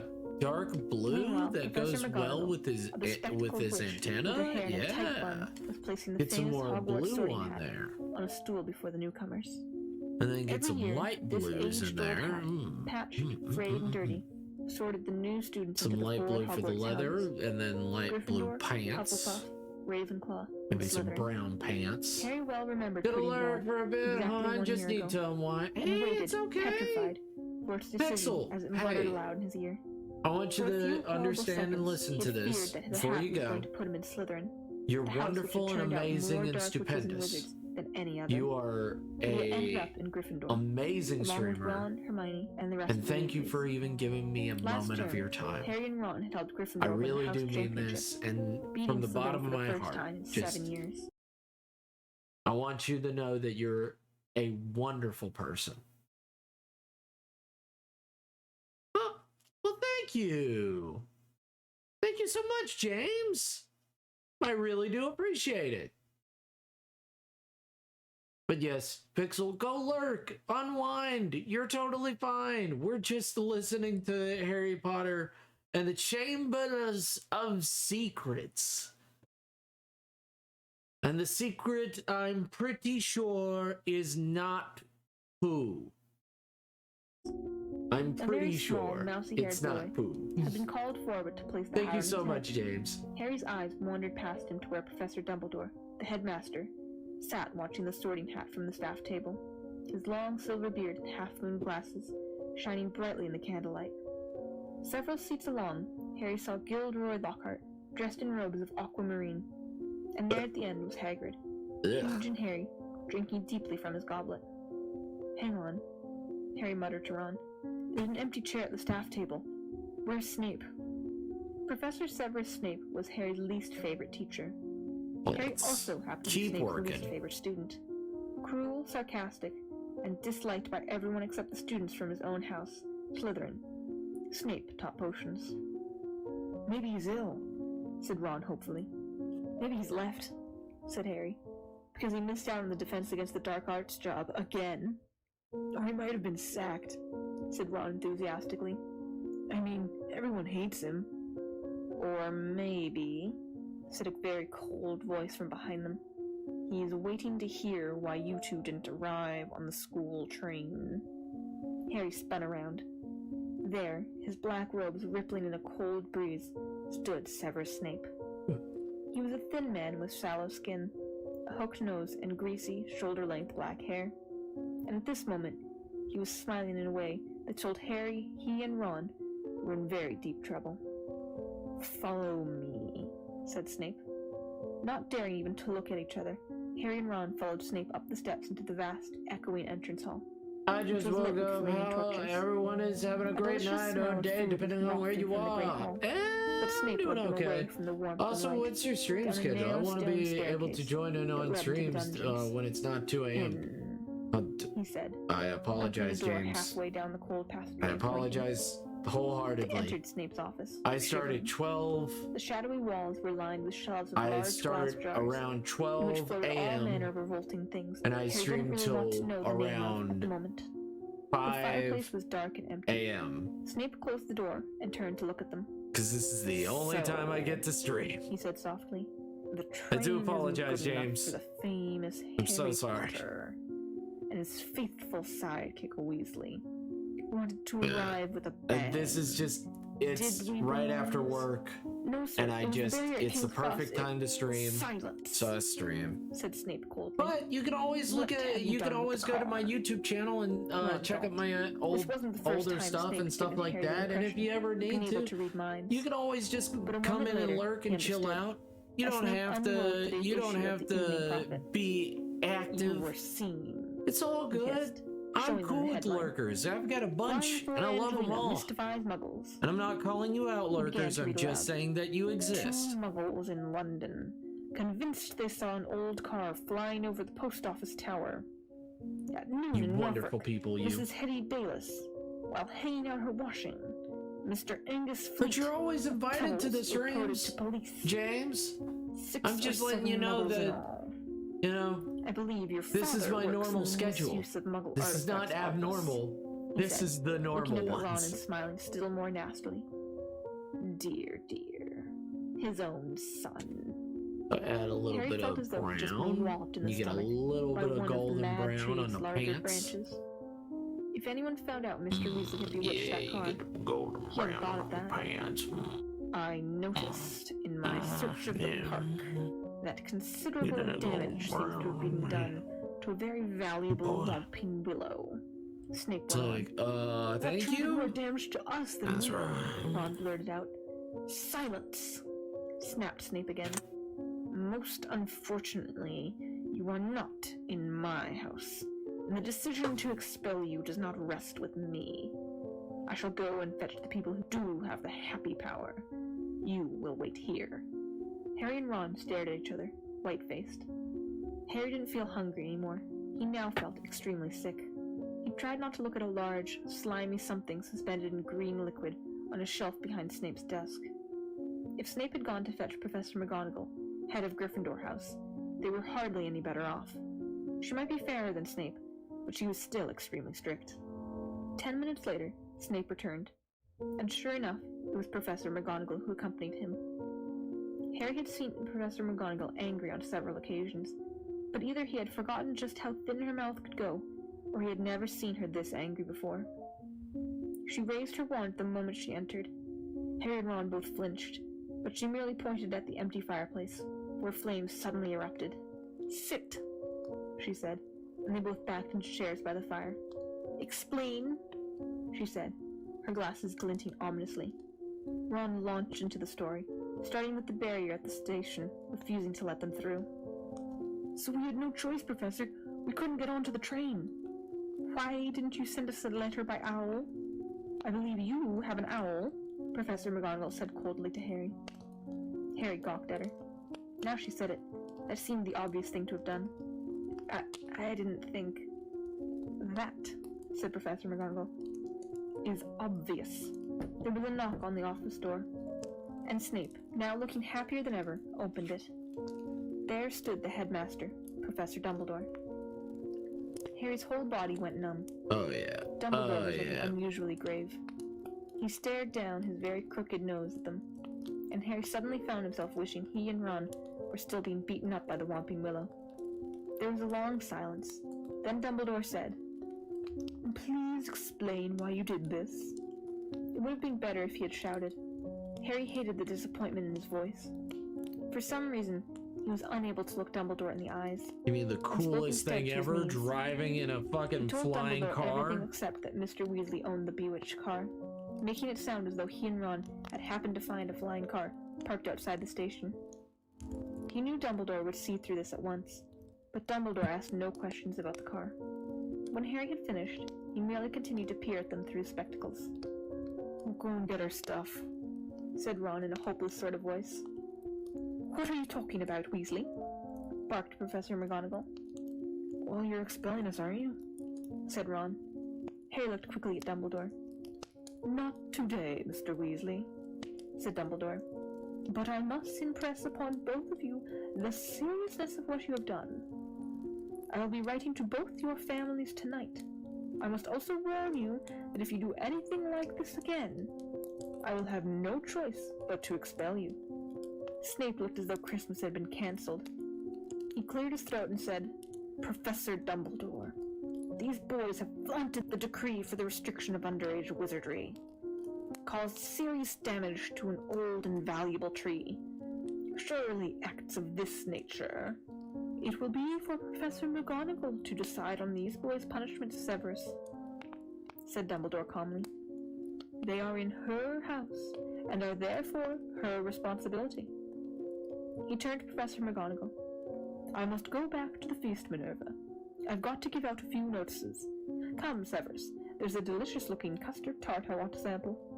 Snape shot a look of pure venom at Harry and Ron as he allowed himself to be swept out of his office, leaving them alone with Professor McGonagall, who was still eyeing them like a wrathful eagle. "You'd better get along to the hospital wing, Weasley. You're bleeding." "Not much," said Ron, hastily wiping the cut over his eye with his sleeve. "Professor, I wanted to watch my sister being sorted." "The sorting ceremony is over," said Professor McGonagall. "Your sister is also in Gryffindor." "Oh, good," said Ron. "And speaking of Gryffindor," Professor McGonagall said sharply, but Harry cut in. "Professor, when we took the car, term hadn't started, so Gryffindor shouldn't really have points taken from it, should it?" he finished, watching her anxiously. Professor McGonagall gave him a piercing look, but he was sure she had almost smiled. Her mouth looked less thin anyway. "I will not take any points from Gryffindor," she said, and Harry's heart lightened considerably. "But you will both get a detention." It was better than Harry had expected. As for Dumbledore's writing to the Dursleys, that was nothing. Harry knew perfectly well they'd just be disappointed that the Whomping Willow hadn't squashed him flat. Professor McGonagall raised her wand again and pointed at Snape's desk. A large plate of sandwiches, 2 silver goblets, and a jug of iced pumpkin juice appeared with a pop. "You will eat in here and then go straight up to the dormitory," she said. "I must also return to the feast." When the door had closed behind her, Ron let out a long, low whistle.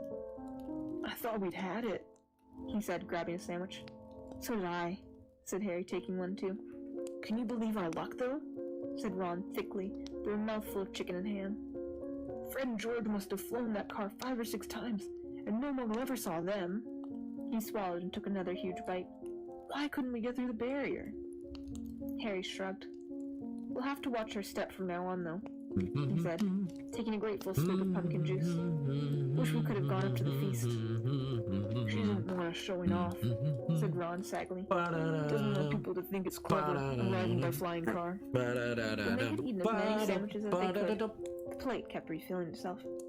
They rose and left the office, treading the familiar path to Gryffindor Tower.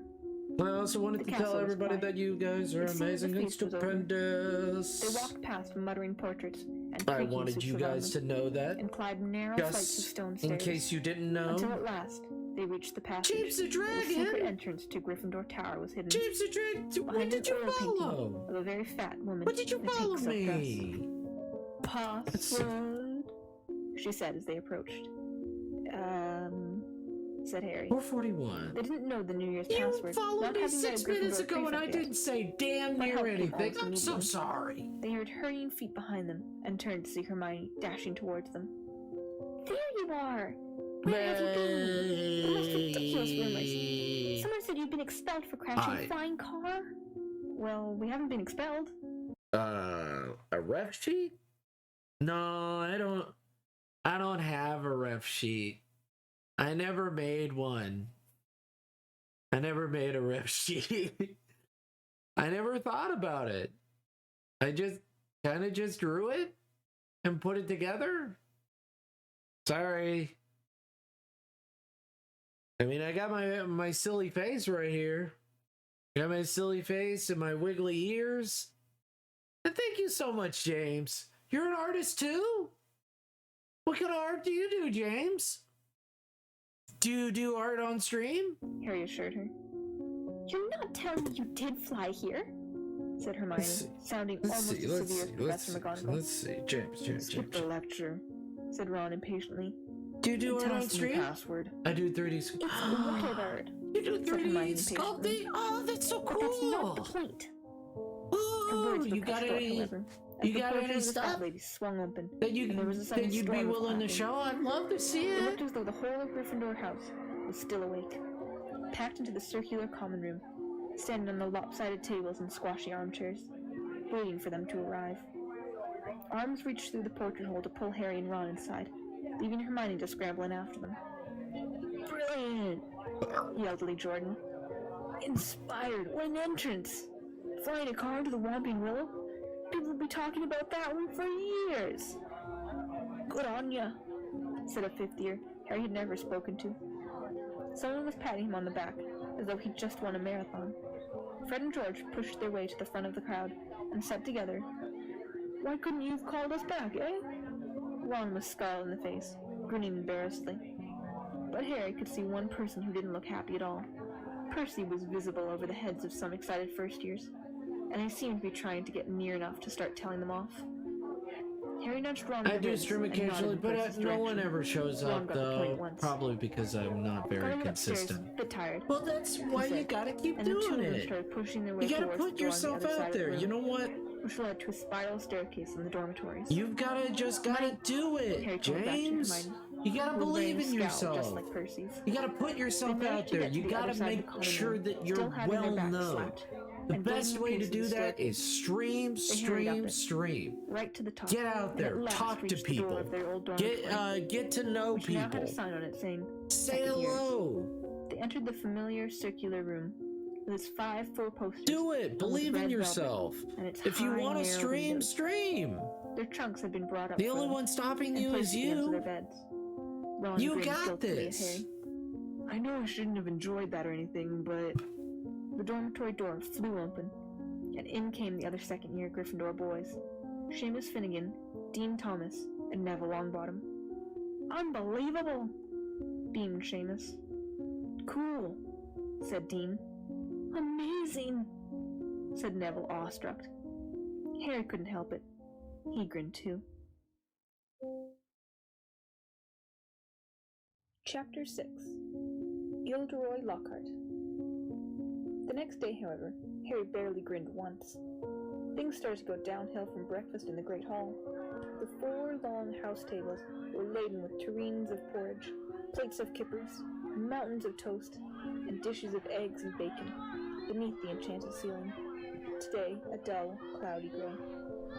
Harry and Ron sat down at the Gryffindor table next to Hermione, who had her coffee. You gotta do it. If you can do it, against a milk jug. People will come. There was a slight stiffness in the way if you do it, people will come. I promise you. Still disapproving of the way they had arrived. And if you just you gotta keep consistent. Neville was around and it's always good to have a friend around. Make sure that you don't feel blue, so you don't feel sad while you stream. Because you're gonna have, and this is the biggest thing about beginning streamers, is that you will have no one there. Dropping letters and packages into the chattering crowd. A big lumpy parcel bounced off Neville's head. Hold up. A second later, where are you? Where are you? What's your name? Who are you? Who are you? Pulling the bedraggled owl Gotcha. by its feet. Errol slumped unconscious onto the table, his leg in the air, and a damp red envelope in his beak. They were regular. Oh, no. There you go. Ron gasped. It's all right. It's because my mod's asleep. Said Hermione, prodding Errol Mod's gently asleep. with her finger. It's not that. It's that. Ron was pointing at the red envelope. It looked quite ordinary to Harry, but Ron and Neville were both looking Zara at it, drew as though they expected it to stuff. explode. What's the matter? Said Harry. She sent me a howler. A-B! Nakachiba! Hello, Nakachiba! How's everything been? How's the streaming been? How's the art been? It was horrible. By the way, if anybody doesn't know, Nakachiba is also an artist Attention was fixed on the letter. who's also a streamer. Smoke at the corners. So keep an eye out for Nakachiba. In a few minutes. Ron stretched out a shaking hand, eased the envelope from Errol's beak, and split it open. Neville stuffed his fingers into his ears. A split second later, Harry knew why. He thought for a moment it had exploded. A roar of sound filled the huge hall. Still in a car? I wouldn't have been surprised if they expelled you. You wait till I get hold of you. I don't suppose you stopped to think what your father and I went through when we saw. What I like is this one. Bazinga. I like that one. But a good one is this one. A good one is this one. Gordon? That one's a great one. So you're gonna be streaming tonight. Oh, good. Good.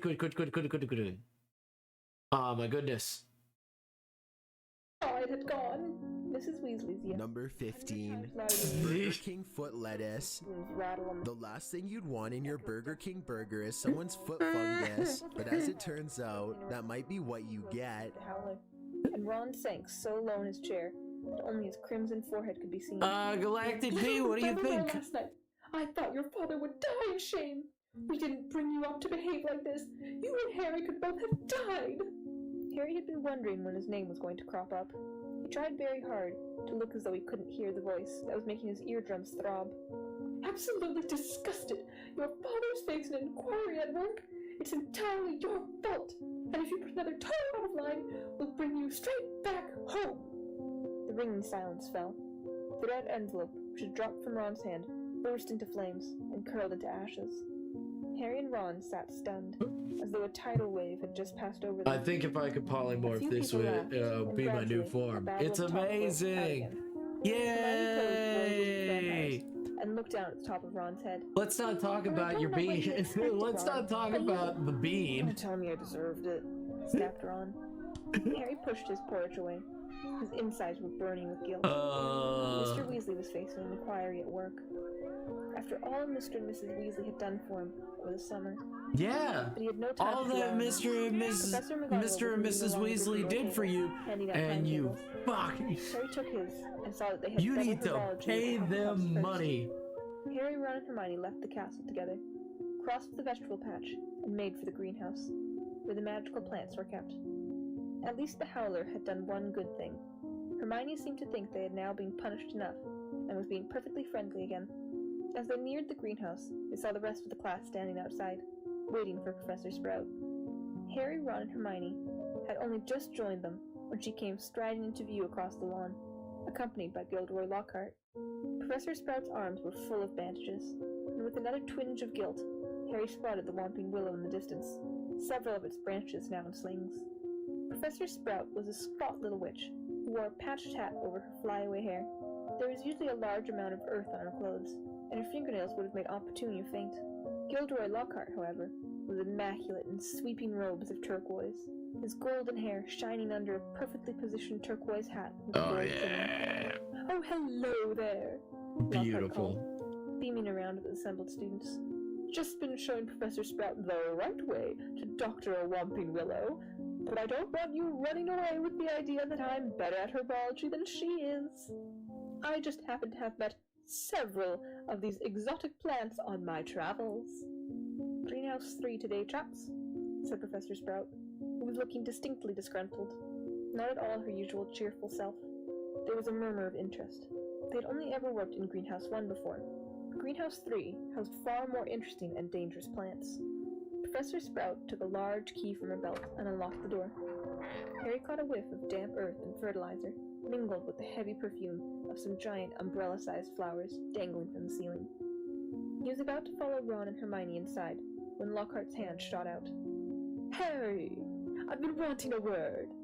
You don't mind if he's a couple minutes late, do you, Professor Sprout?" Judging by Professor Sprout's scowl, she did mind, but Lockhart said, "That's the ticket," and closed the greenhouse door in her face.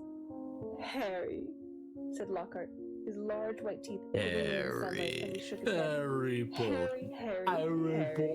Have you ever made something super cursed? No. Well, I don't think I've made anything cursed. Could have kicked myself. I don't think I've made anything regularly cursed. But super cursed, that sounds like something that you have to really try. Flying a car to Hogwarts. Well, of course, I knew at once you'd done it. Stood out a mile. Harry. It was remarkable how he could show every one of those brilliant teeth, even when he wasn't talking. "Gave you a taste of publicity, didn't I?" said Lockhart. "Gave you the bug. You got onto the front page of the paper with me, and you couldn't wait to do it again." "Oh, no, Professor, see, Harry, said Lockhart, reaching out and grasping his shoulder. "I understand. Natural to want a bit more once you've had the first taste, and I blame myself for giving you that, because it was bound to go to your head. But see here, young man, you can't start flying cars to try and get yourself noticed. Just calm down, all right? Plenty of time for all that when you're older. Yes, I know what you're thinking. It's all right for him. He's an internationally famous wizard already. But when I was 12, I was just as much of a nobody as you are now. In fact, I'd say I was even more of a nobody. I mean, a few people have heard of you, haven't they? All that business with he who must not be named." He glanced at the lightning scar on Harry's forehead. I know. It's not quite as good as winning Witch Weekly's Most Charming Smile Award 5 times in a row, as I have. But it's a start, Harry. It's a start. Harry Potter looked at Hagrid, and Hagrid, with a realistic face, looked back at Harry and said, "You're a wizard, Harry." You made it. I made something that my friend described as JoJo Kirby, and that model haunts my dreams. You're a wizard, Harry. Hey, right then, you're a wizard, Harry. Mandrake, or Harry, you're a wizard, right? Sounding as usual. Right, you're a wizard. It is used to return people who have been transfigured or cursed to their original state. Excellent. 10 points to Gryffindor. Hey, boy, you're a wizard. Well, the scariest thing I've seen Chimera make is Dr. Professor Rom smile. Who can tell me why? What? That's scary. Oh, that's just a happy boy. It's just a happy boy. It's fatal to anyone who hears it. Galactic Bee, that's just a happy boy. Take another 10 points, said Professor Sprout. Now, the mandrakes. He's just a happy boy. Very young. She pointed to a row. Let's get out of that region and let's go to this region. 100 or so tufty little plants, purplish green in color, were growing there in rows. It looked quite unremarkable to Harry, who didn't have the slightest idea what Hermione meant by the cry of the mandrake. "Everyone take a pair of earmuffs," said Professor Sprout. There was a scramble as everyone tried to seize a pair that wasn't pink and fluffy. "When I tell you to, put them on. Make sure your ears are completely covered," said Professor Sprout. "When it is safe to remove them, I will give you the thumbs up. Right. Earmuffs on." Harry snapped the earmuffs over his ears. They shut out sound completely. Professor Sprout put a pink fluffy pair on over her own ears, rolled up the sleeves of her robes, grasped one of the tufty plants firmly, and pulled hard.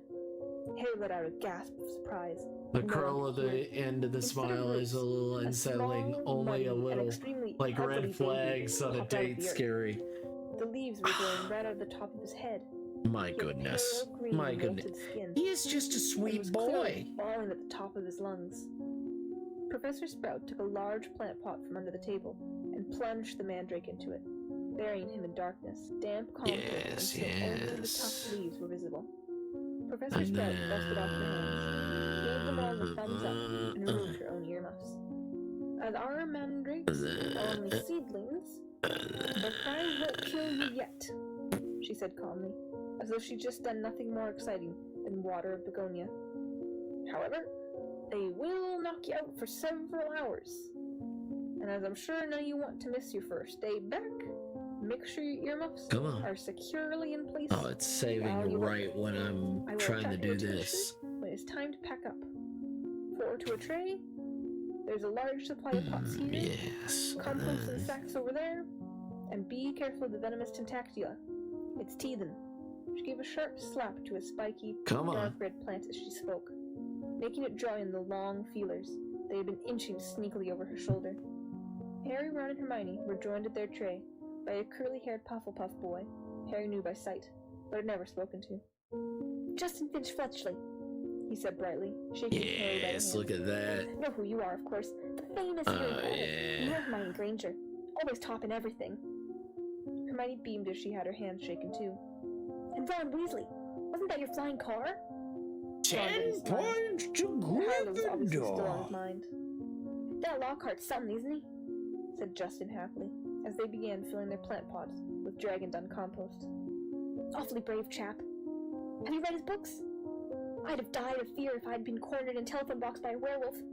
But he stayed cool and zap. Just to make sure that I'm getting the eye right. Yeah. My name was down for It's a shooting, you it's know. a I bit can't of tell an you how glad I am I aqua came here instead. blue right Of course, there. Mother was slightly disappointed, but since I made her read Lockhart's books, right I think there. she's begun to see how useful it'll be to have a fully trained wizard in the family. Like that. After that, they didn't have much chance to talk. The earmuffs were back on, and they needed to concentrate on the mandrakes. Professor Sprout had made it look extremely easy, Right? but it wasn't. Isn't that how your the eyes mandrakes go? didn't like coming out of the earth, but didn't seem to want to go back into it either. They squirmed, kicked, flailed their sharp little fists, and gnashed their teeth. Harry spent 10 whole minutes trying to squish a particularly fat one into a pot. By the end of the class, Harry, like everyone else, was sweaty, aching all over, and covered in earth.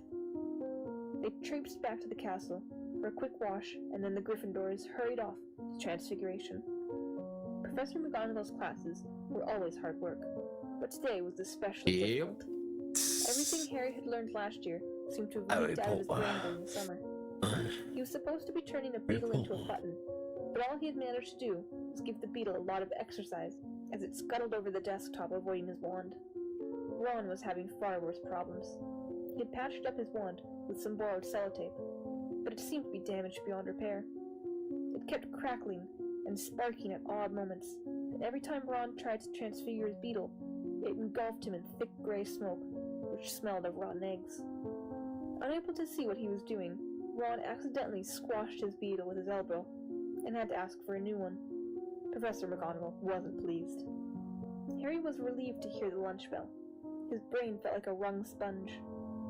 Everyone filed out of the classroom except him and Ron, who was backing his wand Look at furiously DM. on the desk. Oh, well, look at DM. Useless thing.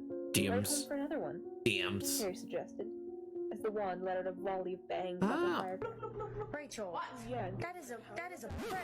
We made it to the surface. and the now hissing wand into his bag. It's your own fault you got your wand snapped. Boy, They went Pooja. down to lunch, where Ron's mood was not improved by Hermione showing them the hand. What are you? What have we got this afternoon? Said Harry, We're hastily blooping. changing the subject. Looks like you're going to the shadow realm, Jimbo. Hermione. Have fun. Why? Demanded Ron, seizing her timetable. Have you overlapped all Lockhart's lessons in Little Hearts? Hermione snatched the timetable back, flushing furiously. They finished lunch and went outside into the overcast courtyard. Hermione sat down on a stone step and buried her nose in Voyages with Vampires again. Harry and Ron stood talking about Quidditch for several minutes before Harry became aware that he was being closely watched. Looking up, he saw the very small, mousy-haired boy he'd seen trying on the sorting hat last night. staring at Harry as though transfixed. He was clutching what looked like an ordinary Muggle camera. And the moment Harry looked at him, he went bright red. All right, Harry. I'm Colin Creevy, he said breathlessly, taking a tentative step forward. I'm in Gryffindor too. Do you think would it be all right if? It'd be all right if he said, raising the camera hopefully. Harry repeated blankly. There we go. There we go. Said Colin Creevy eagerly, edging further forward. That's some glowing eyes. Everyone's told me. That's frightening. You know who tried to kill you. That's disturbing. And how you disappeared and everything. Man. And how you've still got a lightning What scar is that bee doing? His eyes aggressively staring at me. And a boy in my dormitory said if I developed the film. It's not a predator. It was a cutie bees. Is that a bee?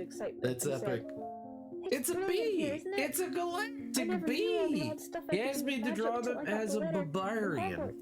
Barbarian. My dad's a milkman. So I bedecked him in some barbarian outfits. And it'd be really good. Some leather, some bluish leather, which complements his eyes and his antenna. And then I did a browns, which obviously accent his browns. Browns. Anyway, I'm gonna go to bed. It's 3 a.m. It's 5 a.m. over here. Get some rest. Crab and Goyle. Get some rest. Night, James. No, I'm not, said Harry angrily, his fists clenching. Shut up, Malfoy. You're just jealous, piped up Colin, whose entire body was about as thick as Crab's neck. Jealous?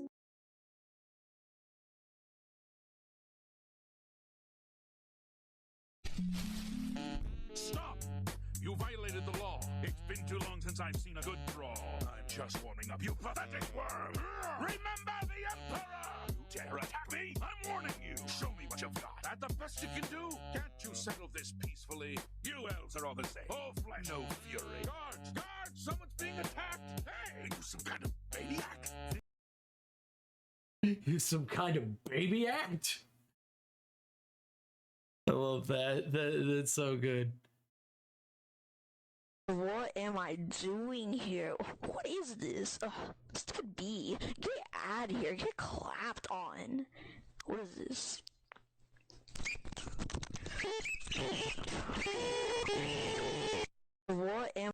What? Get clapped on? Kids are saying that now? Don't even know if I can. That's what the kids are saying. Ah, that's the cursed image. Yes.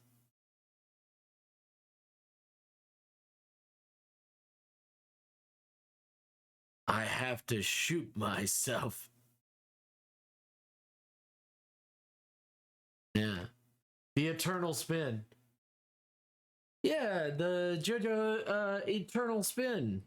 Yeah, spin. You have to spin, said Malfoy, who didn't need to shout anymore. Half the courtyard was listening in. Of what? I don't want a foul scar right across my head, thanks. I don't think getting your head cut open makes you that special myself. Crab and Goyle were sniggering stupidly. Eat slugs, Malfoy, said Ron angrily. Crab stopped laughing and started rubbing his knuckles in a menacing way. Be careful, Weasley, sneered Malfoy. You don't want to start any trouble, or your mummy will have to come and take you away from school. He put on a shrill, high-pitched voice. If you bring another toad out of line... A knot of Slytherin 50ers nearby laughed loudly at this. Weasley would like a signed photo, Potter, smirked Malfoy. It'd be worth more than his family's whole house. Ron whipped out his sellotape wand, but Hermione shut Voyages with Vampires with a snap and whispered, Look out! What's all this? What's all this? Gilderoy Lockhart was striding towards them, his turquoise robes swirling behind him. Who's giving out signed photos? Harry started to speak, but he was cut short as Lockhart flung an arm around his shoulders and thundered jovially. Shouldn't have asked. We meet again, Harry. Pinned to Lockhart's side and burning with humiliation, Harry saw Malfoy slide, smirking back into the crowd. Come on then, Mr. Creevy, said Lockhart, beaming at Colin. A double portrait. Can't say fairer than that. And we'll both sign it for you. Colin fumbled for his camera and took the picture as the bell rang behind them, signaling the start of afternoon classes. Off you all, move along there, Lockhart called to the crowd, as he set off back to the castle with Harry, who was wishing he knew a good vanishing spell, still clasped to his side. A word to the wise, Harry, said Lockhart parentally, as they entered the building through a side door. I covered for you back there with young Creevy. If he was photographing me too, your schoolfellows won't think you're setting yourself up so much. Deaf to Harry's stammers, Lockhart swept him down a corridor lined with staring students and up a staircase. Let me just say that handing out signed pictures at this stage of your career isn't sensible. Looks a tad big-headed.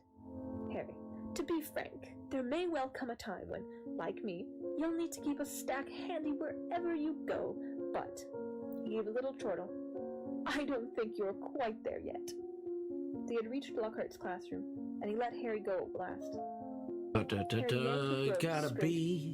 Got a big old bee, he's big, and he's a piling all bee. 7 of Lockhart's books in front of him, so that he could avoid looking at the real thing.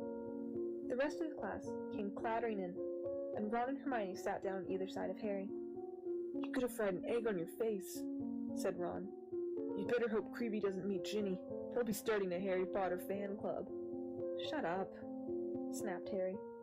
The last thing he needed was for Lockhart to hear the phrase, Harry Potter fan club. When the whole class was seated, Lockhart cleared his throat loudly. Getting that bee taken care of. Picked up Neville Longbottom's copy of Travels with Trolls, and held it up to show Now, his own winking the question portrait on the is, what color is the bee's wings? Because the reference pic doesn't have the bee's wings on there. So I'm just gonna have to make a big old guess. Weekly's most charming smile award. But I don't talk about that. I didn't get rid of the abandoned banshee by smiling at her. He waited for them to laugh. A few people smiled weakly. I see you all brought a complete set of my books. Well done. I thought we'd start today with a little quiz. Nothing to worry about, just to check how well you've read them, how much you've taken in. When he had handed out the test papers, he returned to the front of the class and said, You have 30 minutes. Start now. Harry looked down at his paper and read. Question 1. What is Gilderoy Lockhart's favorite color? Question 2. What is Gilderoy Lockhart's secret ambition? Question 3. What, in your opinion, is Gilderoy Lockhart's greatest achievement to date? On and on it went, over 3 sides of paper, right down to Question 54. When is Gilderoy Lockhart's birthday? And what would his ideal gift be? Half an hour later, Lockhart collected in the papers and rifled through them in front of the class. Tut tut! Hardly any of you remembered that my favorite color is lilac. I say so in A Year with a Yeti. And a few of you need to read Wanderings with Werewolves more carefully. I clearly state in Chapter 12 that my ideal birthday gift would be harmony between all magical and non-magical peoples. Though I wouldn't say no to a large bottle of Odin's Old Fire whiskey. He gave them another roguish wink. Ron was now staring at Lockhart with an expression of disbelief on his face. Seamus Finnegan and Dean Thomas, who were sitting in front, were shaking with silent laughter. Hermione, on the other hand, was listening to Lockhart with ramped attention, and gave a start when he mentioned her name. But Miss Granger knew my secret ambition is to rid the world of evil. Oh, I'm gonna get to stream. Go stream! Neko, go stream! He flipped her paper Damn! open. Go stream, you're good. Where is Miss Hermione Go Granger? stream! You guys don't know Nakachiba's an amazing person who streams. Check her out. Beamed Lockhart. Check it Excellent. out. Take 10 points for Gryffindor. And so, to business.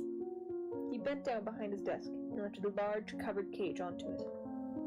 Now, be warned. It is my job to arm you against the foulest creatures known to wizard kind. You may find yourselves facing your worst fears in this room. Know only that no harm can befall you whilst I am here. All I ask is that you remain calm. In spite of himself, Harry leaned around his pile of books for a better look at the cage. Lockhart placed a hand on the cover. Dean and Seamus had stopped laughing now. Neville was cowering in his front row seat. I must ask you not to scream, said Lockhart in a low voice. It might provoke them. As the whole class held its breath, Lockhart whipped off the cover. Yes, he said dramatically. Freshly caught Cornish pixies. Oh no. Seamus Finnegan Goddamn pixies. let out a snort of laughter, which even Lockhart couldn't mistake for a scream of terror. Yes, he smiled at Seamus. Well, they're not very dangerous, are they? Seamus choked. Don't be so sure, said Lockhart, waggling a finger annoyingly at Seamus. Devilishly tricky these little blighters they can be. The pixies were electric blue and about 8 inches high, with pointed faces and voices so shrill it was like I don't know listening what to a B lot of want Bungee's though. The moment the cover had been removed, they had started jabbering and rocketing around, rattling the bars and pulling bizarre faces at the people nearest them. Right then, Lockhart said loudly. Let's see what you make of them. And he opened the cage. It was pandemonium. The pixies shot in every direction like rockets. 2 of them seized Neville by his ears and lifted him into the air. Several shot straight through the window, showering the back row with broken glass. The rest proceeded to wreck the classroom more effectively than a rampaging rhino. They grabbed ink bottles and sprayed the class with them, shredded books and papers, tore pictures from the walls, upended the waste bin, grabbed bags and books and threw them out the smashed window. Within minutes, half the class was sheltering under desks, and Neville was swinging from the candelabra in the ceiling. Come on now, round them up! Round them up! They're only pixies! Lockhart shouted. He rolled up his sleeves, brandished his wand, and bellowed, Pesca pixie pestinoma! It had absolutely no effect. Oh yeah. One of the pixies seized Lockhart's wand and threw it out of the window too. Lockhart gulped and dove under his own desk, narrowly avoiding being squashed by Neville, who fell a second later as the candelabra gave way. The bell rang, and there was a mad rush towards the exit. In the relative calm that followed, Lockhart straightened up, caught sight of Harry, Ron, and Hermione, who were almost at the door, and said, Well, I'll ask you if they just nip the rest of them back into their cage. He swept past them and shut the door quickly behind him. Can you believe him? Roared Ron, as one of the remaining pixies bit him painfully on the ear. He just wants to give us some hands-on experience, said Hermione, immobilizing 2 pixies at once, the clever freezing charm, and stuffing them back into their cage. Hands-on? Said Harry, who was trying to grab a pixie, dancing out of reach, with its tongue out. Hermione, he didn't have a clue what he was doing. Rubbish, said Hermione. You've read his books. Look at all those amazing things he's done. He says he's done, Ron muttered.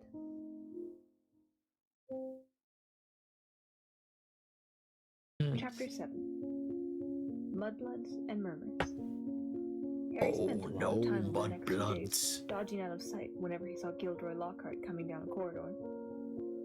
Harder to avoid was Colin Creevey, who seemed to have memorized Harry's timetable.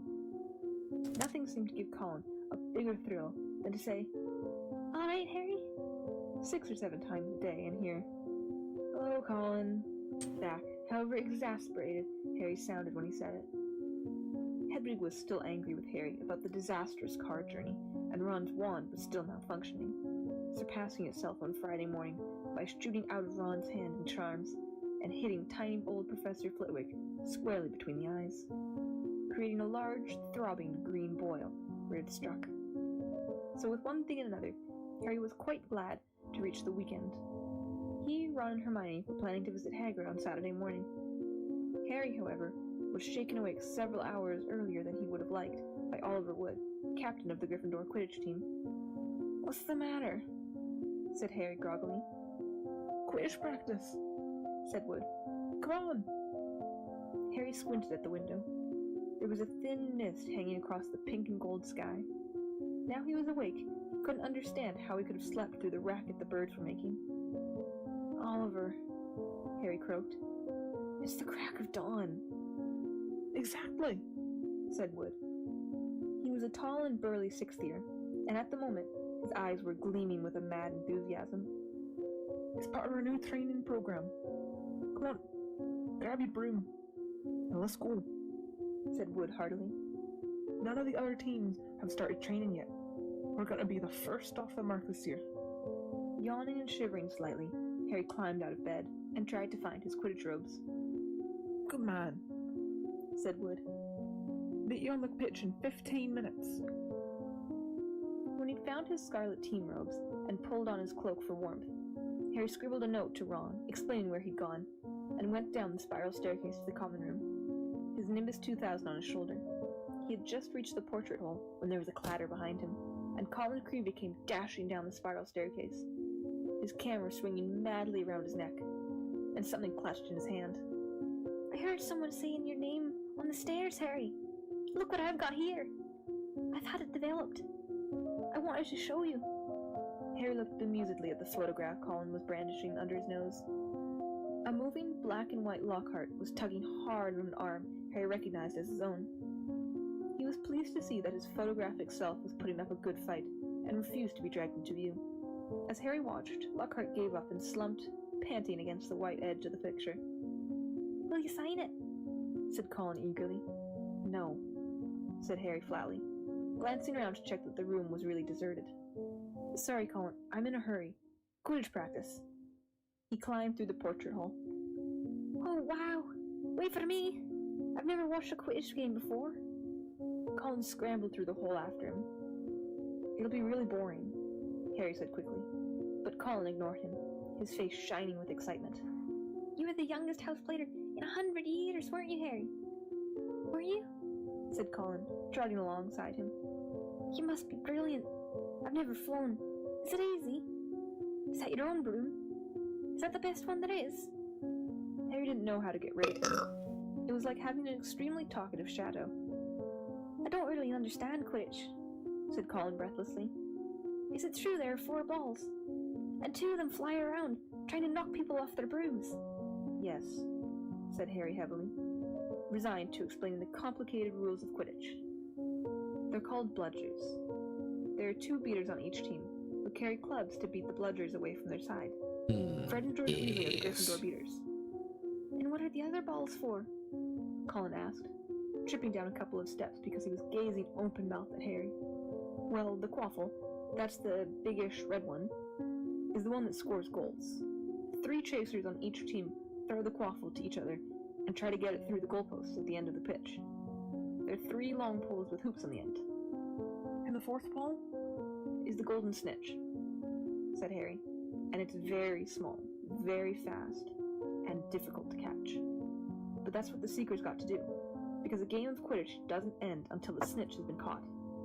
And whichever team's Seeker gets the snitch earns his team an extra 150 points. And it ends the game. Aren't you? But that doesn't necessarily mean that they win. As they left the castle and started across the dew-drenched grass. And there's the keeper too. He guarded the goalposts. That's it, really. But Colin didn't stop questioning Harry all the way down the sloping lawns to the Quidditch pitch. And Harry only shook him off when he reached the changing rooms. Colin called after him in a piping voice, I'll go and get a good seat, Harry, and hurried off to the stands. The rest of the Gryffindor team were already in the changing room. Wood was the only person who looked truly awake. Fred and George Weasley were sitting, puffy-eyed and tussle-haired, next to 4th year Alicia Spinnet, who seemed to be nodding off against the wall behind her. Her fellow chasers, Katie Bell and Angeline Johnson, were yawning, side by side, opposite them. There you are, Harry. What kept you? Said Wood briskly.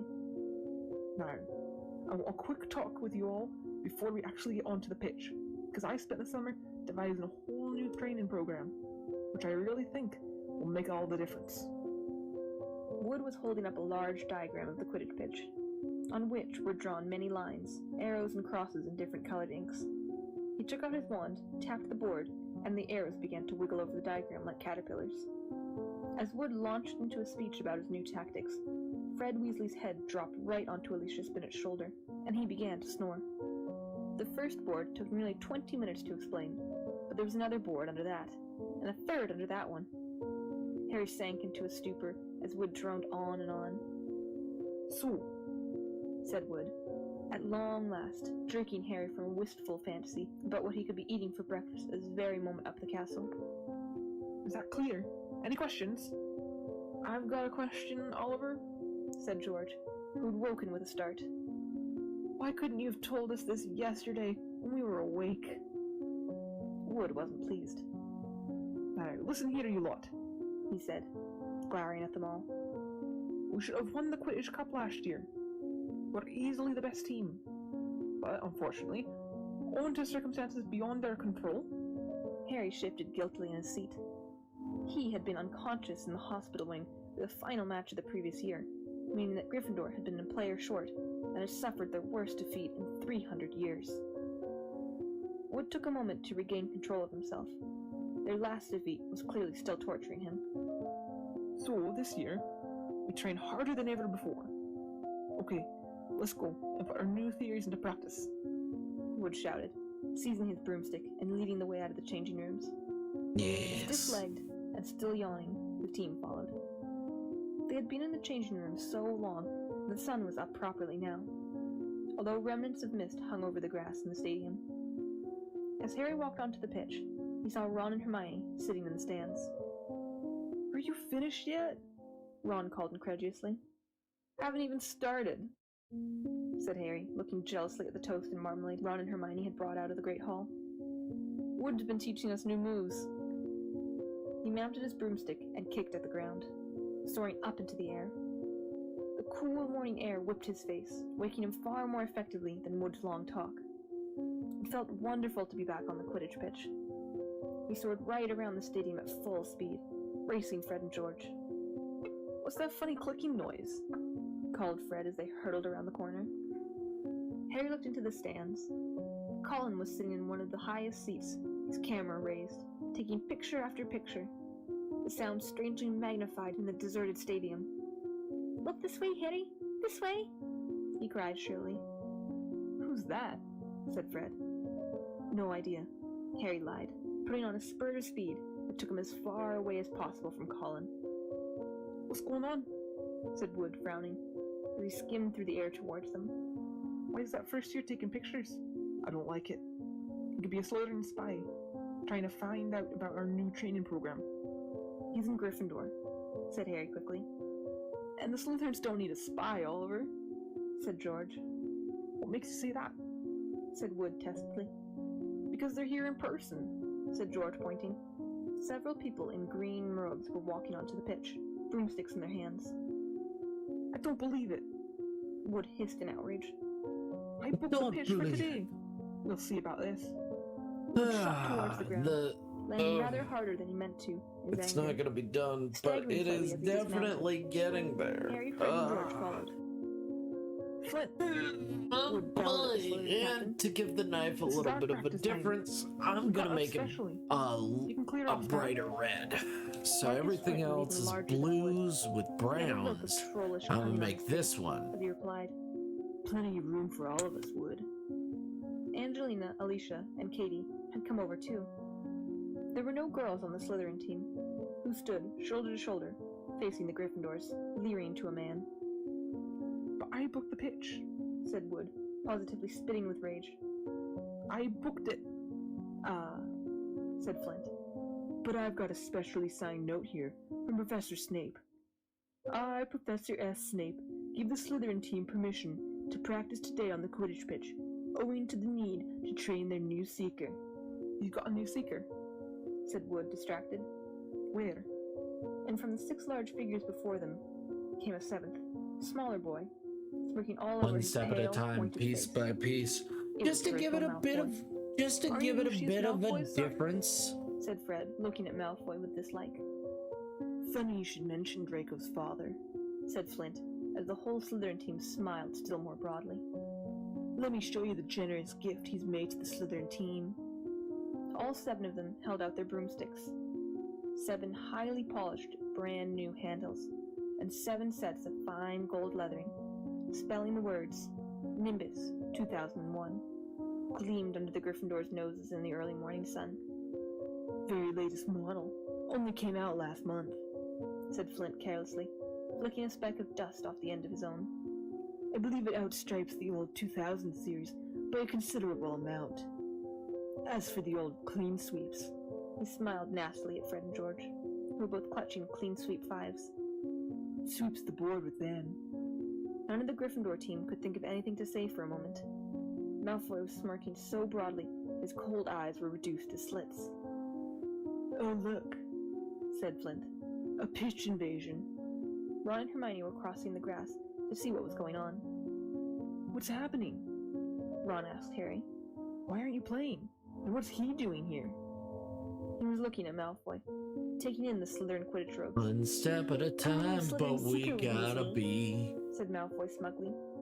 Everyone's just been B, admiring is there the something brooms I'm my father missing? bought our team. Is there something I'm missing on this Ron one? gawked, open-mouthed, at the 7 'Cause I superb think that's broomsticks in front of him. all of that. Good, aren't I they? wanna Said work on the Malfoy skull a smugly. little bit later. But perhaps the Gryffindor team So will be able the to thing raise about some gold skulls and is get that new they brooms they too. have a little bit of white Raffle off and those a clean sweep little 5s. bit I expect the of museum would they bid got a for them. little bit of white The Slytherin team and howled a with little laughter. bit of At least no one on the Gryffindor team yellow. had to buy their way in.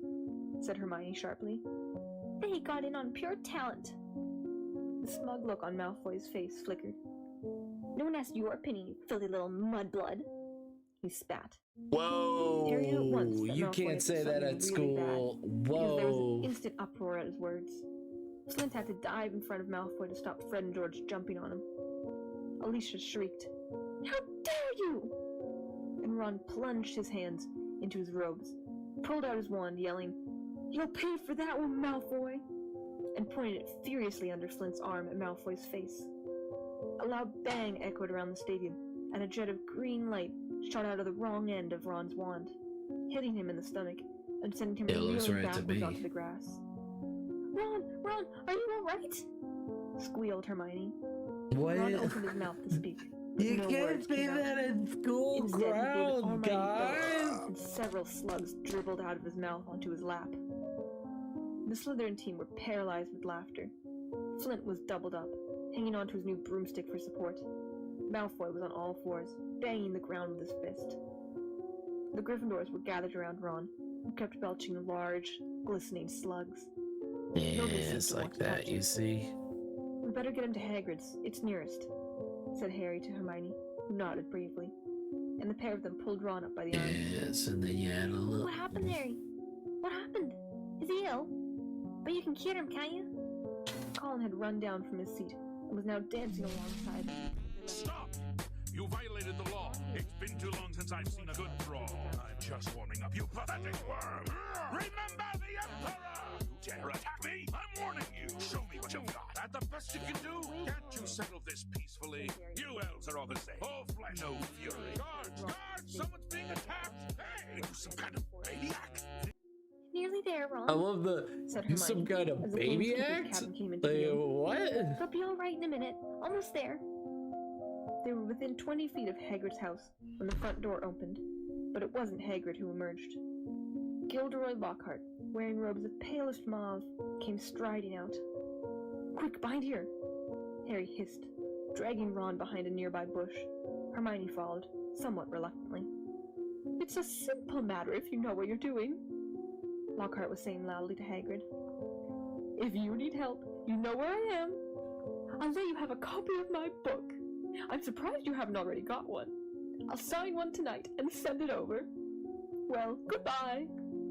And he strode away towards the castle. Harry waited until Lockhart was out of sight, then pulled Ron out of the bush and up to Hagrid's front door. They knocked urgently. Hagrid appeared at once, looking very grumpy, but his expression brightened when he saw who it was. "Been wondering when you'd come to see me? Come in, come in. Thought you might have been Professor Lockhart back again." Harry and Hermione supported Ron over the threshold into the one-roomed cabin, which had an enormous bed in one corner, a fire crackling merrily in another. Hagrid didn't seem perturbed by Ron's slug problem, which Harry hastily explained as he lowered Ron into a chair. "They're out then," he said cheerfully, pointing a large copper basin in front of him. "Get 'em all up, Ron." I don't think there's anything to do except wait for it to stop, said Hermione anxiously, watching Ron bent over the basin. That's a difficult curse to work at the best of times, but with a broken wand. Hagrid was bustling around, making them tea. His boarhound Fang was slobbering over Harry. "What did Lockhart want with you, Hagrid?" Harry asked, scratching Fang's ears. "Giving me advice on getting kelpies out of the well," growled Hagrid, moving a half-plucked rooster off his scrub table and setting down the tea. Oh yeah, galactic babies. There he is. One word of that was true. I'll eat me kettle. It was most unlike Hagrid to criticize a Hogwarts I'm in teacher, fact and Harry some looked at him in kind of surprise. maniac. Hermione, however, said in a voice somewhat higher than usual, I am, in fact, some kind of man. Professor Dumbledore Her obviously voice thought for he was Hagrid the best does man for me the a job. chuckle. I know, "He it was the does me only a man for the chuckle job," too. I love it. said Hagrid, offering them a plate of treacle fudge, while Ron coughed squelchily into the basin. "And I mean only one. Getting very difficult to find anyone with a dark arts job. People aren't too keen to take it honestly. Starting to think it's jinxed. No one's lasted longer for a while now. So tell me," said Hagrid, jerking his head to Ron. "Who was he trying to curse?" Malfoy called Hermione something. It must have been really bad, because everyone went mad. "It was bad," said Ron hoarsely, emerging over the tabletop, looking pale and sweaty. "Malfoy called her Mudblood, Hagrid." Ron dove out of sight again as a fresh wave of slugs made their appearance. Hagrid looked outraged. "He didn't," he growled at Hermione. He did, said Hermione. but I don't know what it means. I could tell it was really rude, of course. "It's about the most insulting thing he could think of," gasped Ron, coming back up. "Mudblood's a really foul name for someone who was Muggle-born. You know, non-magic parents. There's some wizards, like Malfoy's family, who think they're better than everyone else because they're what people call pure blood." He gave a small burp, and a single slug fell into his outstretched hand. He threw it into the basin and continued. "I mean, the rest of us know it doesn't make any difference at all. Look at Neville Longbottom. He's pure blood, and he can hardly stand a cauldron the right way up. And they haven't invented a spell our Hermione can't do," said Hagrid proudly, making Hermione go a brilliant shade of magenta. Yeah, like "It's a that. disgusting thing to call someone," Then you add a little bit of wiping his sweaty brow yellow. with a shaking hand. "Dirty And a blood, little- see. Common blood. It's mad. Most wizards these days are half-blood anyway. If we hadn't married Muggles, we'd have died out." He retched and ducked out of sight again. "Well, I don't blame you for trying to curse him, Ron," said Hagrid loudly over the thuds of more slugs hitting the basin. "But maybe it was a good thing your wand backfired. Expect Lucius Malfoy would have come marching up to the school if he'd cursed his son. At least you're not in trouble." Harry would have pointed out that trouble didn't come much worse than having slugs pouring out of your mouth, but he couldn't. Hagrid's treacle toffee had cemented his jaws together. "Harry," said Hagrid suddenly, as was struck by a sudden thought. "Got a bone to pick with you. I've heard you've been giving out signed photos. How come I haven't got one?" Furious, Harry wrenched his teeth apart. "I have not been giving out signed photos," he said hotly. "If Lockhart's still putting that about..." But then he saw that Hagrid was laughing. "I'm only joking," he said, patting Harry gently on the back and sending him face first into the table. "I knew you hadn't really. I told Lockhart you didn't need to. You're more famous than him without trying." "But he didn't like that," said Harry, sitting up and rubbing his chin. "Don't think he did," said Hagrid, his eyes twinkling.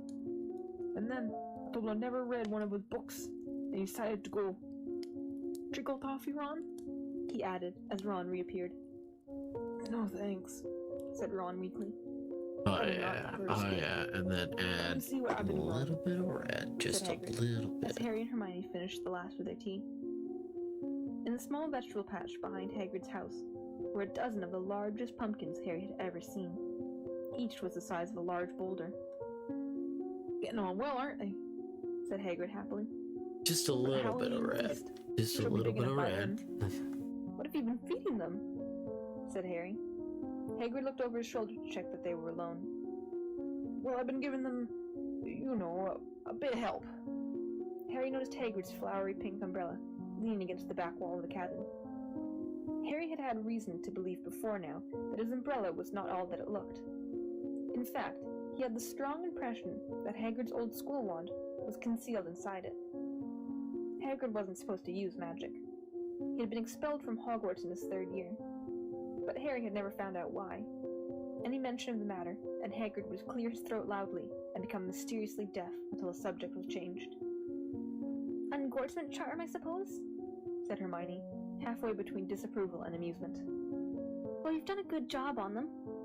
Yeah, look at that. Look at that, Galactic Bee. You got yourself Just yesterday. a very lovely skull there. You got a beautiful skull right there. Just so nice and lovely. Oh my God. He winked at Harry. Bee, you've got such a lovely skull. Where did you get that? Shut up. Where did you get that from? And the ground was What beast? What beastie did you get that from? What year is that? Pulling Ron away from his precious pumpkins. Oh, it's a lovely shade too. That's the best part about it. It's such a lovely shade. They said goodbye to Hagrid. It really goes well with the rest of your outfit. But only bringing up two very small slugs. They had barely set foot in the cool entrance hall when a voice rang out. There you are, Potter, Weasley. Professor McGonagall was walking towards them, looking stern. You will both do your detentions this evening. What are we doing, Professor? Said Ron, nervously suppressing a burp. You will be polishing the silver in the trophy room with Mr. Filch, said Professor McGonagall. And no magic, Weasley. Elbow grease. Ron gulped. Argus Filch, the caretaker, was loathed by every student in the school. And you, Potter, will be helping Professor Lockhart answer his fan mail, said Professor McGonagall. Oh no, can't I go and do the trophy room thing too? Said Harry desperately. Certainly not, said Professor McGonagall, raising her eyebrows. Professor Lockhart requested you particularly. 8 o'clock sharp, both of you. Harry and Ron slouched into the great hall in states of deepest gloom. Hermione behind them, wearing a, well, you did break the school rules, sort of expression. Harry didn't fancy his shepherd's pie as much as he thought. Both he and Ron felt they'd got the worst deal. Filch will have me there all night, said Ron heavily. No magic? There must be about 100 cups in that room. I'm no good at muggle cleaning. I'd swap any time, said Harry hollowly. I've had loads of practice with the Dursleys. Answering Lockhart's fan mail? That'll be a nightmare. Saturday afternoon seemed to melt away, and in what seemed like no time, it was 5 minutes to 8, and Harry was dragging his feet along the second-floor corridor to Lockhart's office.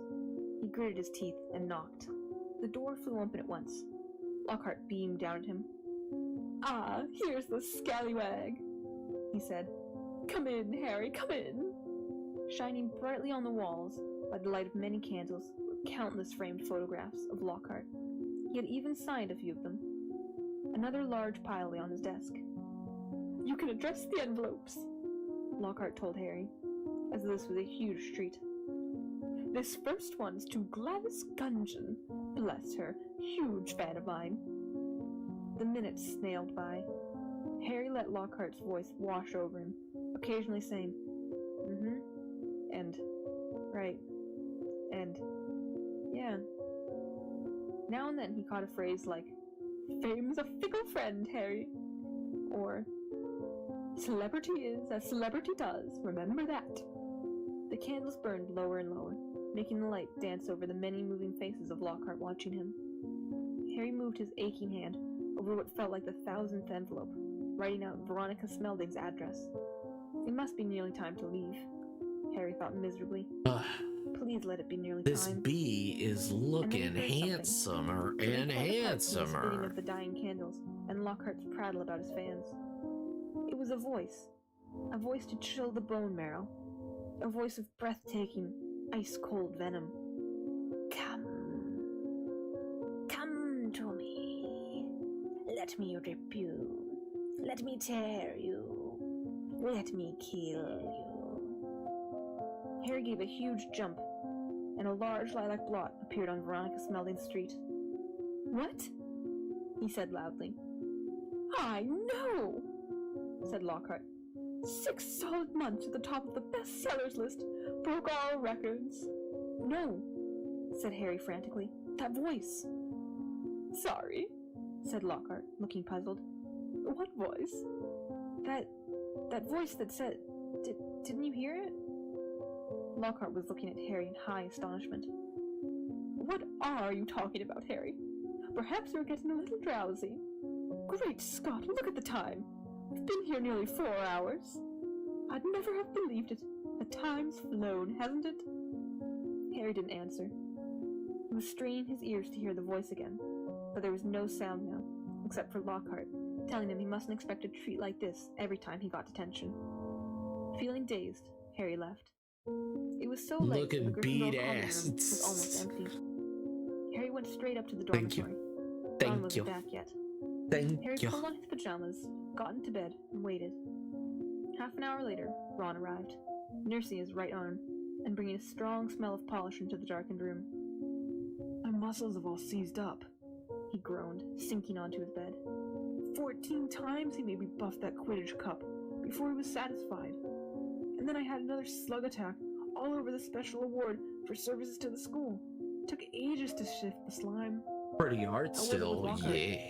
Keeping his voice low, so as not to wake Neville. Look at that bee. Harry I'm a told Ron bee. I'm exactly a bee.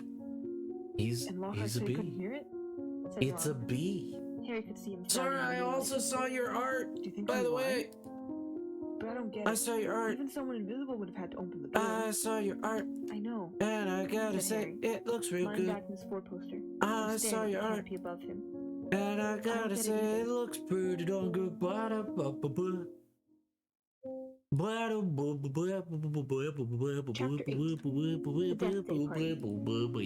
October arrived, spreading a Anyway. damp chill over the grounds and into the castle.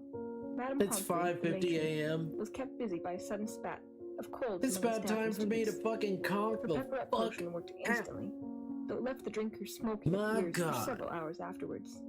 Ginny That Weasley, is the who had question been of the looking day, creepy, though. was That is the question. You're welcome. That is the question of the day, though, guys. Who are we gonna give a fat raid to? A full fat raid to?